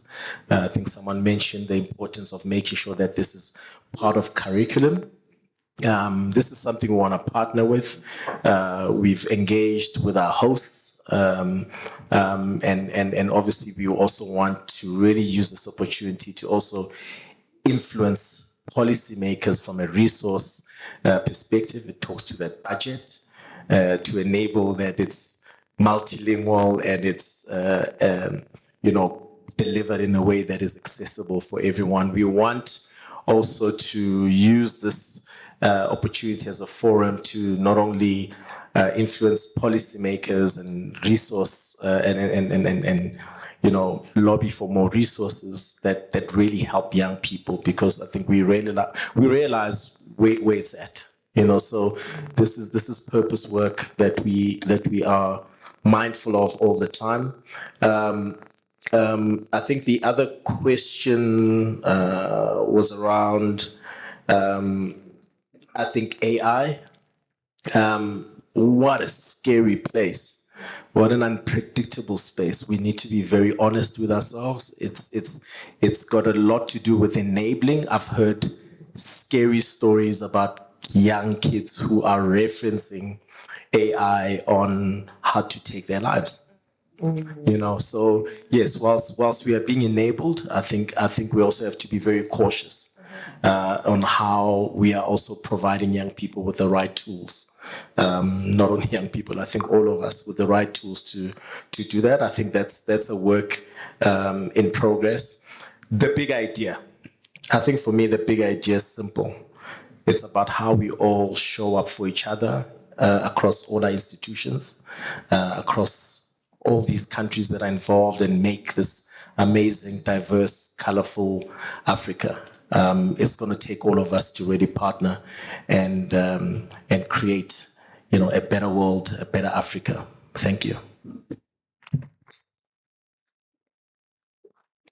I have to close the talk now. I was going to touch on the issue that Ms. Sihle raised about the boy child, but we do have to go to lunch. So I guess that's something that we can take offline. So on the 25th of November, the global campaign for the 16 days of activism against gender-based violence starts. And this year, the campaign is focusing on growing issues of abuse, harassment, and control through technology. And it's calling for governments, tech companies, and individuals to work together to make digital spaces safer. So on that note, I would like to thank our panelists for their wisdom, our audience for your engagement, and everyone who made today possible. Mental health is not just a personal journey, it's a collective responsibility. Let's continue to speak up. Together we can build a future where every young person feels seen, heard, and empowered to thrive. Thank you, and let's keep the conversation going.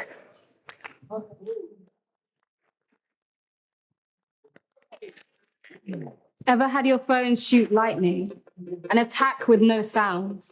When someone comes for you online, your image tapped, shared, and multiplied, it's public. But only you feel it spear through your thoughts. Until your body isn't yours. Until you can't work the same. Can't concentrate. Can't clean shame off the smiles you wear, pretending none of it struck you. And from a cyberstorm, you ask for help. To delete the comments and take the pictures down. But you're met with slow systems and silence. If you turned your trauma into a song for copyright, it would have more protection than a woman online. Can't we do better than these shoddy rights? Give our image and our bodies rights. Real repercussions when lightning strikes. Abuse won't end on its own. We have to fight.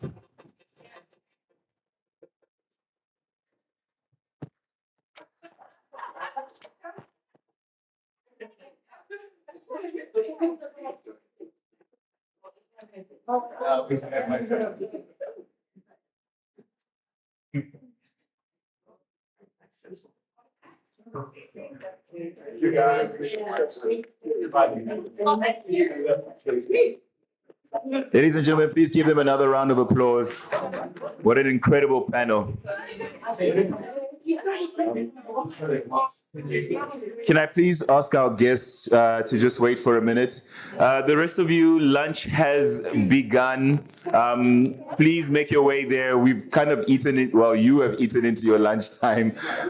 We have to come back here at 2:30, so please hurry so that you can have some lunch. Our guests, please follow me. Sorry, our panel, Pearl, Monday, please follow me this way. I think that way. All right. Thank you.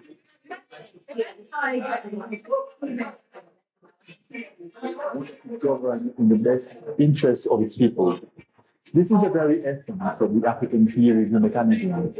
Our journey does not originate from boardrooms and policy documents, but in the bold inspirations of African leaders who dare to imagine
Like we were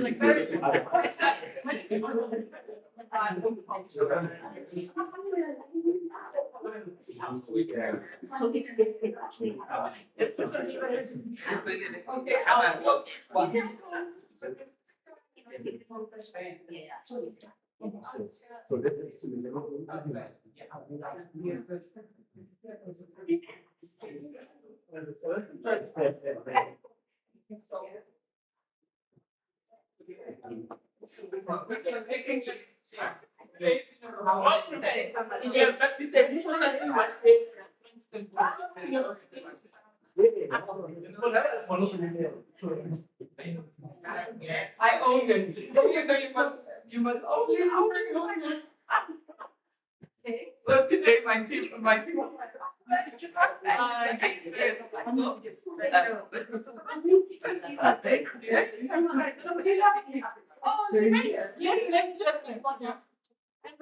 oh, sorry. Yeah. I was the one that. You drive also? Yes.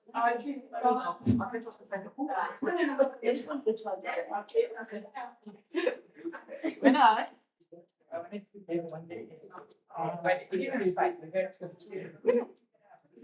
I'm not taking off my jacket. You know, wait, I'm still wearing shorts. Get comfortable. Get comfortable. Okay, yes, get comfortable. Okay, test the wares. Yeah. Nice, we've got my confidence. Yeah. What's up? So proud of you.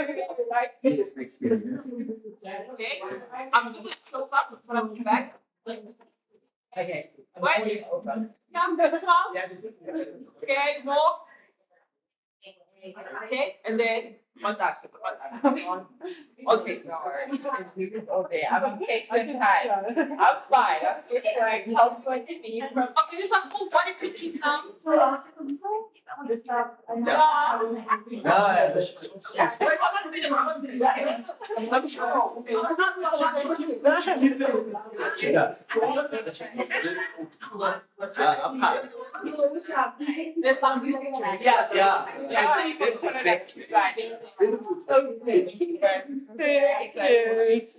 Are you coming?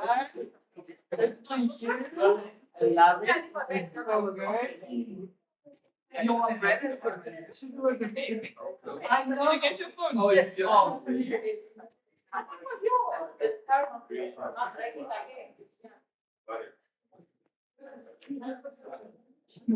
Yeah.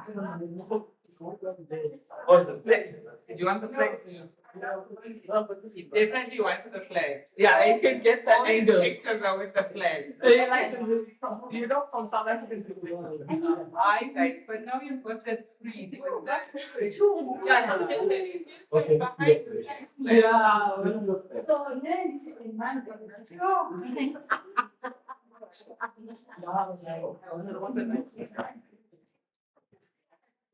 That's a word substitution. Word substitution. I make sure I was told that like this. I don't know.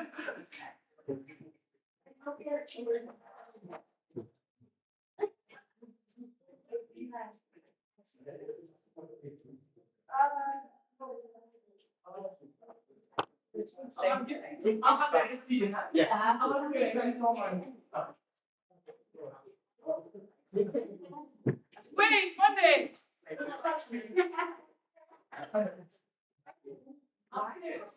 Smart, no, thank you. Thank you so much. No, thank you. Yeah.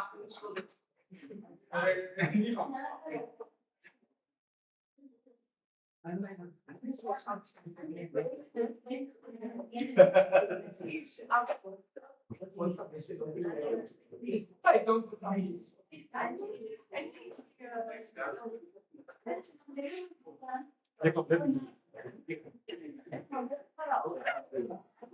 Those are the people in wine. I said to him, and my prayer what he said. I prayed about No, I was going to complete one. Hey. That's why you are here. I made sure. Yes, I will come together this one. So next time you want to do this. Yeah. Yes, yeah, so oh, okay, no problem. Welcome to your house. Thank you for helping us and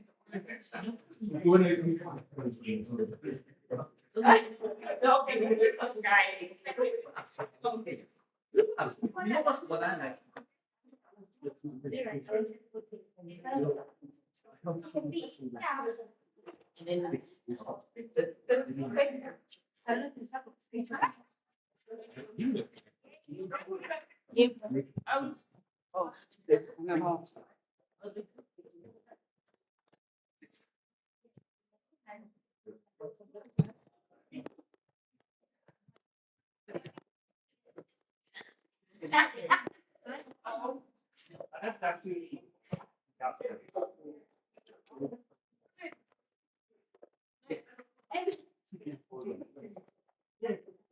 The development and commit to the mutual accountability in governance.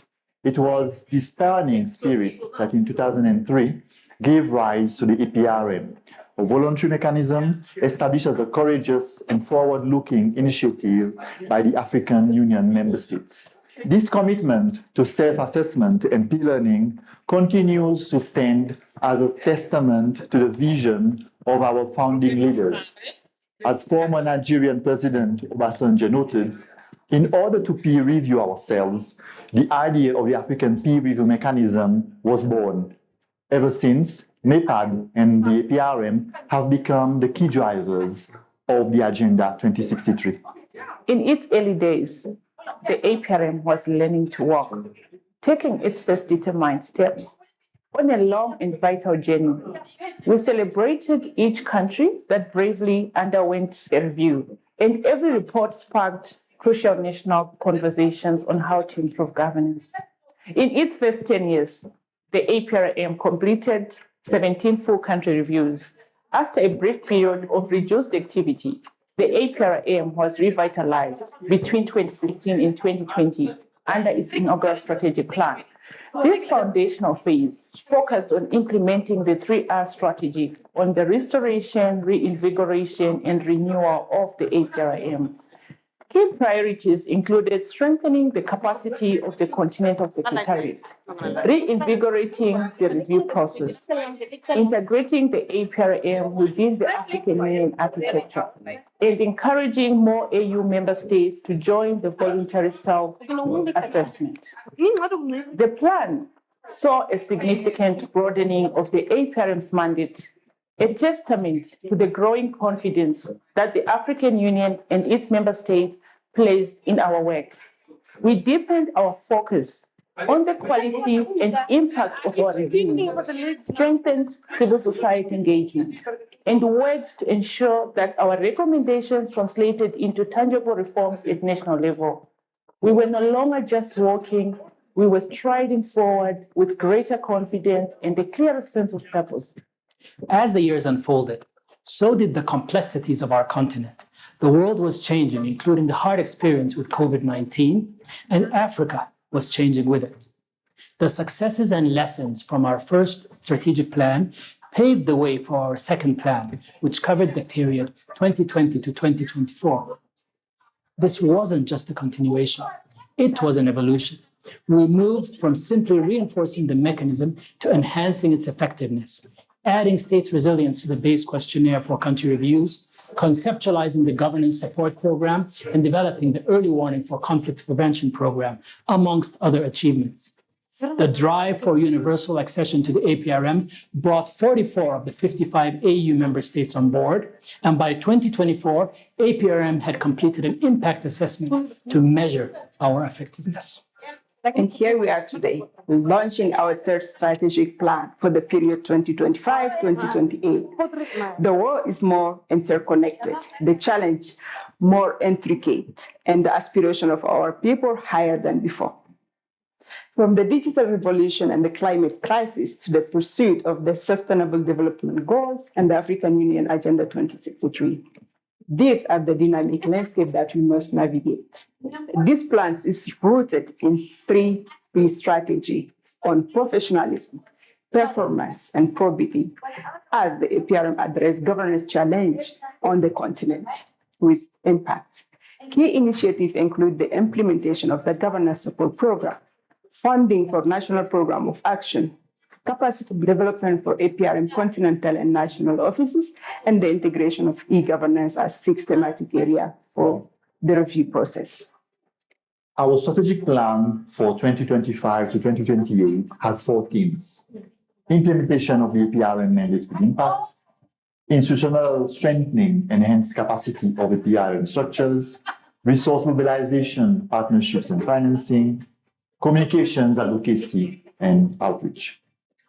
This third strategic plan is more than just a document. It is a solemn promise to our fellow Africans, a promise that the APRM will remain a beacon of good governance, a catalyst for positive change, and a steadfast partner on our collective journey towards the Africa we want. What is the problem? This is a call for implementation of this strategic plan by all national and continental structures. All hands should be on deck. Implementation with impact starts with you. We thank you for your attention. My sister.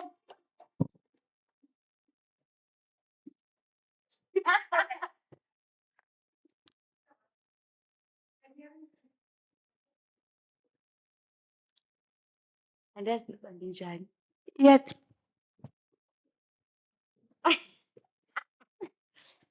Where are they? So, no one like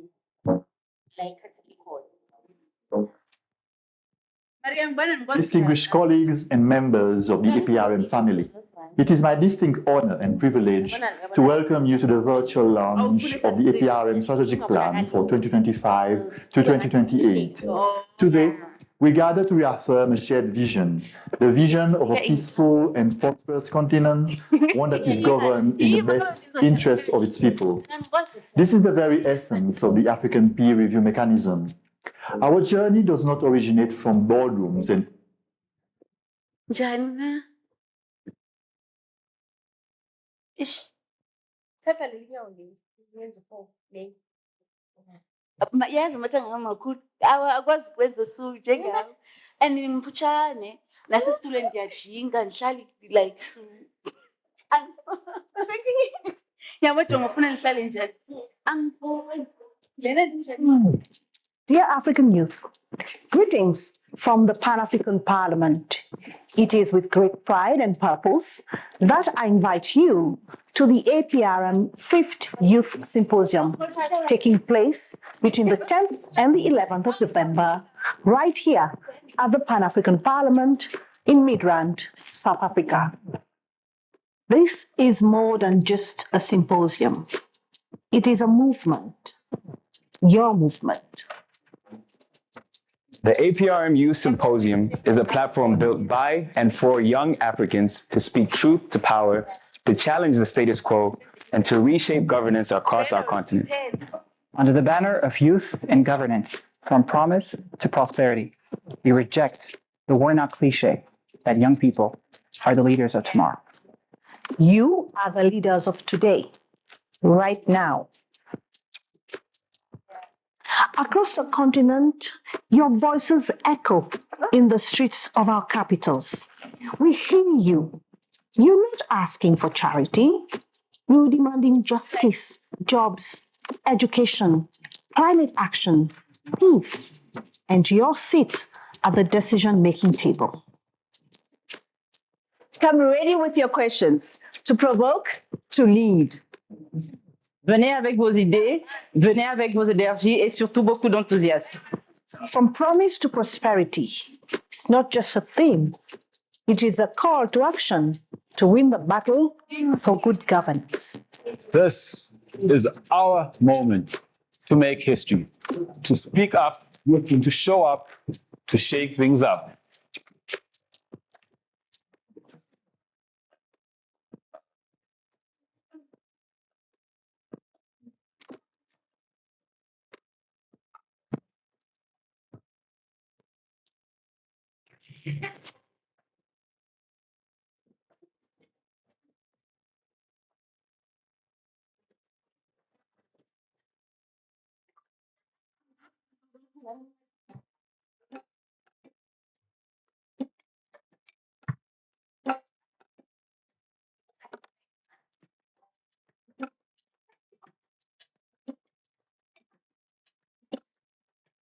We have seen a dramatic scaling up of the way the APRM has been perceived. The transition between the previous CEO and the current CEO looked like it has really gone really smoothly.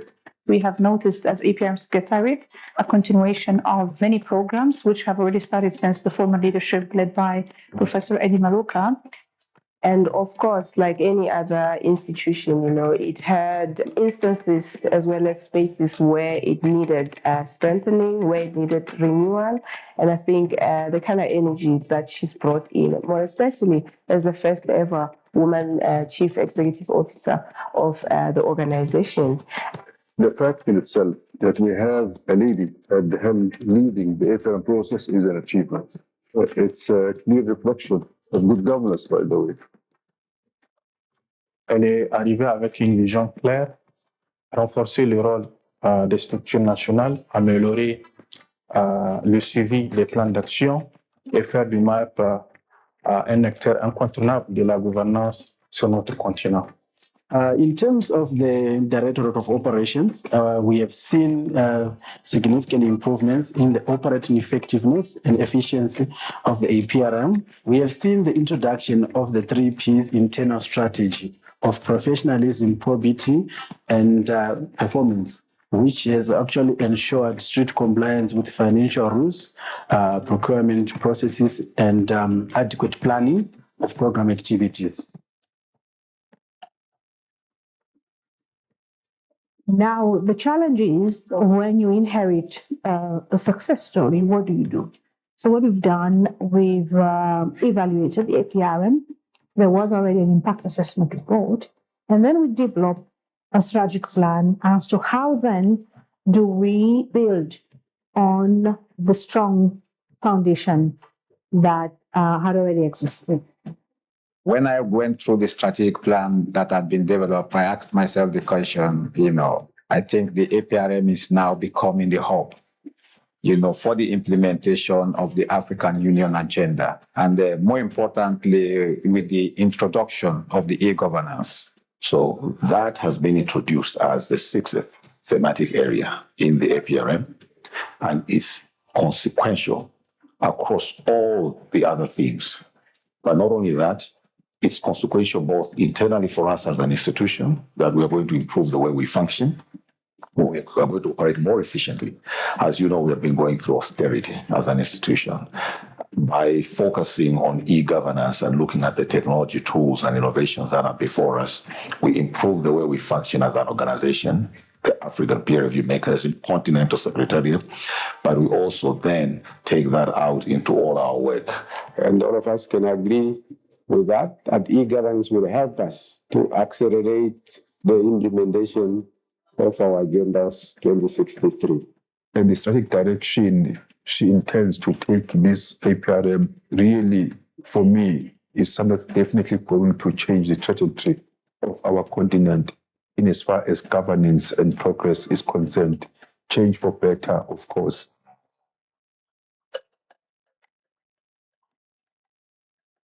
One thing that I can say for sure is that the new CEO, who is no longer new because she's 1 year old now, has done a great job in not just revitalizing the APRM Secretariat in terms of it's been effective with its mandate, but also bringing a new fresh breath in terms of how APRM is perceived. One thing I've noticed from the Continental Secretariat is the turnaround time for things to be done. In the past, as NGCs, one of our problems had been that things don't get done in time for us to also work within our prospective member states. Visibility that we've given APRM and looking forward with her to continue that visibility, expanding APRM's work in the 6th region.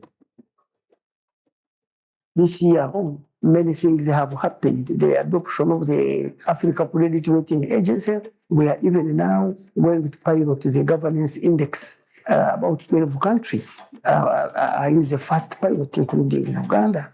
I have had the opportunity to interact with the African Peer Review Mechanism while it was still under the leadership of its former CEO, Professor Maloka, and its current leadership under Ambassador Marie Antoinette. One of the things that are worth highlighting is the visibility that the African Peer Review Mechanism has had over the past 1 year. We've repositioned the APRM, and our focus now is tangible results and impact. And we're seeing quite a bit of results and impact in the way we engage with the member states, in the way we are strengthening the Continental Secretariat, in the way we are strengthening our presence across the continent.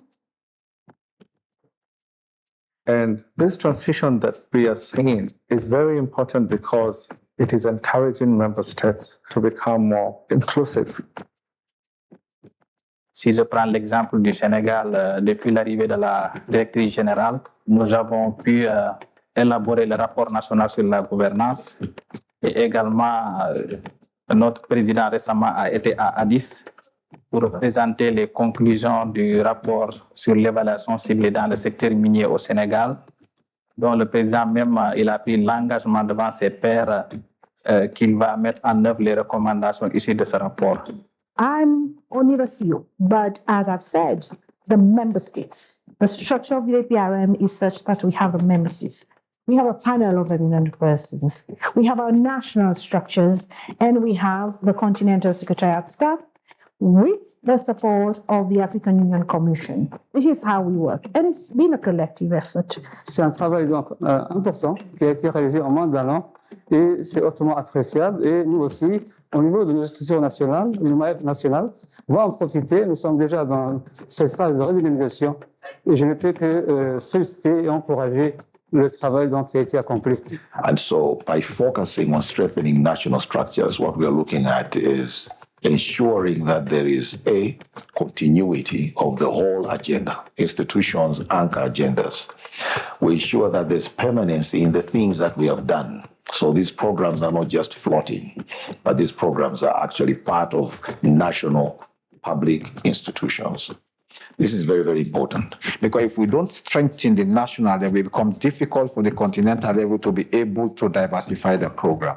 I was also very lucky because the past chair of the APRM, the Republic of Sierra Leone, and the current chair, the People's Democratic Republic of Nigeria, have also shown tremendous support and political commitment towards the APRM, as well as all the member states of the APRM.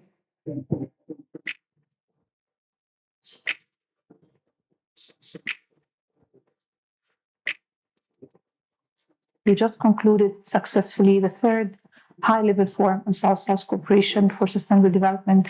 For the first time, international and continental issues had been discussed, wherein Sierra Leoneans, young people are privy to this discussion and they are part of the discussion.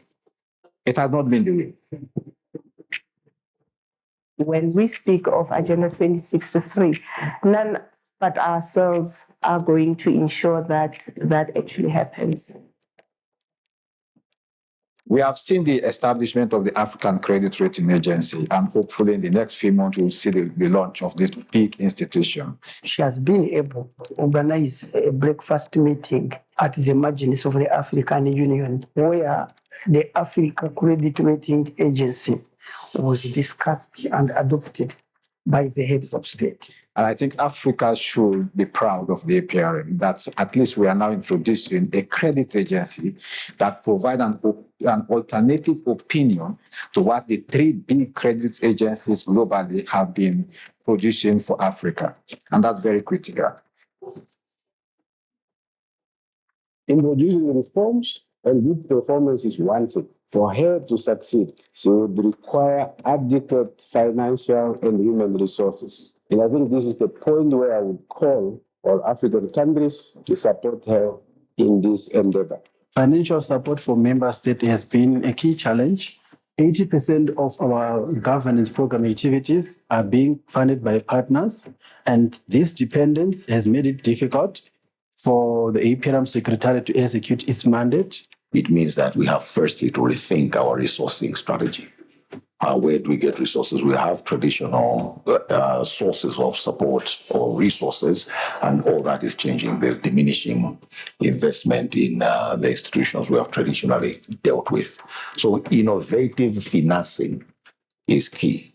So for Sierra Leone, we are ready to support.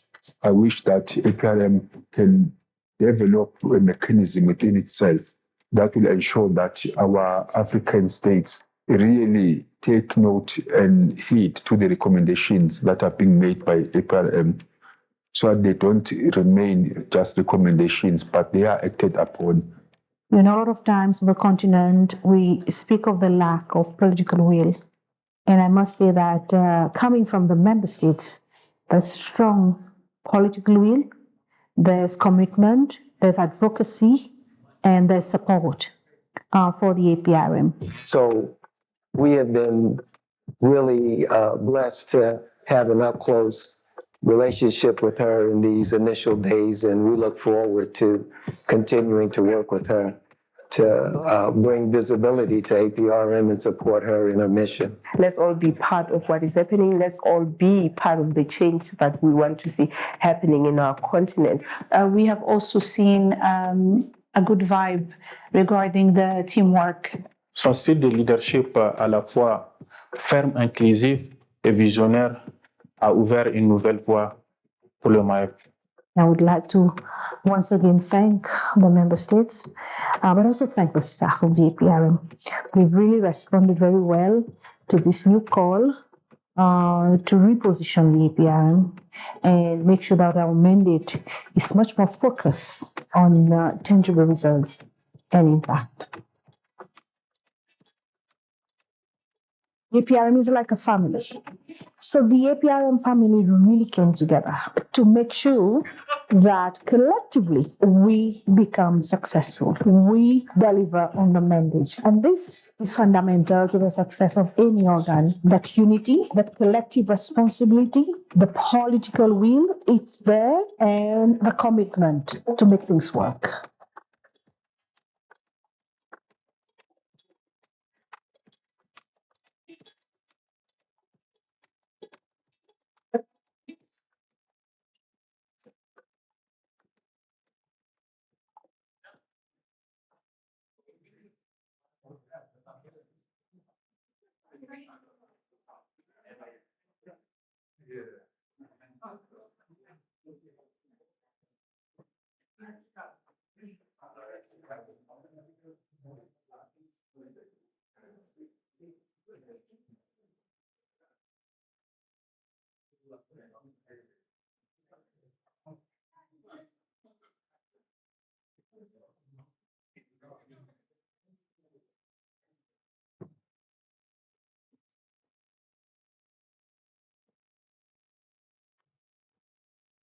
Since 2019, an African philanthropic foundation has been interviewing thousands of young people across the continent.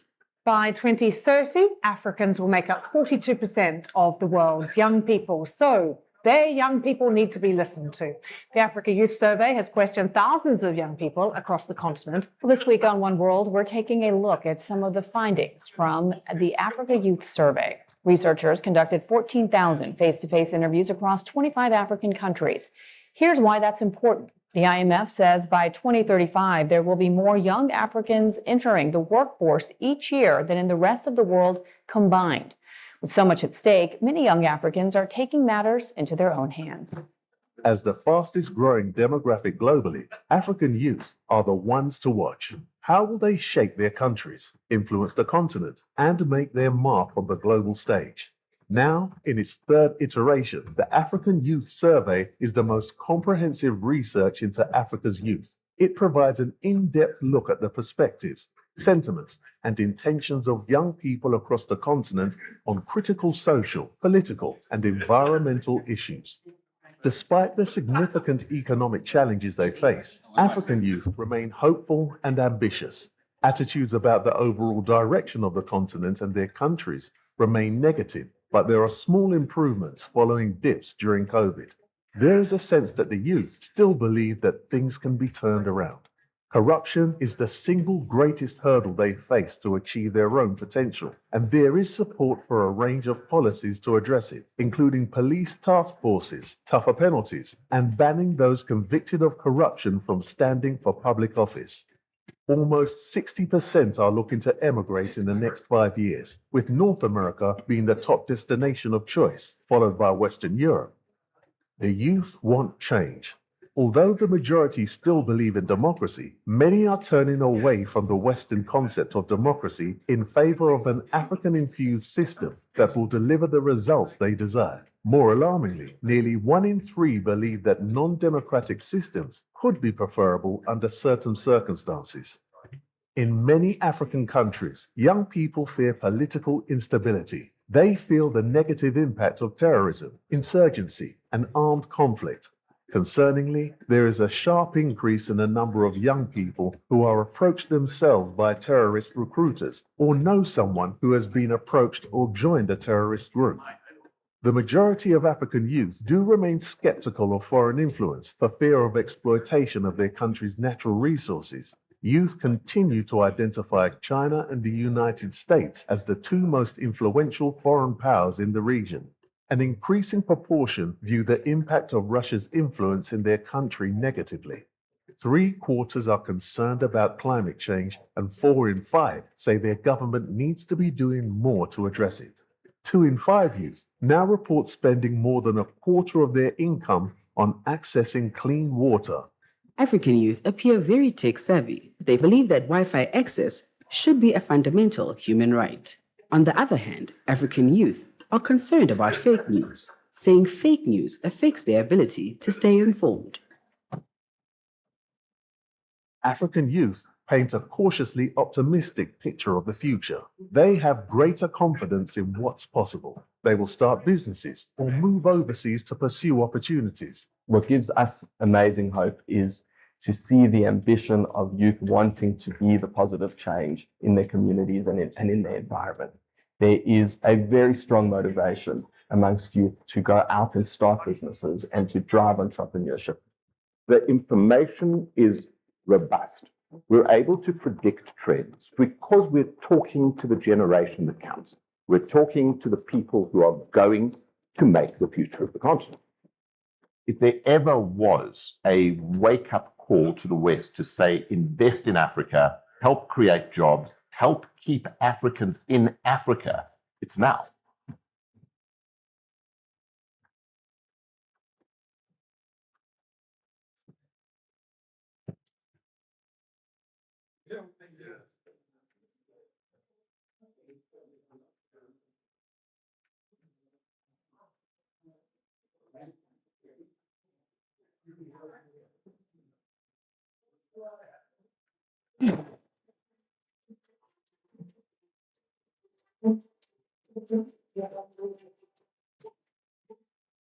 The Global Digital Compact and other international initiatives must accommodate Africa's positions, demands, and expectations so that we can collaborate as equals who bring essential expertise to global digital governance, not as recipients of externally designed solutions. Ladies and gentlemen, the gap between policy and reality can only be bridged through measurable actions. Today, let us prioritize digitization of essential services, invest in connectivity and shared infrastructure, and create inclusive products for the next generation of Africans. Africa's time in the digital age is not coming. It is already here. We must shape the global digital economy as co-creators, not consumers. In this decisive decade, the hand that holds Africa's data holds Africa's future. That hand must be African, and I insist, that hand must be African.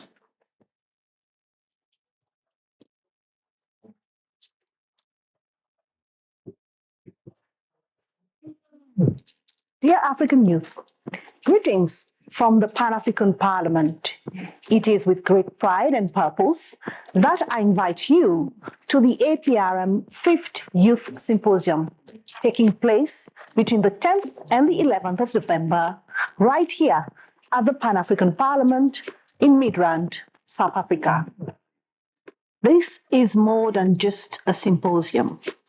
It is a movement, your movement. The APRM Youth Symposium is a platform built by and for young Africans to speak truth to power, to challenge the status quo, and to reshape governance across our continent. Under the banner of youth and governance, from promise to prosperity, we reject the worn-out cliche that young people are the leaders of tomorrow. You are the leaders of today, right now. Across the continent, your voices echo in the streets of our capitals. We hear you. You're not asking for charity. You're demanding justice, jobs, education, climate action, peace, and your seat at the decision-making table.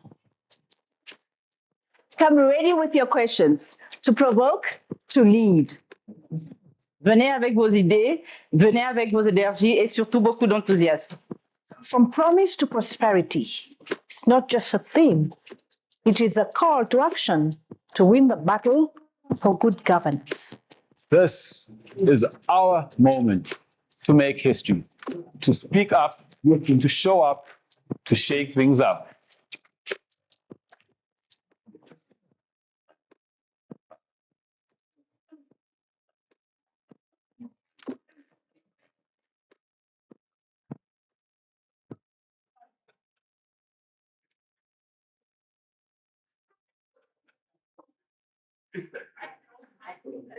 The Africa Governance Report 2025 lays down a bold blueprint to govern our land, minerals, and oceans with purpose, with power, and on our terms.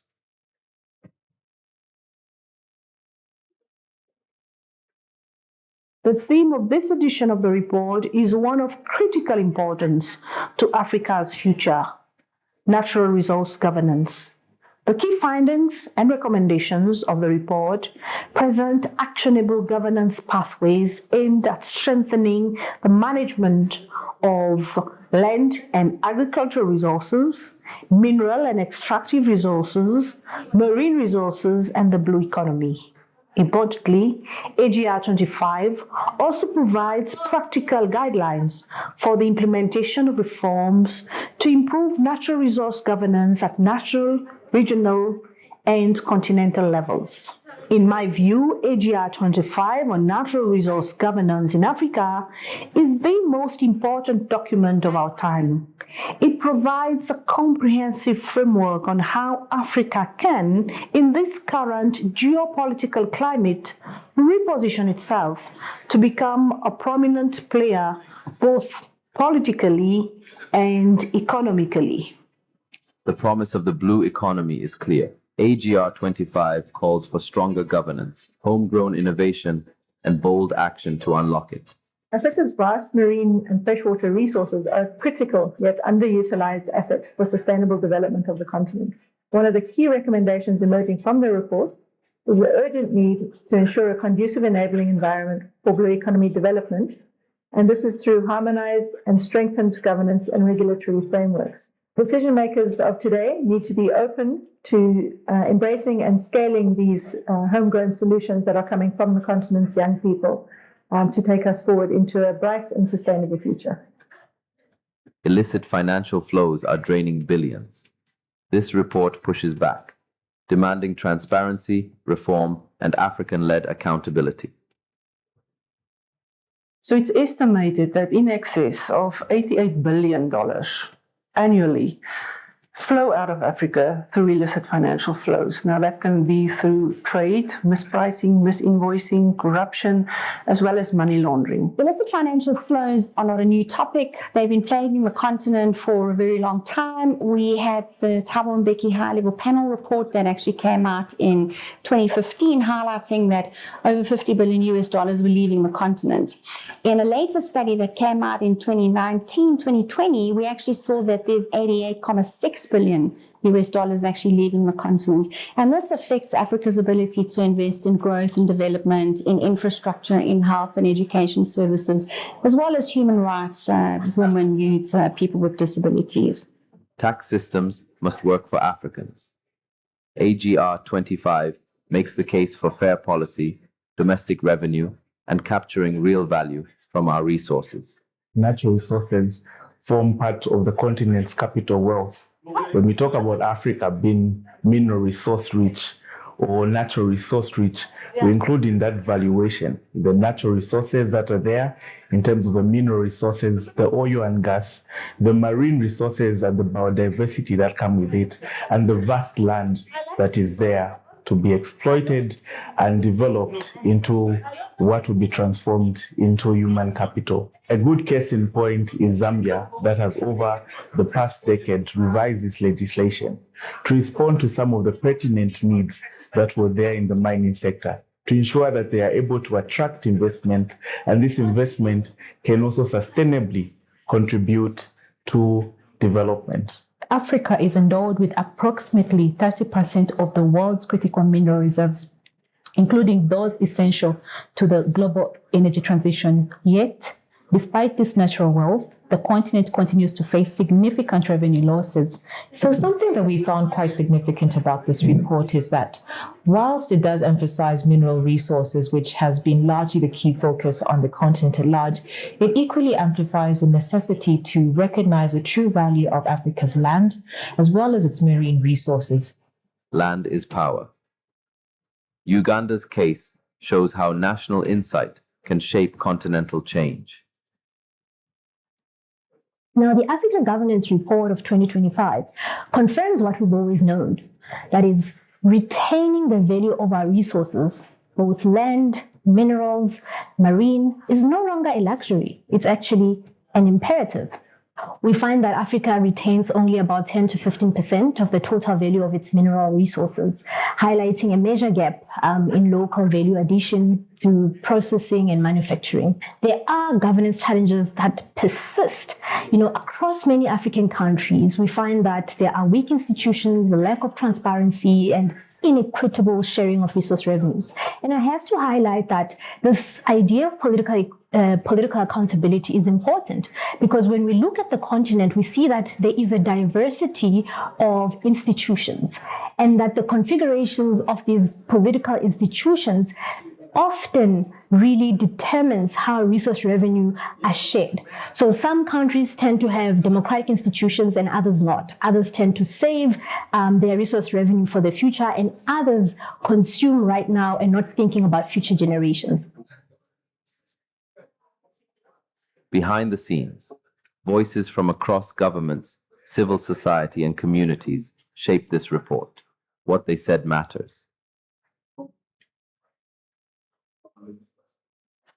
In relation to land resource governance, the APRM has undertaken two country institutional consultations in Senegal and Uganda. When it comes to land resource governance, there's a few issues that have been recurring, especially when it comes to land tenure system. And I think in that particular case, we can look at Uganda, which has a very complex land tenure system that is actually divided into 4 tiers. So the first tier looks at the custom system, which is governed by customary laws. The other system is the Milo law, which is very specific to Uganda, we must say. Then we also look at the lease system as well as the freehold system. But none of this works without people. AGR 25 calls for investment in skills, movement of talent, and the infrastructure to turn resources into results. The biggest issue around natural resource governance on the continent revolves around the question of human capital. You need human capital to develop practically anything in the entire ecosystem spectrum of value chain of natural resources, whether you're talking of land, whether you're talking of marine resources, or whether you're talking of minerals. And the AGR 25 found that we have gross deficits in labor at all levels. First, at the level of the state itself, when you look at the entities that are supposed to be involved in the development of these industries. Let's start with at the level of the commissions themselves. We have commissions, concessions commissions in these countries in which they are supposed to evaluate all the activities from exploration to trade. And these commissions look at which industries come into a particular economy and jurisdiction, and you require specific skills in those commissions. The report actually points to serious deficits and deficiencies around the commissions. This isn't just a report, it's a call to action. From the grassroots to the continental stage, AGR 25 charts the way forward. AGR 25 offers strategic recommendations to the African Union and its member states, including introducing market liberalization reform in state-owned enterprises to optimize value generation and economic efficiency, strengthening institutions and regulatory frameworks responsible for resource management, developing legislative and policy frameworks to address the historical and ongoing impacts of colonial-era mining practices, leveraging artificial intelligence, e-governance tools, and skills development to modernize and enhance the performance of resource sectors, promoting private sector participation and development of local value chains for inclusive economic growth.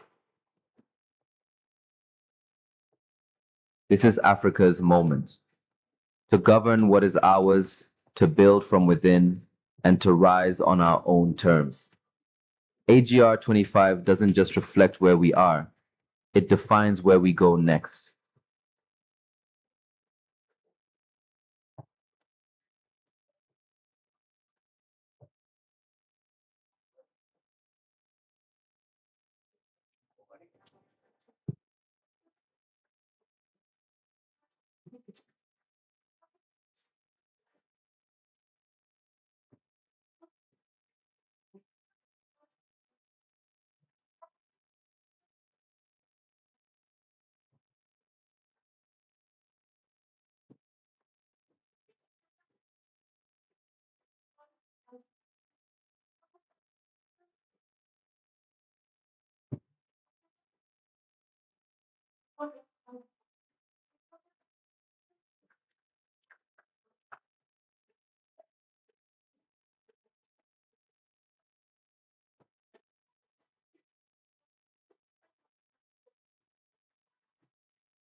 Yeah.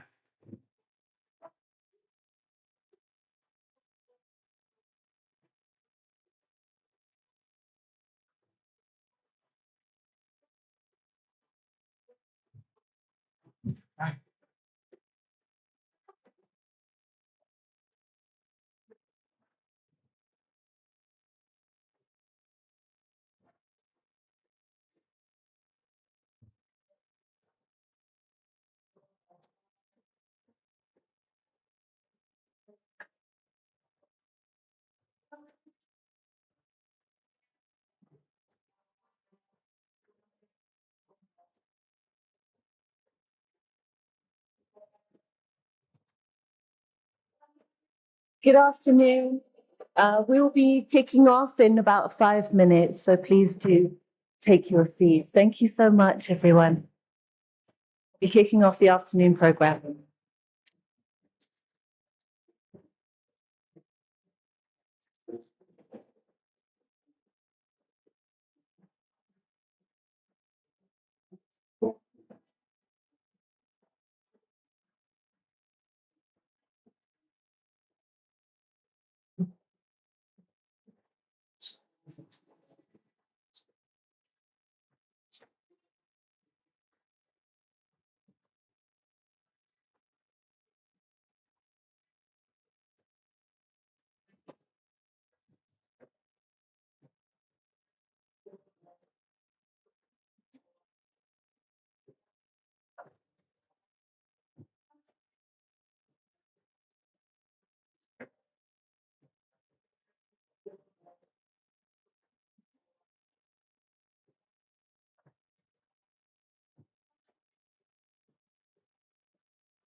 The Africa Governance Report 2025 lays down a bold blueprint to govern our land, minerals, and oceans with purpose, with power, and on our terms.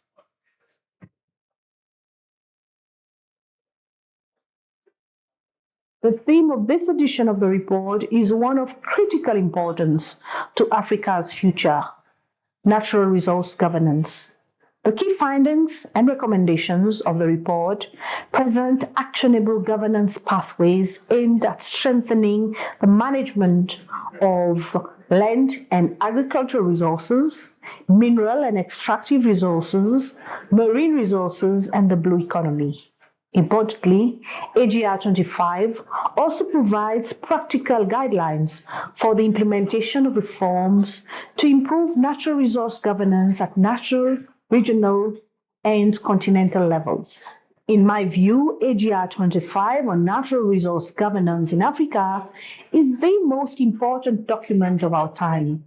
It provides a comprehensive framework on how Africa can, in this current geopolitical climate, reposition itself to become a prominent player both politically and economically.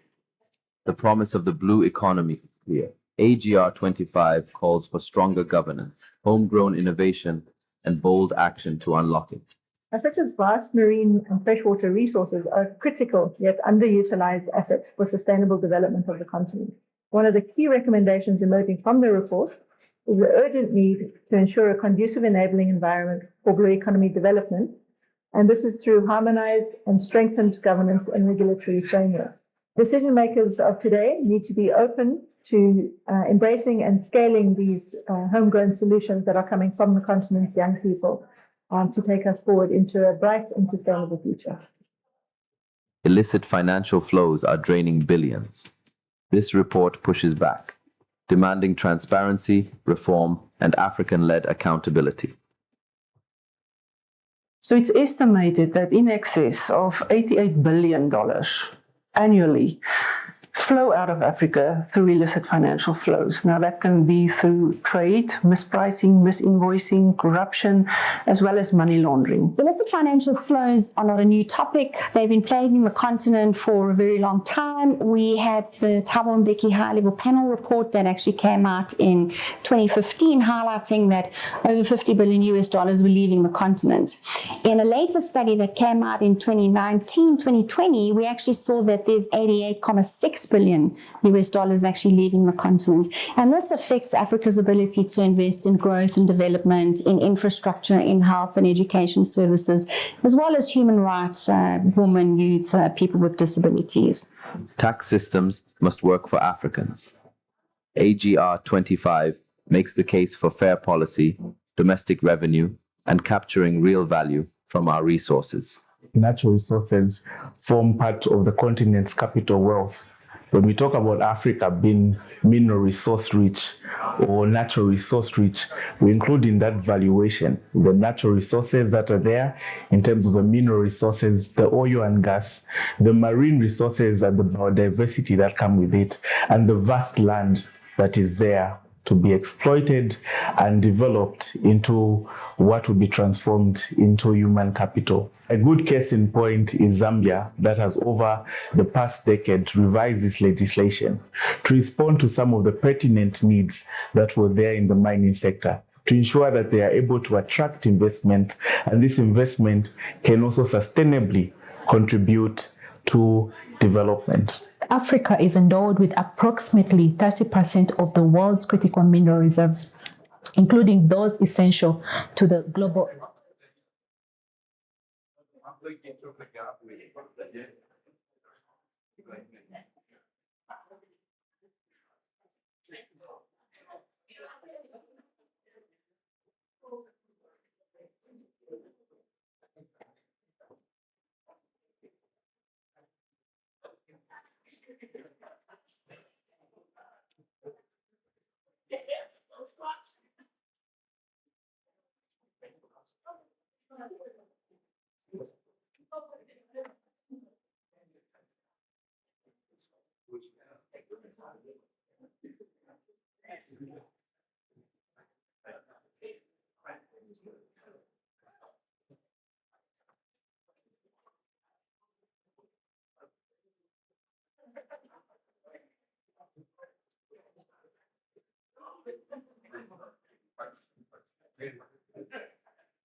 Je suis maintenant en Afrique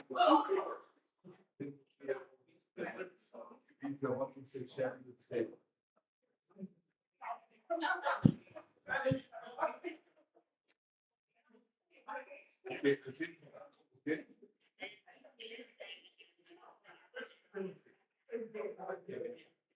Ok. Oui, combien coûte de pierre?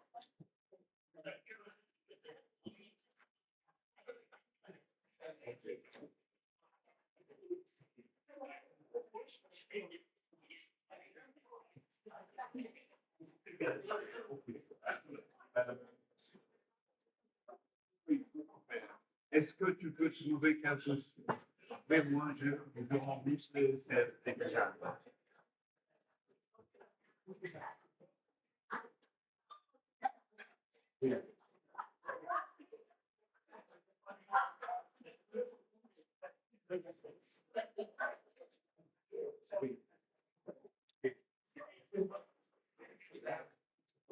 Avec la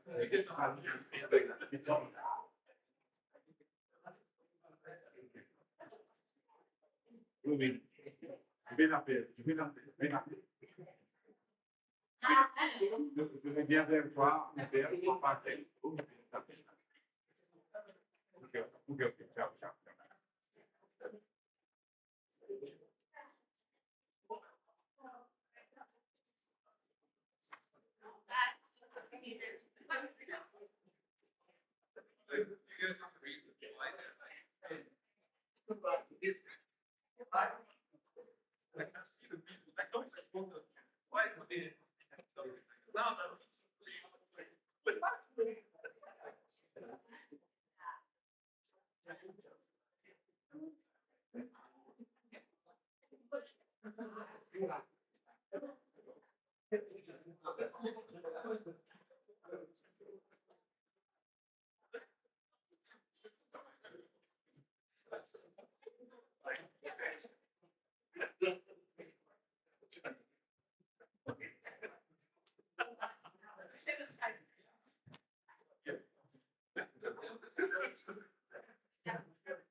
Project, salut. Comment tu vas? Okay, je suis en UNITA. Je vais montrer l'expert. Oui. Alors, mon père a besoin de. Est-ce que tu peux rentrer? Tu peux rentrer.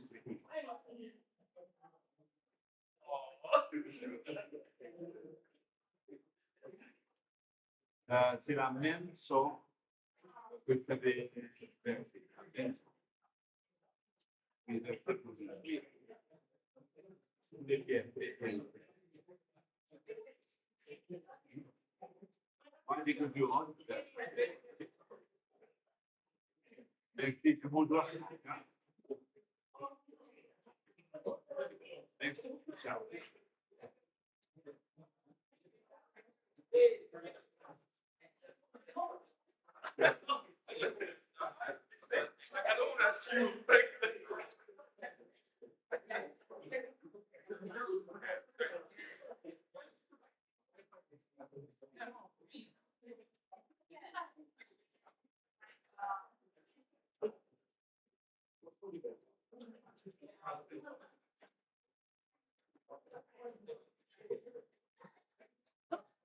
Hello.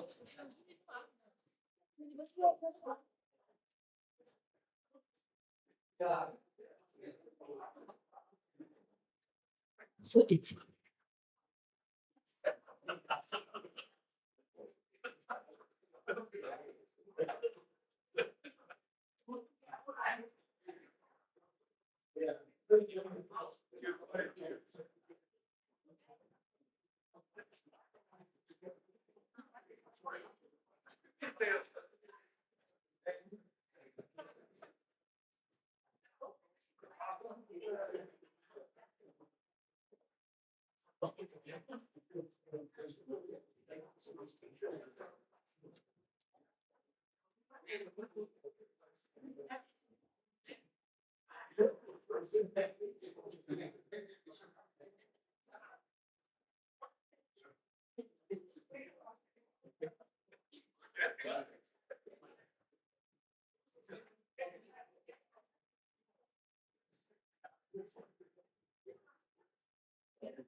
Rago.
Good afternoon, dear delegates. Please do take your seats as quickly as possible. We will be commencing our program. As you do take your seats, for those of you who were not able yesterday or were not here yesterday to look at the survey and fill in the survey, it is right here. You can get the QR code and fill that in. Please contribute to that because this is part of the APRM governance reports. Giving your views on the key issues will really contribute to the findings, make it a data-driven and information and evidence-based report. So please do contribute as you can. So the QR code is right here and also on the televisions at the back if you are closer to that side. So please do engage on those. Also, if you need Wi-Fi, I think most people will have found Wi-Fi by now, but it is the freely accessible AU Guest Wi-Fi. So please use that in order to get Wi-Fi. And last but not least, there's some lost and found things. So we still have that bank card that was found earlier. So if you are missing your bank card, please come to myself or Harmony. Will put you in the right direction of where that is being kept safely for you. And then somebody has also lost a white walking stick. Apparently it's foldable. So if you see that anywhere, please do bring it to us as well, and we will make sure it gets to the right hands. So thank you, everybody. Those of you online, thank you for your patience. We had some great breakaway sessions, and now we are ready to convene again for our afternoon program. Thank you all. We'll be kicking off imminently.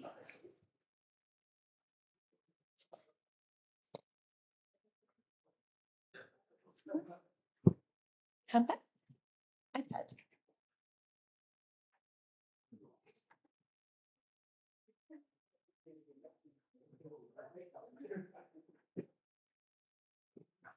It might have been.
So before we have the presentation of the outcome document, I think it would be wonderful to hear from the floor any reflections on the breakout sessions before we go into the formal sessions, afternoon session. Would anybody like to share their reflections from the breakout groups?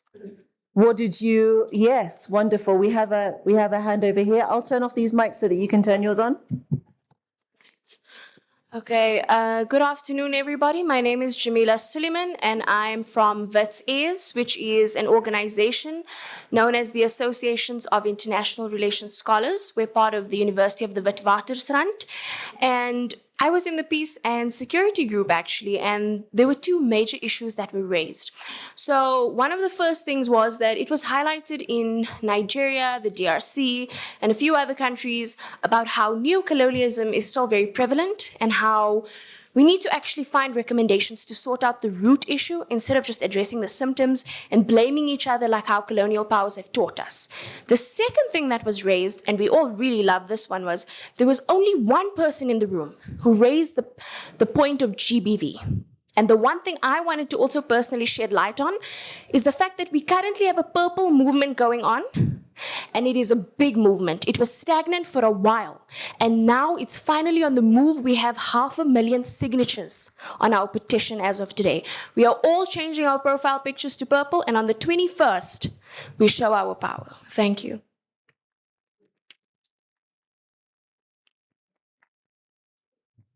Thank you very much. Is everyone aware of the purple movement? Would you like to explain that? Take a moment to explain it to everybody.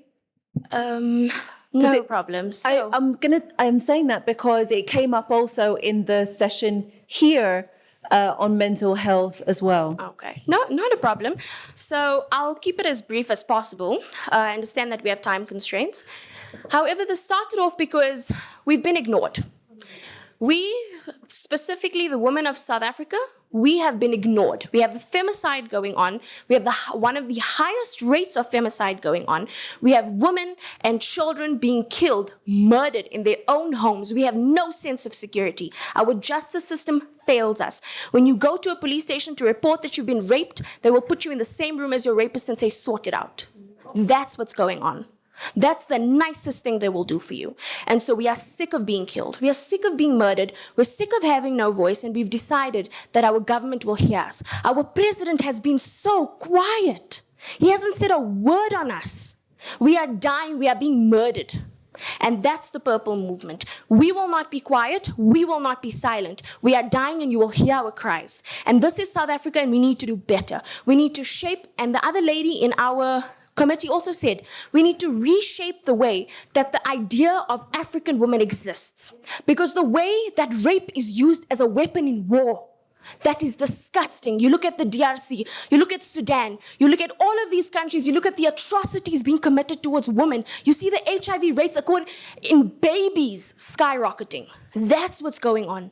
We are victims and we are survivors. But soon, if this keeps going on, we won't survive at all. So that's the Purple Movement. We want to be heard. Thank you very much. Thank you. And so I encourage others to engage with that very important movement for women. Critical. Would there be any other reflections from the breakaway sessions that we just had before lunch? Anything that struck you, you might want to share, just like has just been shared, some of the key points that came across?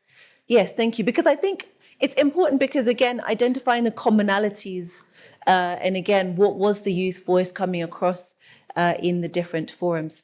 Yes, please go ahead. And then I have another hand here. Yes, after you. Oh, it's working. Thank you very much. My name is Shadrach. I'm from Wits University. Okay. My name is Shadrach. I'm from Wits University. I'd like to speak. I attended the e-governance breakaway session, and what struck me was the fact that the panelists made it a point that as Africans, we're not going to have e-governance if we're still dependent on Western infrastructure. For example, there are so many areas in Africa where there's no reliable internet connection. But for us to have e-governance so that everyone can access it, we can't just jump in and use infrastructure from the West, because by that we'll be surrendering our digital sovereignty. So I think that's something that struck me today, and we all should think about it. Thank you.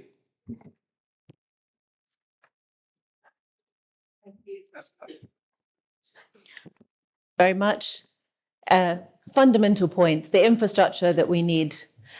We talk about digital inclusion and so on, but if you don't have the infrastructure, how will it actually happen? Please. Thank you so much for the opportunity. I'm Nadia Araz, and I'm from the National Youth Council of Namibia. And I was part of Committee Room 3 on the topic of strengthening African youth development and reimagining activism for equity and restorative justice. And I think for me personally, what came from the discussion is the importance of civil society, but also the importance of politics and young people in politics. Young people often shy away from politics, but we need to understand that you might not be interested in politics, but politics is definitely interested in you. Thank you. Thank you so much. We can't escape politics, so let's try and shape it. Yes, thank you. And then we'll have this hand and that hand, purple there, and then we'll come forward. Thank you.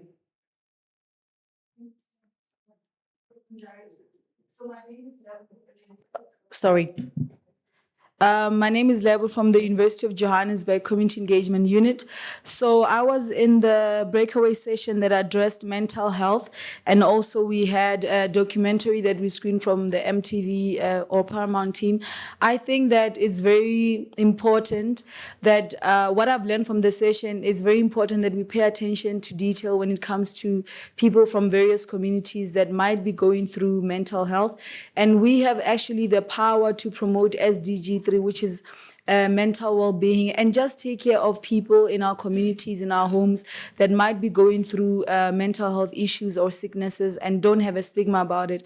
And I think also looking at the issues of youth, I mean, I'm in a space in a university where we interact with students from different faculties, from different culture, color, and creed. And it's very important that, especially in the season, whether it's exam or not exam season, we should be able to communicate with each other. We should be able to also de-campaign issues of cyberbullying, you know, things that are bringing problematic issues to our communities. So I really thank the organizers of this program, and we should have more, you know, more campaigns about mental health, workplace, home place. Yeah, thank you so much. Brilliant, thank you. Okay, thank you. Yes, please, yes, in the blue.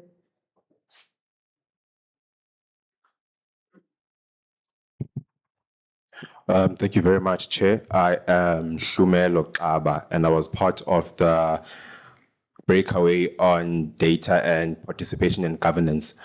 Part of the things that stood out for me was a research or a study that was conducted by APRM, which actually confirmed that young people migrate to the most prominent country within their region. And I think the reason why this stood out for me is the fact that it explains the influx that we, for instance, have in Southern Africa, where majority of the people within this region migrate to South Africa, maybe mainly because of the fact that we know South Africa is the economic hub of the Southern African Democratic Community.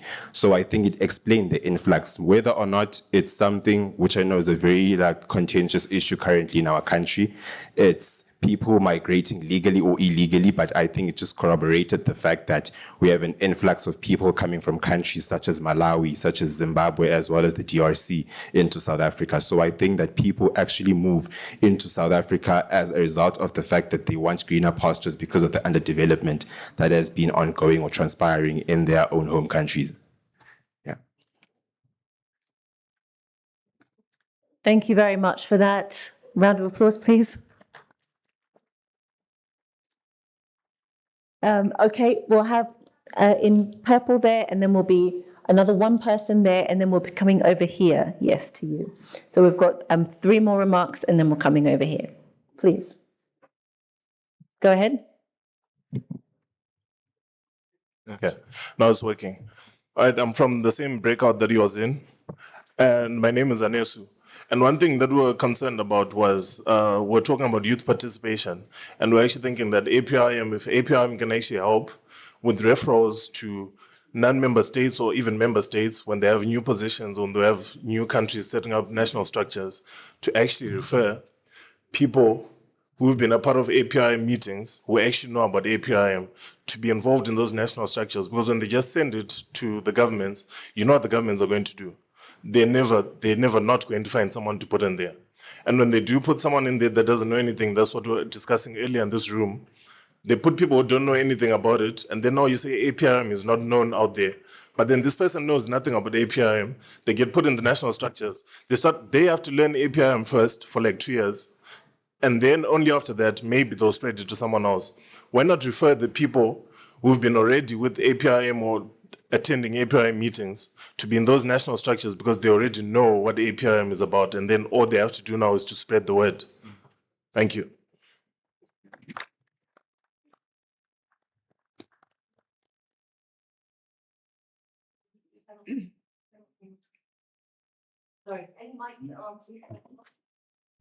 Okay, yes, sorry, we have to keep turning on and off our mics so that we can hear each other.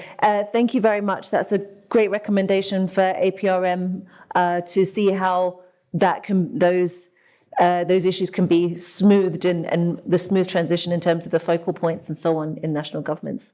Thank you. We had, yes, 2 people there, one in black and one in white, and then we're coming over here. Okay, thank you. Thank you so much. My name is Abio Mawere from Zimbabwe.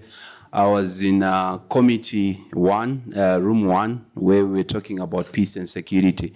I think the key takeaways were the issue of the young people when it comes to peace and security is urgent. It cannot be postponed. It should be addressed yesterday before tomorrow. Young people continue to be victims of armed conflicts in Africa. If we look at what is going on around the world in all these armed conflicts, young people are the victims, but we almost keep postponing or not addressing these issues at the highest level.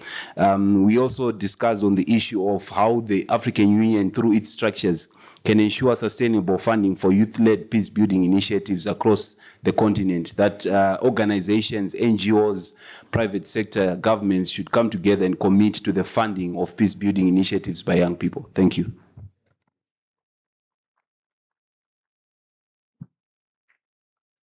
Thank you very much. And there have been recent changes in the way the AU can get funding for peace building as well, even from the UN system. So hopefully that should mean more of those funds do flow to the AU to then also be able to work with young people as well more directly. This is something that may actually happen. Next comment, please.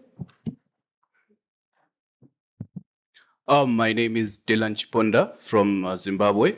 So I was in Room 1, Committee 1 on Peace and Security. And the major takeaways that we had was the emergence of the use of the Africa Free Trade Area by the youth and young people, and how the governments can collaborate in making projects and in making forums that may make youth aware of how they can enhance food security and can also enhance what we call peace in the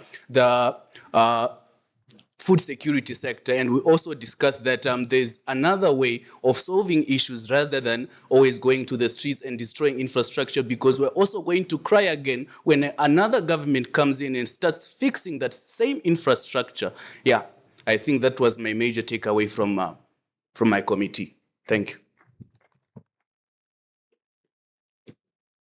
Thank you. Very important observations there. And also this intricate link between development and peace and security. Also, which one comes first, right? Is a big debate generally in development circles. Please, over to you. Alrighty, thank you. Sanbonani igama Buhlaga Spanyoni, and I'm from WITS. I was in the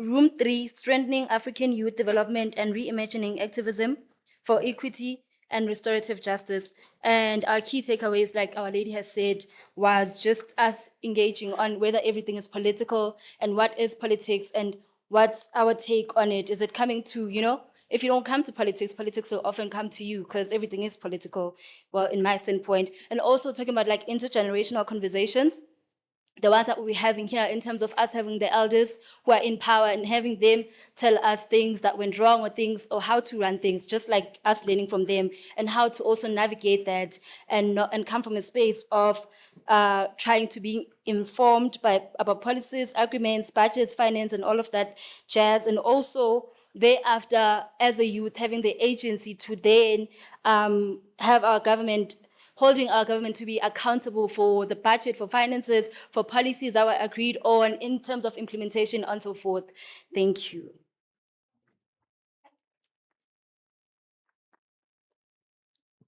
Great, thank you. Did you have any recommendations that came through for APRM in that session specifically? Is there something APRM can do to help? In that session, did you have any suggestions for APRM from what you've just said in terms of increasing engagement?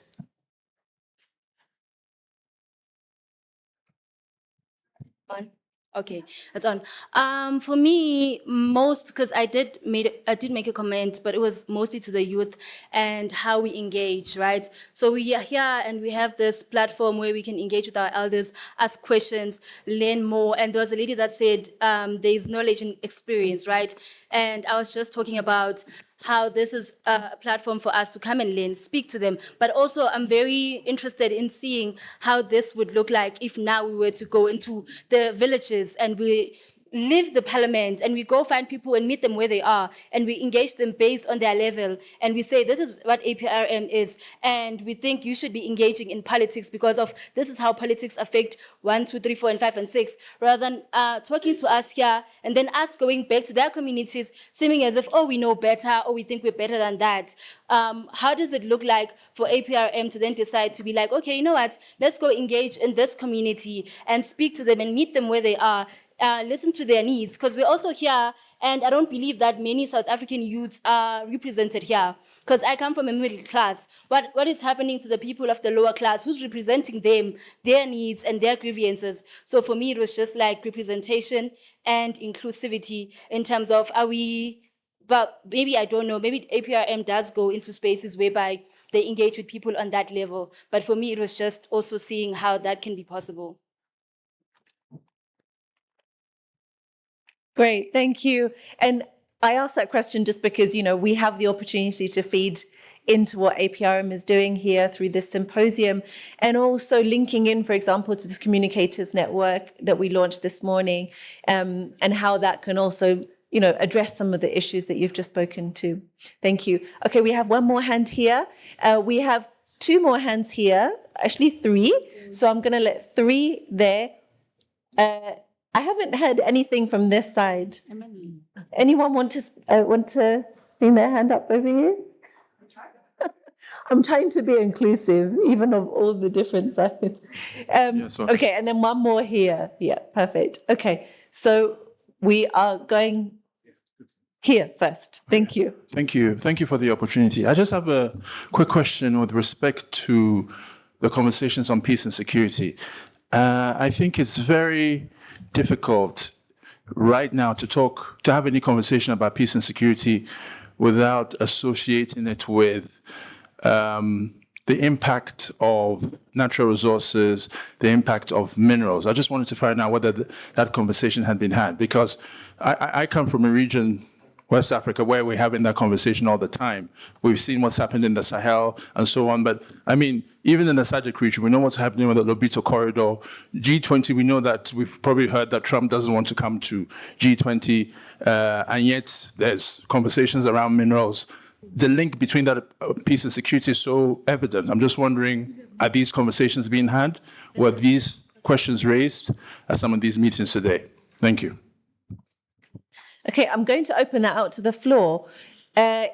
For those of you who were in the peace and security breakout, was the issue of extractives and minings brought up in the link? And if so, what were the reflections in terms of, what can be done, what should be done? I mean, I think we know we even had some points on that raised by Dr. Madame Dlamini Zuma yesterday, in terms of value addition and so on. But would anyone like to let us know in the peace and security room?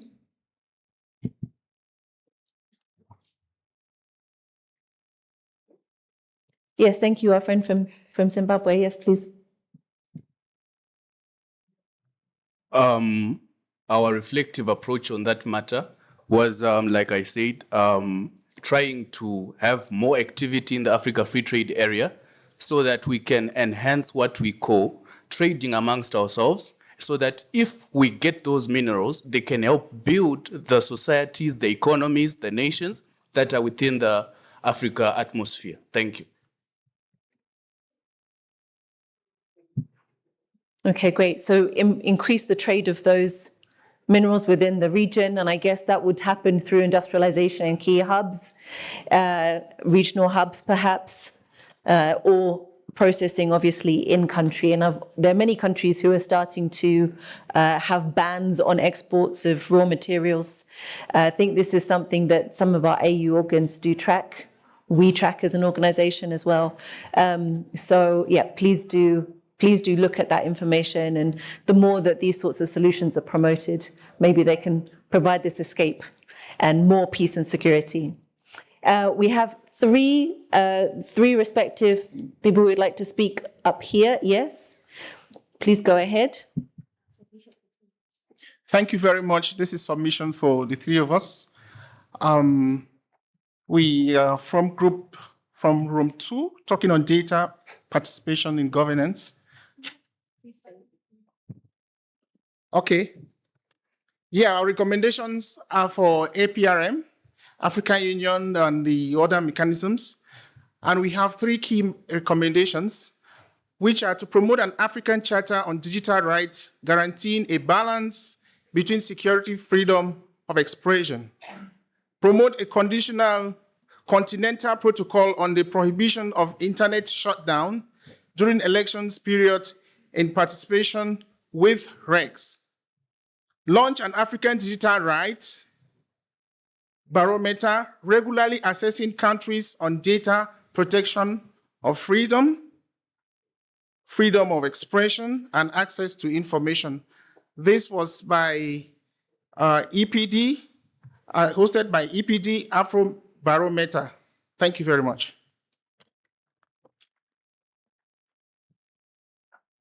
Thank you very much. Very clear and concise proposals, and for APRM to consider also with other partners as well across the AU.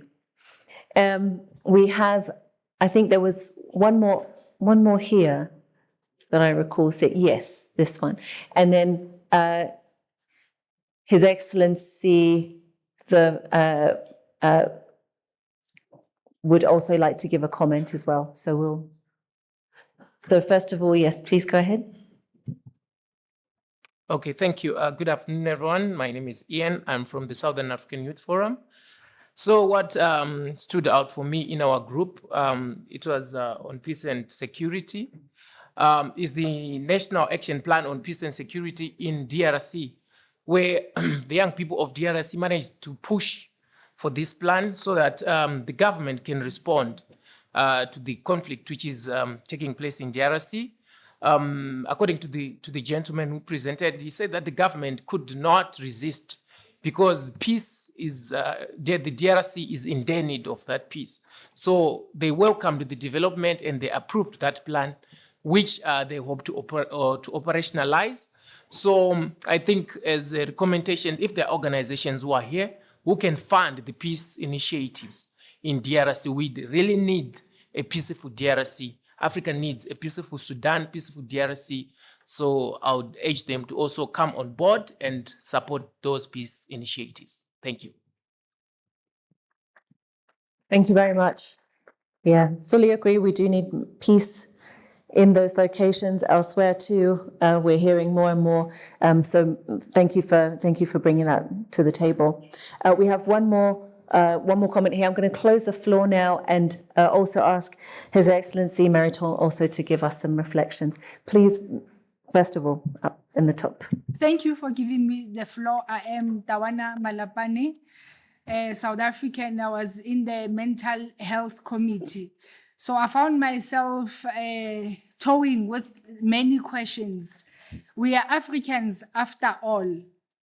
How or where do we draw a line between mental health and African spirituality? Can African healing systems help to heal mental health?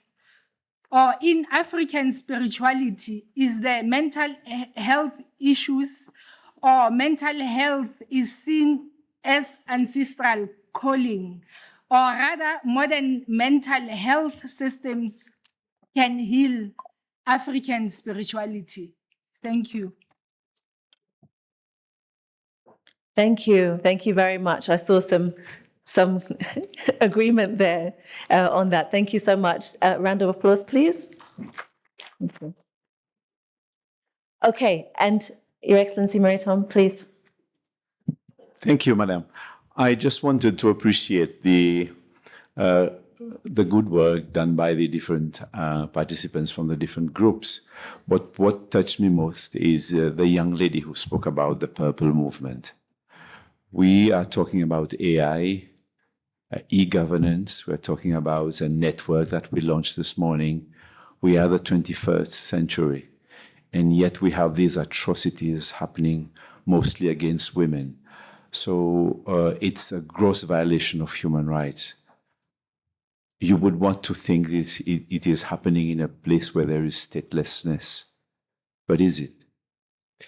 So what are our governments doing about it? Are we turning a blind eye, a deaf ear? I mean, this is not human. We said we want to be human. We said it is from the heart. But if it is from the heart, would you do that to your brother, your sister, your wife?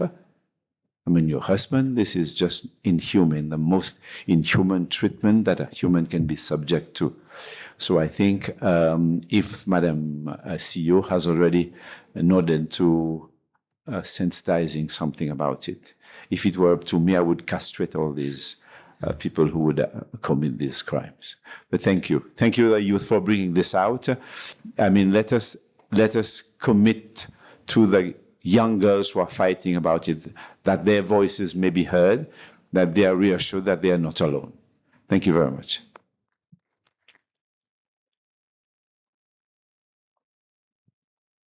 Thank you, Your Excellency. Thank you for your vote of support for that. Do you have a social media profile? We'll be looking for you to be changing yours to purple as well on that date, right? Let's also CEO the same. Let's see if we can garner more support for this movement. Okay, on that note, we just thank you very much for sharing all of your reflections. Some of them not just from having been in the room, but also afterwards, just thinking about it, what next, and also thinking about the recommendations for APRM that come forward, and your work with APRM and your work also as ambassadors of what APRM does and ambassadors of youth in general as well. So really thank you for that feedback. It's very useful, and I think, again, will be helpful in thinking through the next symposium and also lots of actions in between. So we really look forward to that. Thank you. We're going to now move to the final formal two sessions of the symposium. And the first part is a presentation of the outcome document to the APRM networks and the African Union structures and really just clarifying what we have been discussing, what we've been doing, and proposals for next step. So I'd like to invite Mr. Hassan Ghazali to join us here from the APRM Communicators Network to present the outcome document. Thank you.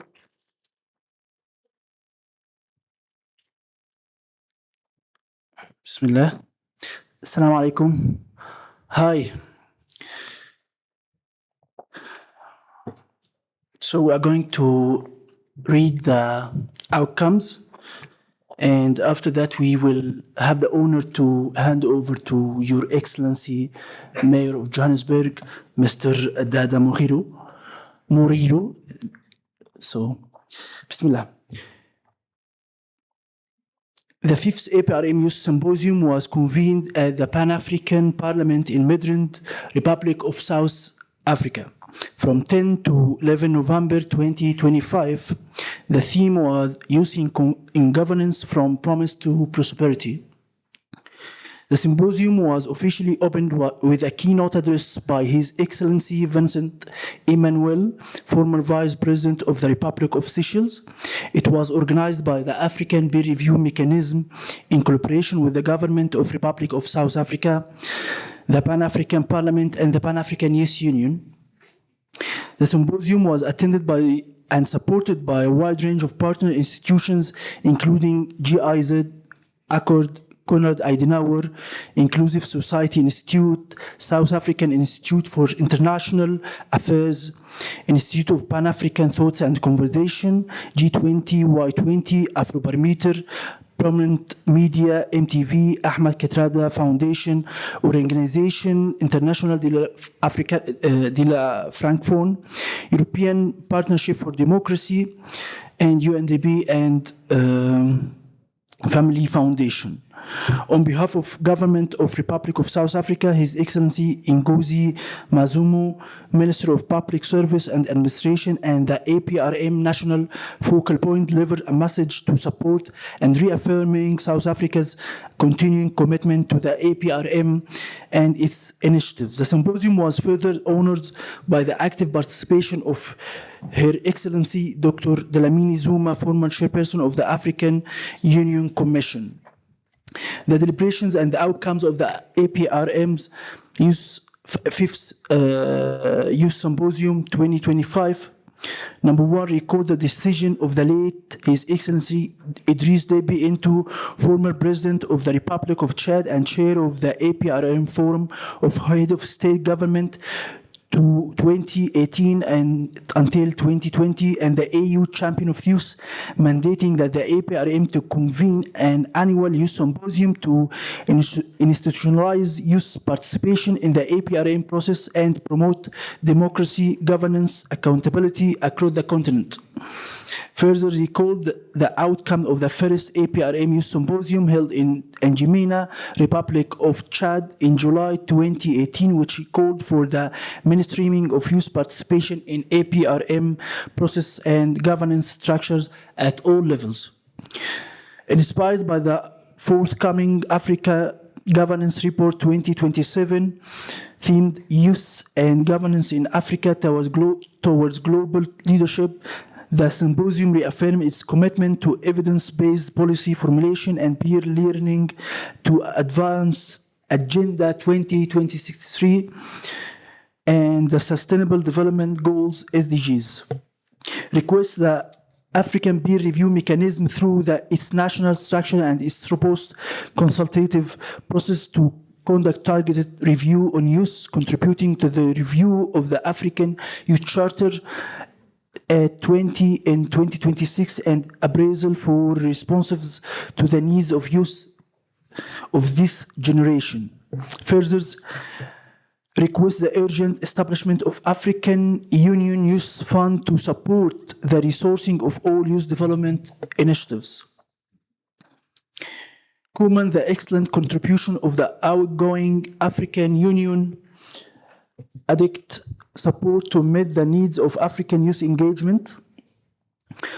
Then, the youth inclusions and accountability urged African government to sign, ratify, and domesticate the AU treaties and protocol that promote the youth participations in governance, including the African Youth Charter, called upon young people to hold leaders accountable by advocating for the adoption of and implementation of the AU instruments on youth and women empowerment, underscored the importance of electoral reform that promote inclusive participation, including the reduction of candidacy fees for young aspirants and independent candidates.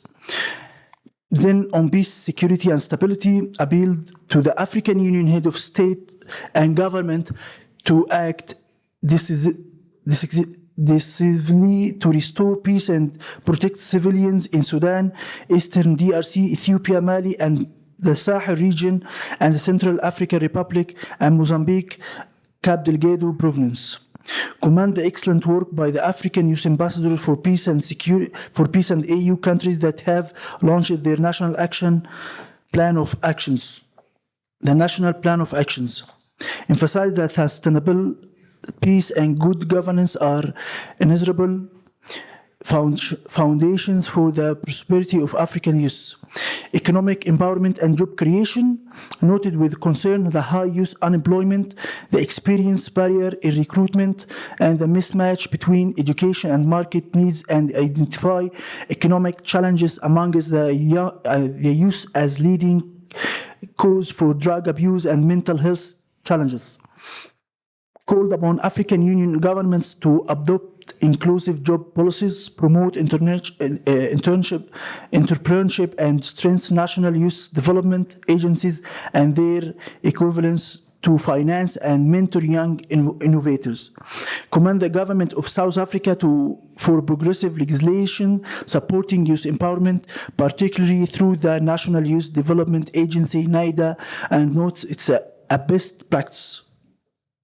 On governance and leadership renewal, express concern over the growing age gap between decision makers and the population they serve. Encourage the appointment of young leaders in executive and legislative roles, commending member states that have integrated youth into cabinet positions. Stress the need to ensure more youth-led representations in future APRM symposia and collaboration with other AU agencies, regional economic communities, and the need for African Union member state, private sectors, and development partners to support the hosting of the leading youth in governance continental platforms. On socio-economic development and innovation, discourage the continued export of African raw materials, urging the youth to acquire skills in science, technology, and innovations to enhance value addition and industrialization.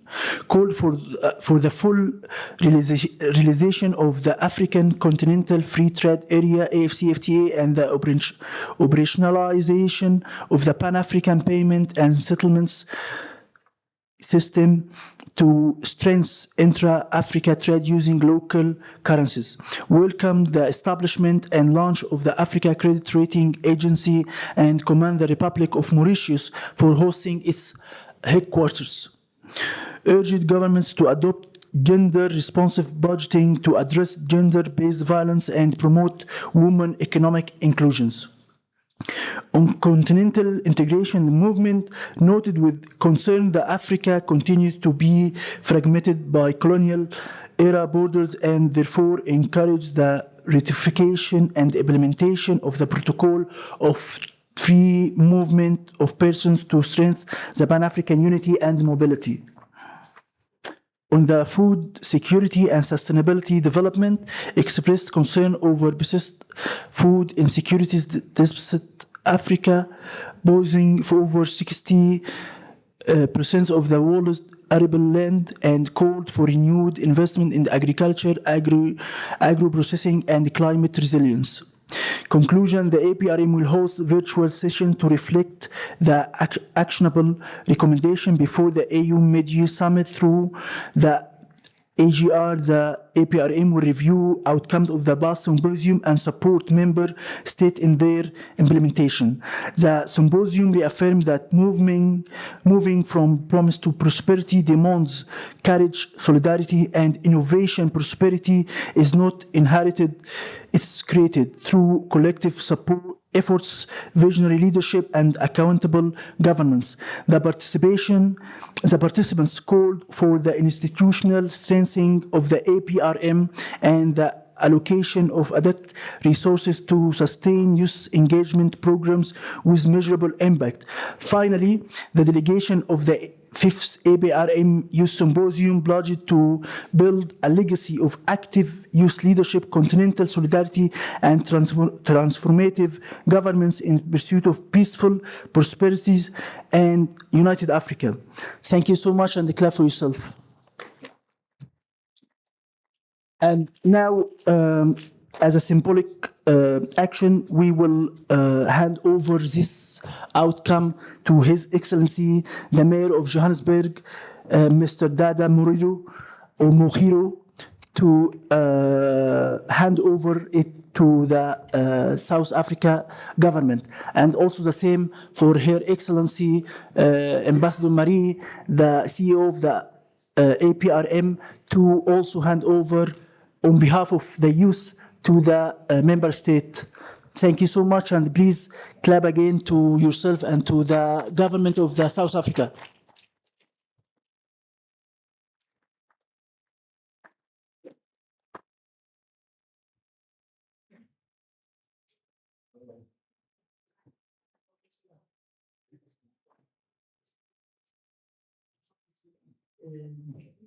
It's symbolic. Thank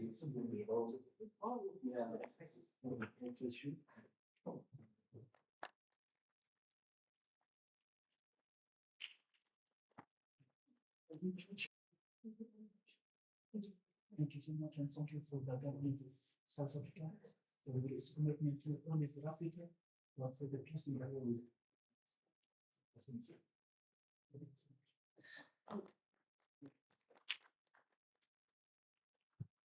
Hey. Dumela.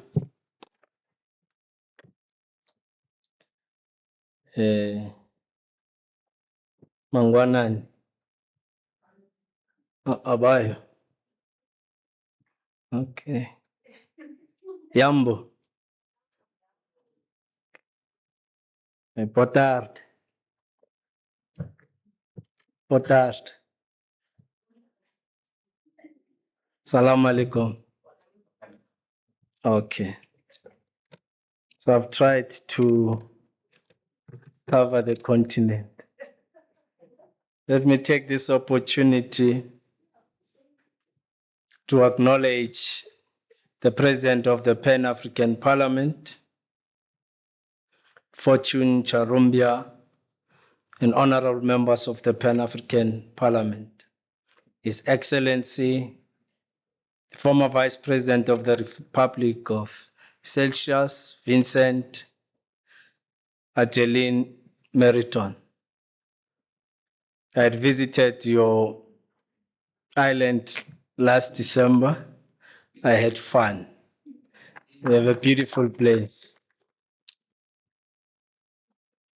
The Honorable Minister in the Presidency of Women, Youth and Persons with Disabilities, Honorable Minister of the Public Service and Administration, Nkosi Mzamo Buthelezi in your absentia, Ambassadors, High Commissioners, distinguished representatives of the African civil society organizations, esteemed academics and researchers, representatives of the regional and international development partners, distinguished leaders and youth delegates. How are you? And members of the media, ladies and gentlemen, good afternoon. It is a great pleasure to stand before you and offer a message of support on behalf of the city of Johannesburg, in which the Pan-African Parliament is housed. We are delighted that the APRM chose our great city to host its 5th Youth Symposium, and we trust that the city has provided a conducive environment for this important gathering. We are a city to 5.8 million citizens, and we are continuously on the growth path. We commend the Africa Peer Review Mechanism for bringing together youth development practitioners and young leaders from various parts of the continent to engage on key issues pertaining to the realization of the Africa we want. We hope that there have been many fruitful discussions on youth empowerment, leadership development, and policy advocacy in pursuit of a better Africa. Whilst young people are engaging one another about their futures, it is of paramount importance equally and of great benefit is an intergenerational dialogue, and we must trust that this platform has also provided the opportunity for different generations to share ideas and sharpen thoughts around a host of issues facing young people.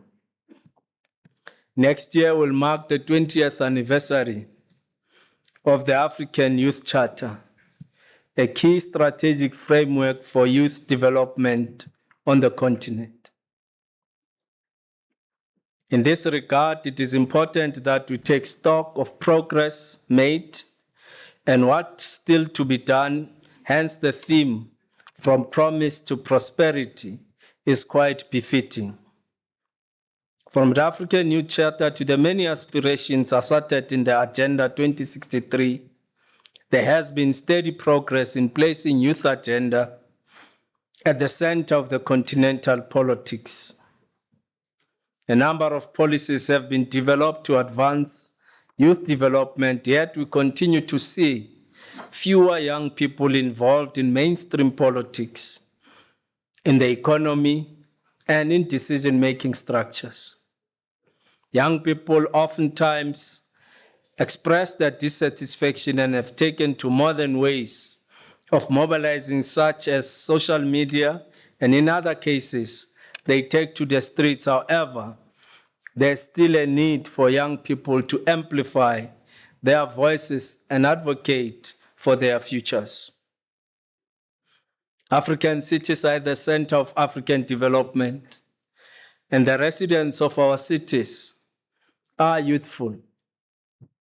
It is for that reason that a dialogue of this nature, where matters of peace and security are debated and discussed, we need to ensure full participation by young people in this continent.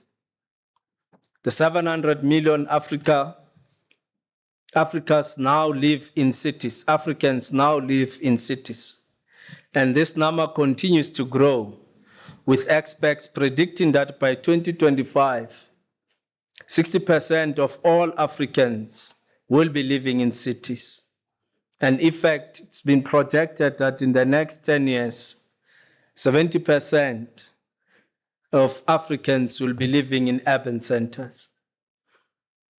This rapid urbanization creates a challenge for development and city planning, but also a unique opportunities for cities to harness their demographic dividend for their own development and the development of their countries.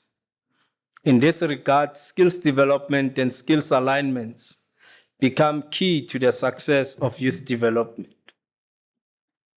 However, the challenge I would like to place at the doorstep of this dialogue to young people is ending war in Africa, especially in the Democratic Republic of the Congo.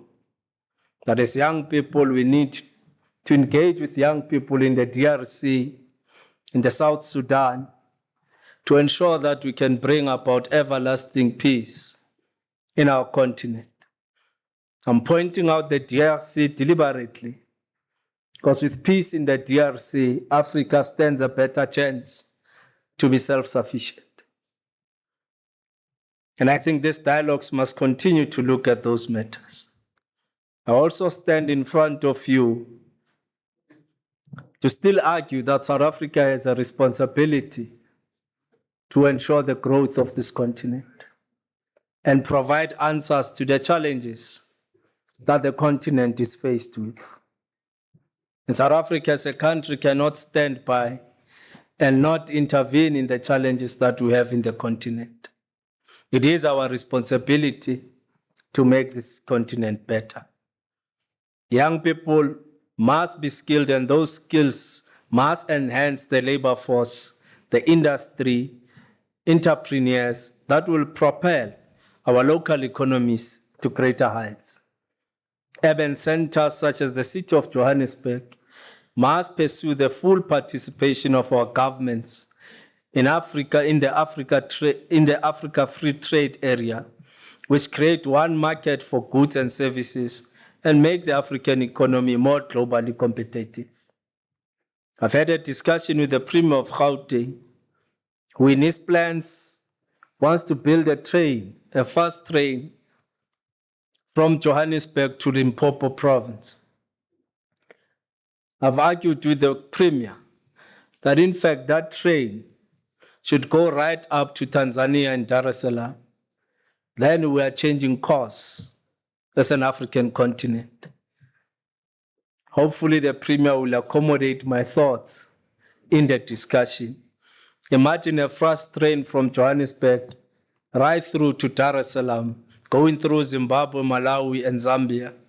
What will it do in changing course and growing the economy of our continent?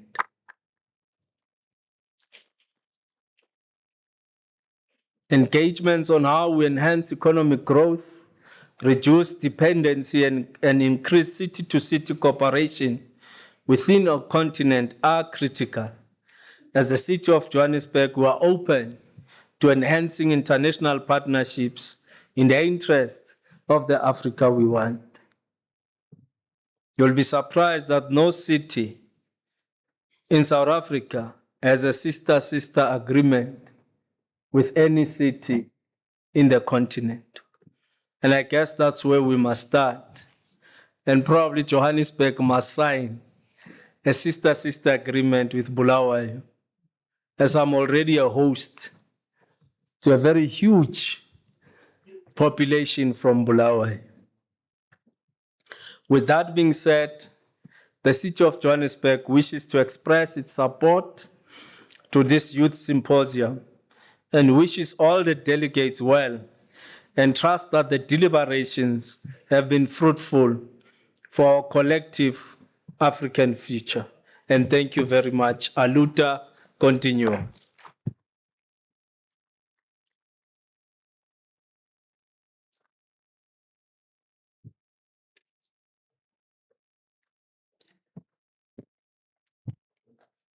Thank you so much, Honorable Dada Morero.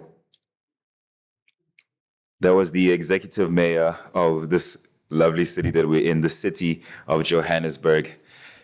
To come share another message of support, I'd like to call on Mr. Bonga Sipesishe Makanya, who is the Deputy Chairperson of the South African National Youth Development Agency.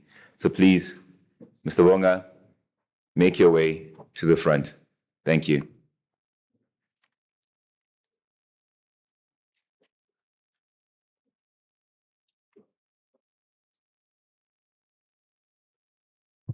Please give him a round of applause as he approaches the podium.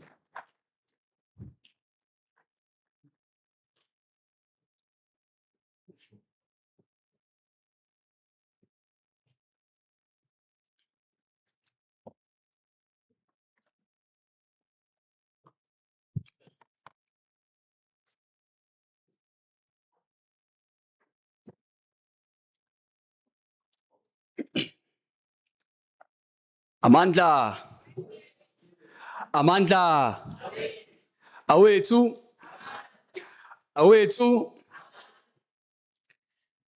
CEO of the APRM, Ambassador Mary Antoinette, Secretary General of the Progressive Youth Union, Honorable Mayor of the City of Johannesburg, Data Morero, Executive Chairperson of the National Youth Development Agency in absentia, Chairpersons of Youth Councils across the African continent represented today, distinguished guests, and of course the young people in the room, I greet you all and want to convey a message on behalf of the National Youth Development Agency, which is the sole body responsible for youth development in South Africa. The conclusion of this youth symposium marks more than the end of deliberations. It signals the dawn of a generational movement.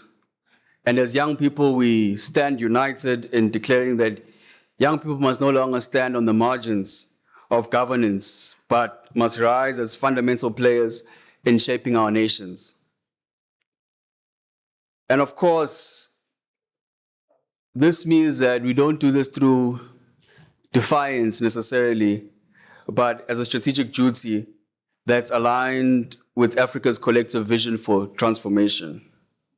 And I think our message today is very simple, that from Cape Town to Cairo, young people across Africa must occupy positions of leadership, not through charity, but by right.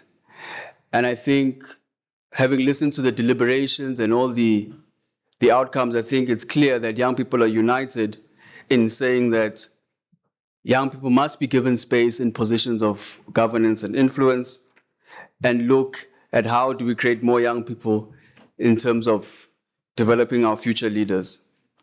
And I want to encourage all of us here that as we leave today's session and we move away to our respective countries, some that are also here, that we do away with inward-looking policies. We do away with an inward-looking approach to our politics in our respective countries.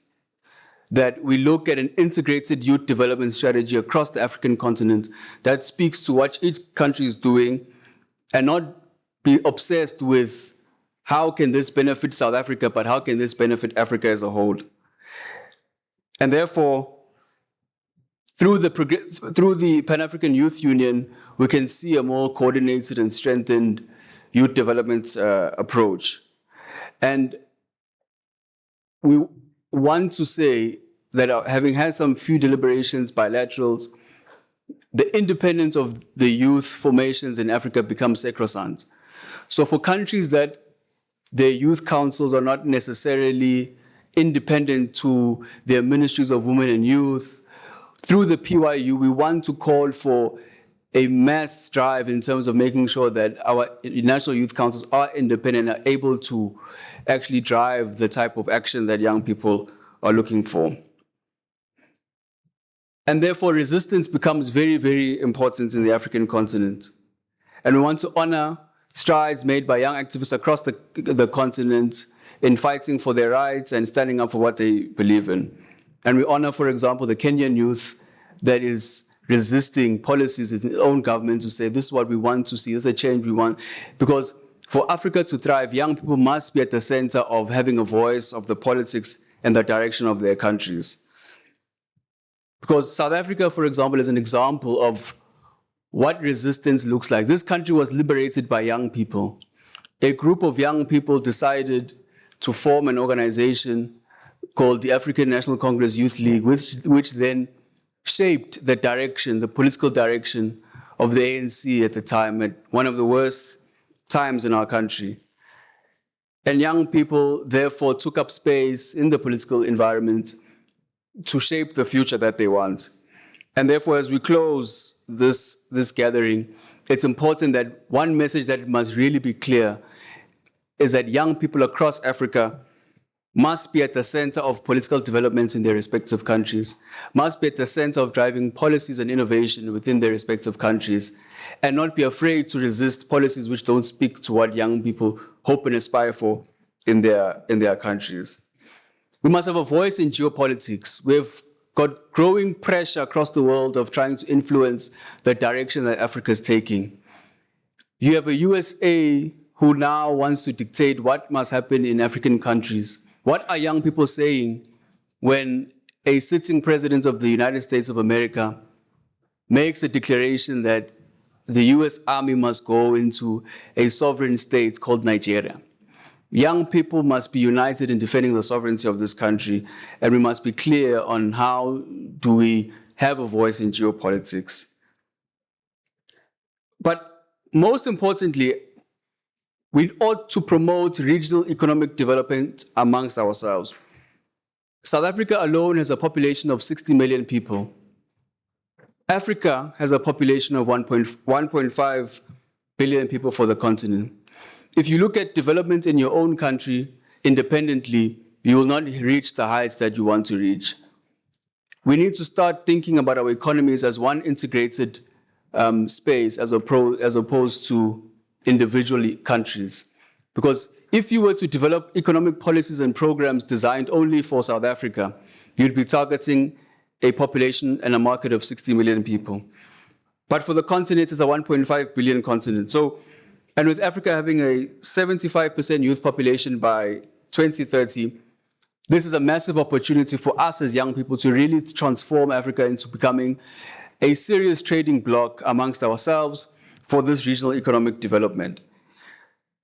Young people are in business across the continent, and how do we, through these platforms, create opportunities for ourselves to market our businesses and our services that we can export to each other? I'll make an example of how here in South Africa, we've got a very big avocado economy in Limpopo, where young people actually farm a lot of avocado. We've got an abundance of it. Why can't we trade with our neighboring countries as young people to promote our goods and services? So we ought to see developments from a regional perspective and not in an inward-looking perspective. I would encourage young people to take ownership of the economies and make sure that we're at the center of driving economic growth so that we are not left in the periphery, but at the center of driving business and innovation in our respective countries. There's a big drive on the digital economy. Data centers are being opened across Africa. What are young people saying about how do we access opportunities in the digital economy, in renewable energy, and new emerging sectors that are going to come out of Africa? So if there's one message that the NYDA would like to convey as we close off this session, young people must be at the center of economic development in Africa, not in their own countries, but as Africa as a whole, as a big trading bloc. And I think to touch on something which recently has been a hot potato within the geopolitical environment, the issue of migration. As young people across Africa, we must not be caught up in the contemporary politics of the day, which might want to seek to divide us and might want to seek to place other African young people as burdens or problems to the economic problems that they're facing. In as much as we support strengthened borders and respond, but we must make it easy for Africans to move in between countries to promote trade, human capital, and human resources. For us to thrive as an African continent, we ought to promote trade amongst ourselves, the ease of movement of human capital, and not be drawn to want to create an impression that the economic misfortunes of young Africans are as a result of their fellow foreign counterparts. So as I close, Program Director, I really want to encourage us as young people to have a united front across Africa, because our issues cut across.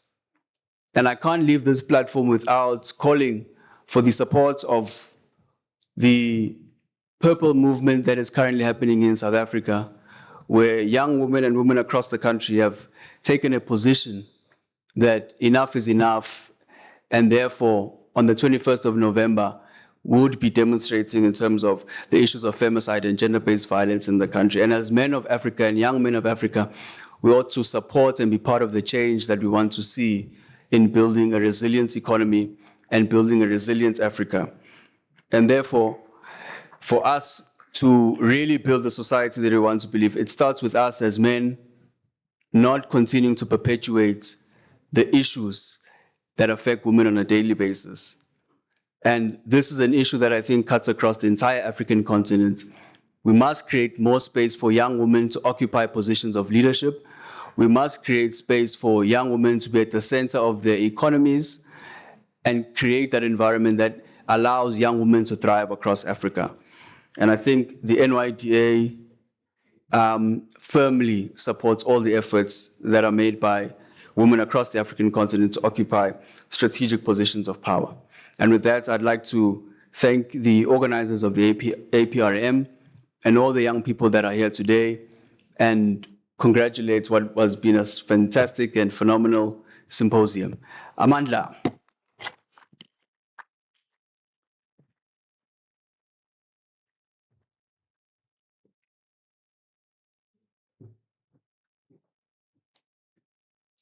Thank you so much, and we're happy to have great organizations such as yours being supportive of not only the APRM, but also the youth in the country, and advocating for Pan-Africanism, working across the borders of this wonderful continent, rich, wealthy continent of ours, not only in minerals, not only in resources, but in people. Unfortunately, we have come to the end. We have two final remarks, closing statements, and a way forward. For that, I'd like to call on the Pan-African Parliament. I'd like to call on Mr. Damien Tessie, the APRM Chief of Staff and APRM Continental Secretariat, to come and give his closing remark. Thank you.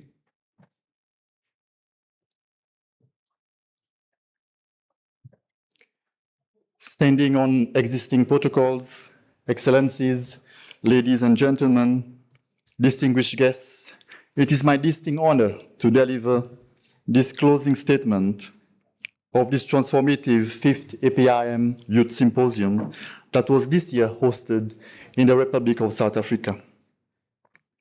Let me begin by expressing our sincere appreciation to our CEO, Ambassador Marie-Antoinette Roscat, Chief Executive Officer of the APRM Continental Secretariat, whose visionary leadership continues to strengthen the mechanism work across the continent. On behalf of the APRM Continental Secretariat, I equally extend warm thanks to Honorable Chief Fortune Charumbira, the President of Pan-African Parliament, for his commitment to fostering inclusive governance and empowering youth participation throughout the PAP. Our appreciation also goes to Honorable Nkosi Buthelezi, Minister for the Public Service Administration and APRM focal point, for his unwavering support and dedication to strengthening governance systems and connecting policy with people.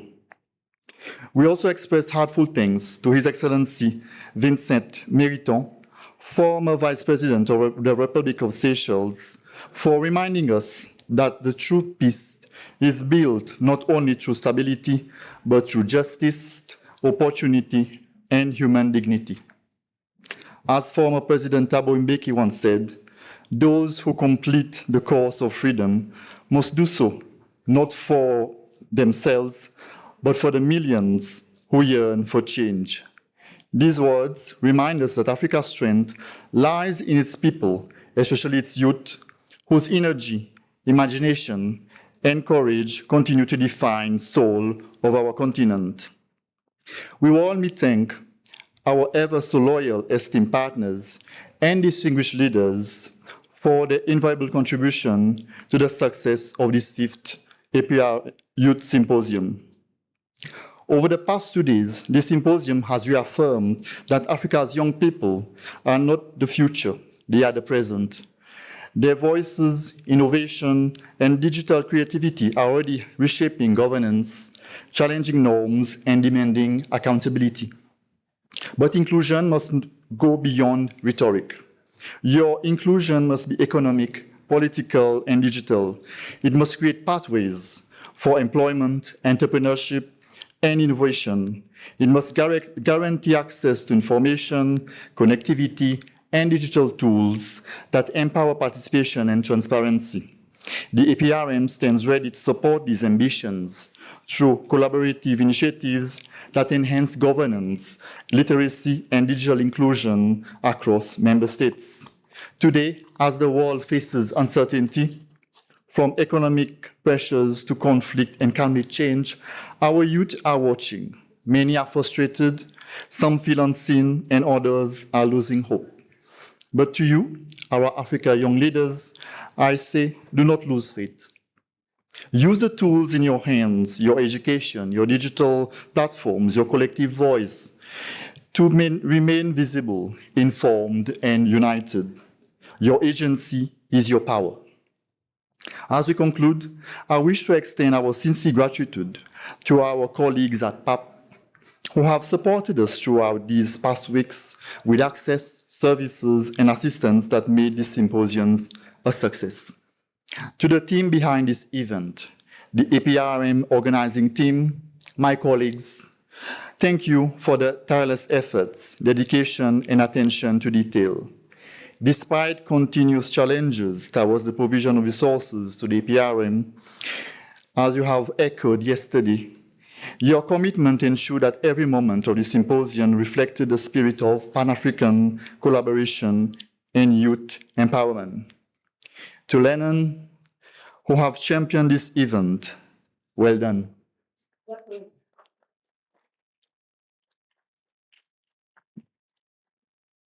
To the IT team and other support teams, the caterers, we could not have done this event without you.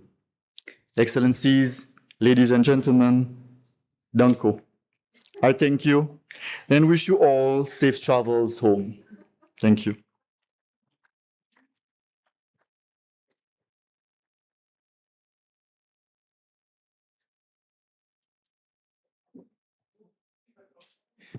Thank you. And finally, we'd like to call on the APRM.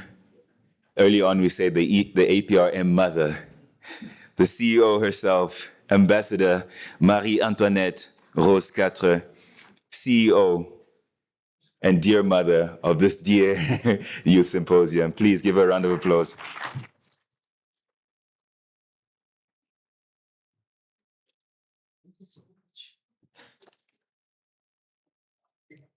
Thank you. Good afternoon, everyone. Are we still here in the room? Okay, this is the final leg. His Excellency Vincent Meriton, former Vice President of the Republic of Seychelles, thank you. Your Excellency Iselo Dada Moreno, the Mayor of the City of Johannesburg, thank you, my dear brother, for your support and engagement. Honorable members of the Pan-African Parliament and members of the Youth Caucus, the Honorable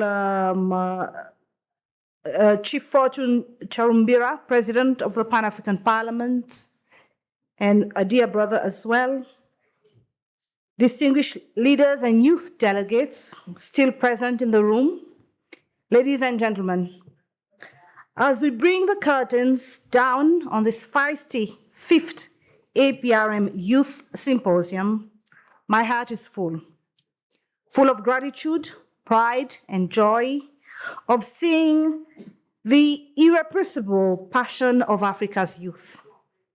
This year's symposium was unusually energetic. Yesterday, you were here at 7 in the morning in the rain, and until 9 in the evening, still in the rain, demonstrating not only your passion for engagement, but also your unwavering dedication to learning, networking, and sharing your experiences. For that, my dear young brothers and sisters, I salute you, and I think you all deserve a big round of applause. Since yesterday, the courage and honesty which your statements exuded out of deep love for our continent are reminders that Africa's youth deserve to be at the helm of the decision-making table. No decision affecting them should be taken without them. You have expressed your raw frustrations and deep fears, but also revealed your legitimate dreams, those of an Africa where governance delivers on the aspirations of all citizens, where merit is the surest path to professional elevation, and where an ecosystem of peace underpins these dreams. I would like to assure you that my colleagues and I have listened to your roar, not for the sake of listening, but for the sake of fulfilling our missions as public servants better. Criticism does not make us insecure. If the catty remarks I've had to endure during my career on account of my gender, age, or citizenship achieve their purpose, which was hurting my ego, trust me, I would not be standing before you today. Criticism makes us grow. Growth, as you know, is never achieved in comfort zones, but in rough and uncharted terrain. Criticism is the fuel of our progress and the engine of our shared march towards the Africa we want. What we have heard your calls for inclusion, for dignity, for action. We appreciate and share your hunger for governance that is transparent, for economies that unlock opportunities for the have-nots, and for leadership that is responsive to its young people. Your reflections have not been uttered in vain. We will take your messages, your resolutions, your hopes, and your challenges to every corner of our institutions, city halls, private sector companies, civil society organizations, the APRM National Governing Council, the APRM Focal Points, the APRM Forum of Heads of State and Government, and the African Union Assembly of Heads of State and Government. Beyond piquing academic interest, your ideas must tangibly shape policies. The journey ahead of us will be undertaken collectively. Working hand in hand, we will unleash digital creativity and defiance to demand systematic accountability. This symposium's discussions will inform the Africa Governance Report of 2027 through the implementation of our APRM strategic plans, through our collaboration with national parliaments, civil society organizations, and youth councils. The Africa Governance Report 2027 will be participatory. Indeed, we will organize consultations such as the Africa's Biggest Youth Survey, which you were asked to participate in. The Youth Charter at 20 must be collectively be reappraised, and the APRM is committed to working with all multilateral institutions, including the UN, to make sure that the Youth Charter remains fit for purpose and meets the need of the Gen Z and other generations to come. Youth are demanding change, and rightly so. Our leaders' promises must no longer be mirages, but visible oases. Please do not despair. Please keep engaging, organizing, and keep building. The transformation of Africa will not happen without you, but because of you. The future is unfolding before our eyes. It is not non-conforming and loud as the bangs of the gates of parliaments attest. The future is digital, as can be shown through disruptive experiments in startups, which revolutionize learning, payments, and community engagement. To our young peace builders, thank you for your unwavering commitment to end the conflicts that rob our continent of its promise. To our innovators, thank you for providing that Africa can lead in technology and creativity. And to our activists, thank you for holding us accountable and reminding us that governance without youth is bankrupt. We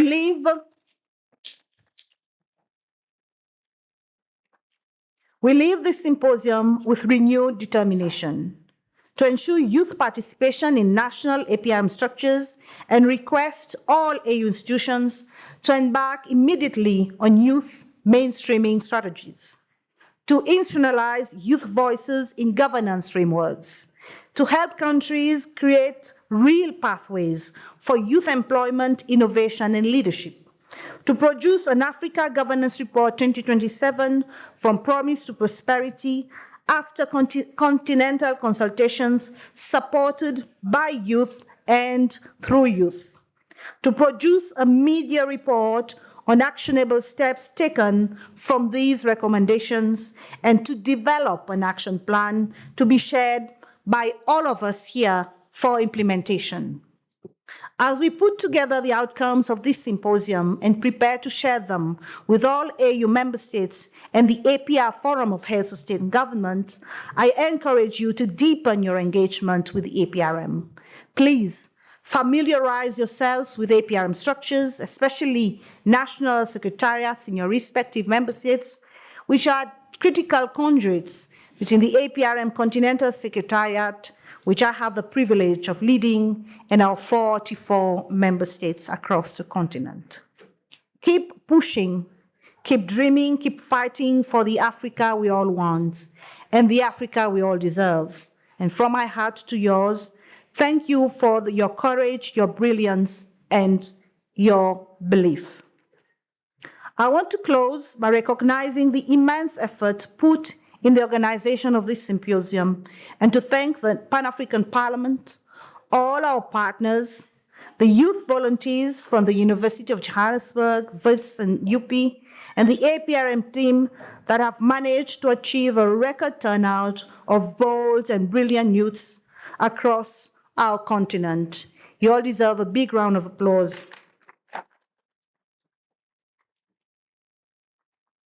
And it now gives me the immense pleasure to declare the 5th APRM Symposium, Youth Symposium, officially closed, and I wish you safe travels back to your respective homes. Thank you, asante sana, shukran, merci.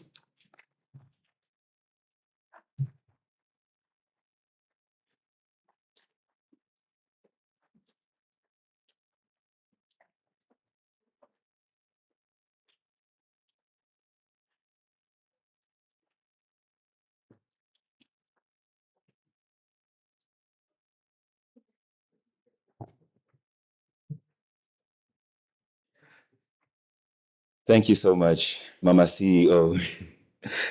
They say if you want to go fast, go alone. But if you want to go far, go together. And I think that is what we have achieved in this symposium. We'd like to say thank you to everyone who made this youth symposium a success, from the organizers to the speakers, to the dignitaries, and to you, our young leaders. Oh, even you.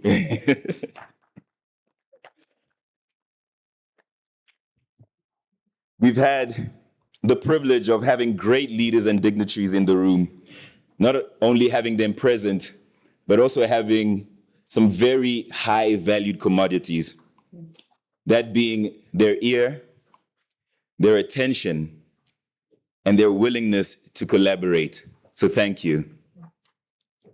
To the youth, I say be brave and courageous, and let no man look down on you because of your youth.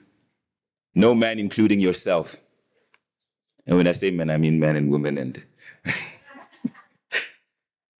but rather be an example of all in your word, in your conversations, in your demeanor, in your conduct, in your behavior, in your excellence, in your love, in your spirit, in your faith and faithfulness, and in integrity.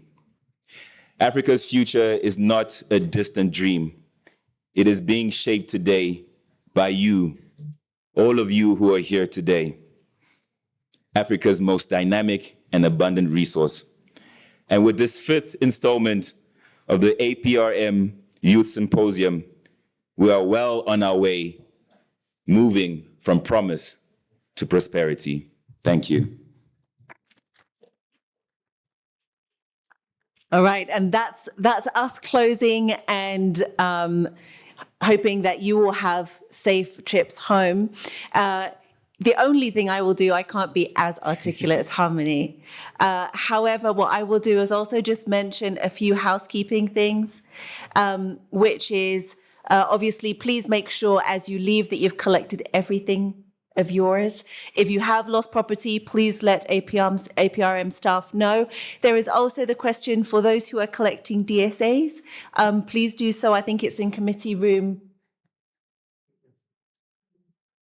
Which committee room is it? Upstairs. Committee room 1. 5. Committee room 5, in fact, committee room 5. So if you're collecting DSA, please do that as quickly as possible afterwards. And yeah, that's all there is. We look forward to seeing you at the next symposium and all the activities in between. Thank you.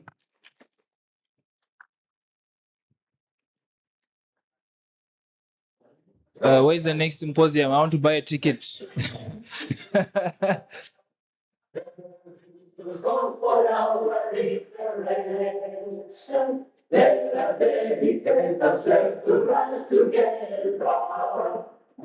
Lastly, ladies and gentlemen, please stand up as we sing the announcement. Oh, not the announcement, the anthem, the AU anthem. May we please start it again? Thank you. Let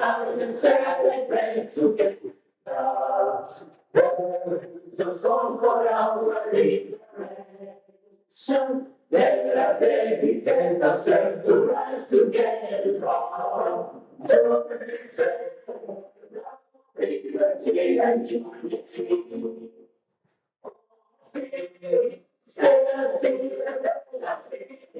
Share this all, share this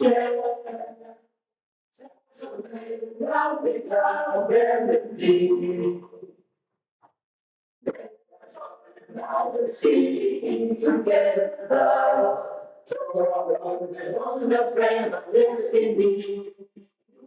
Let's dedicate ourselves to fight together for love, see peace and justice on there. We will speak as Africa. Esencial do sol, esencial do céu, façamos da África mudar vida. Uniting towards together, to give the best we have to Africa. Celebrate the Roman kind of front of culture.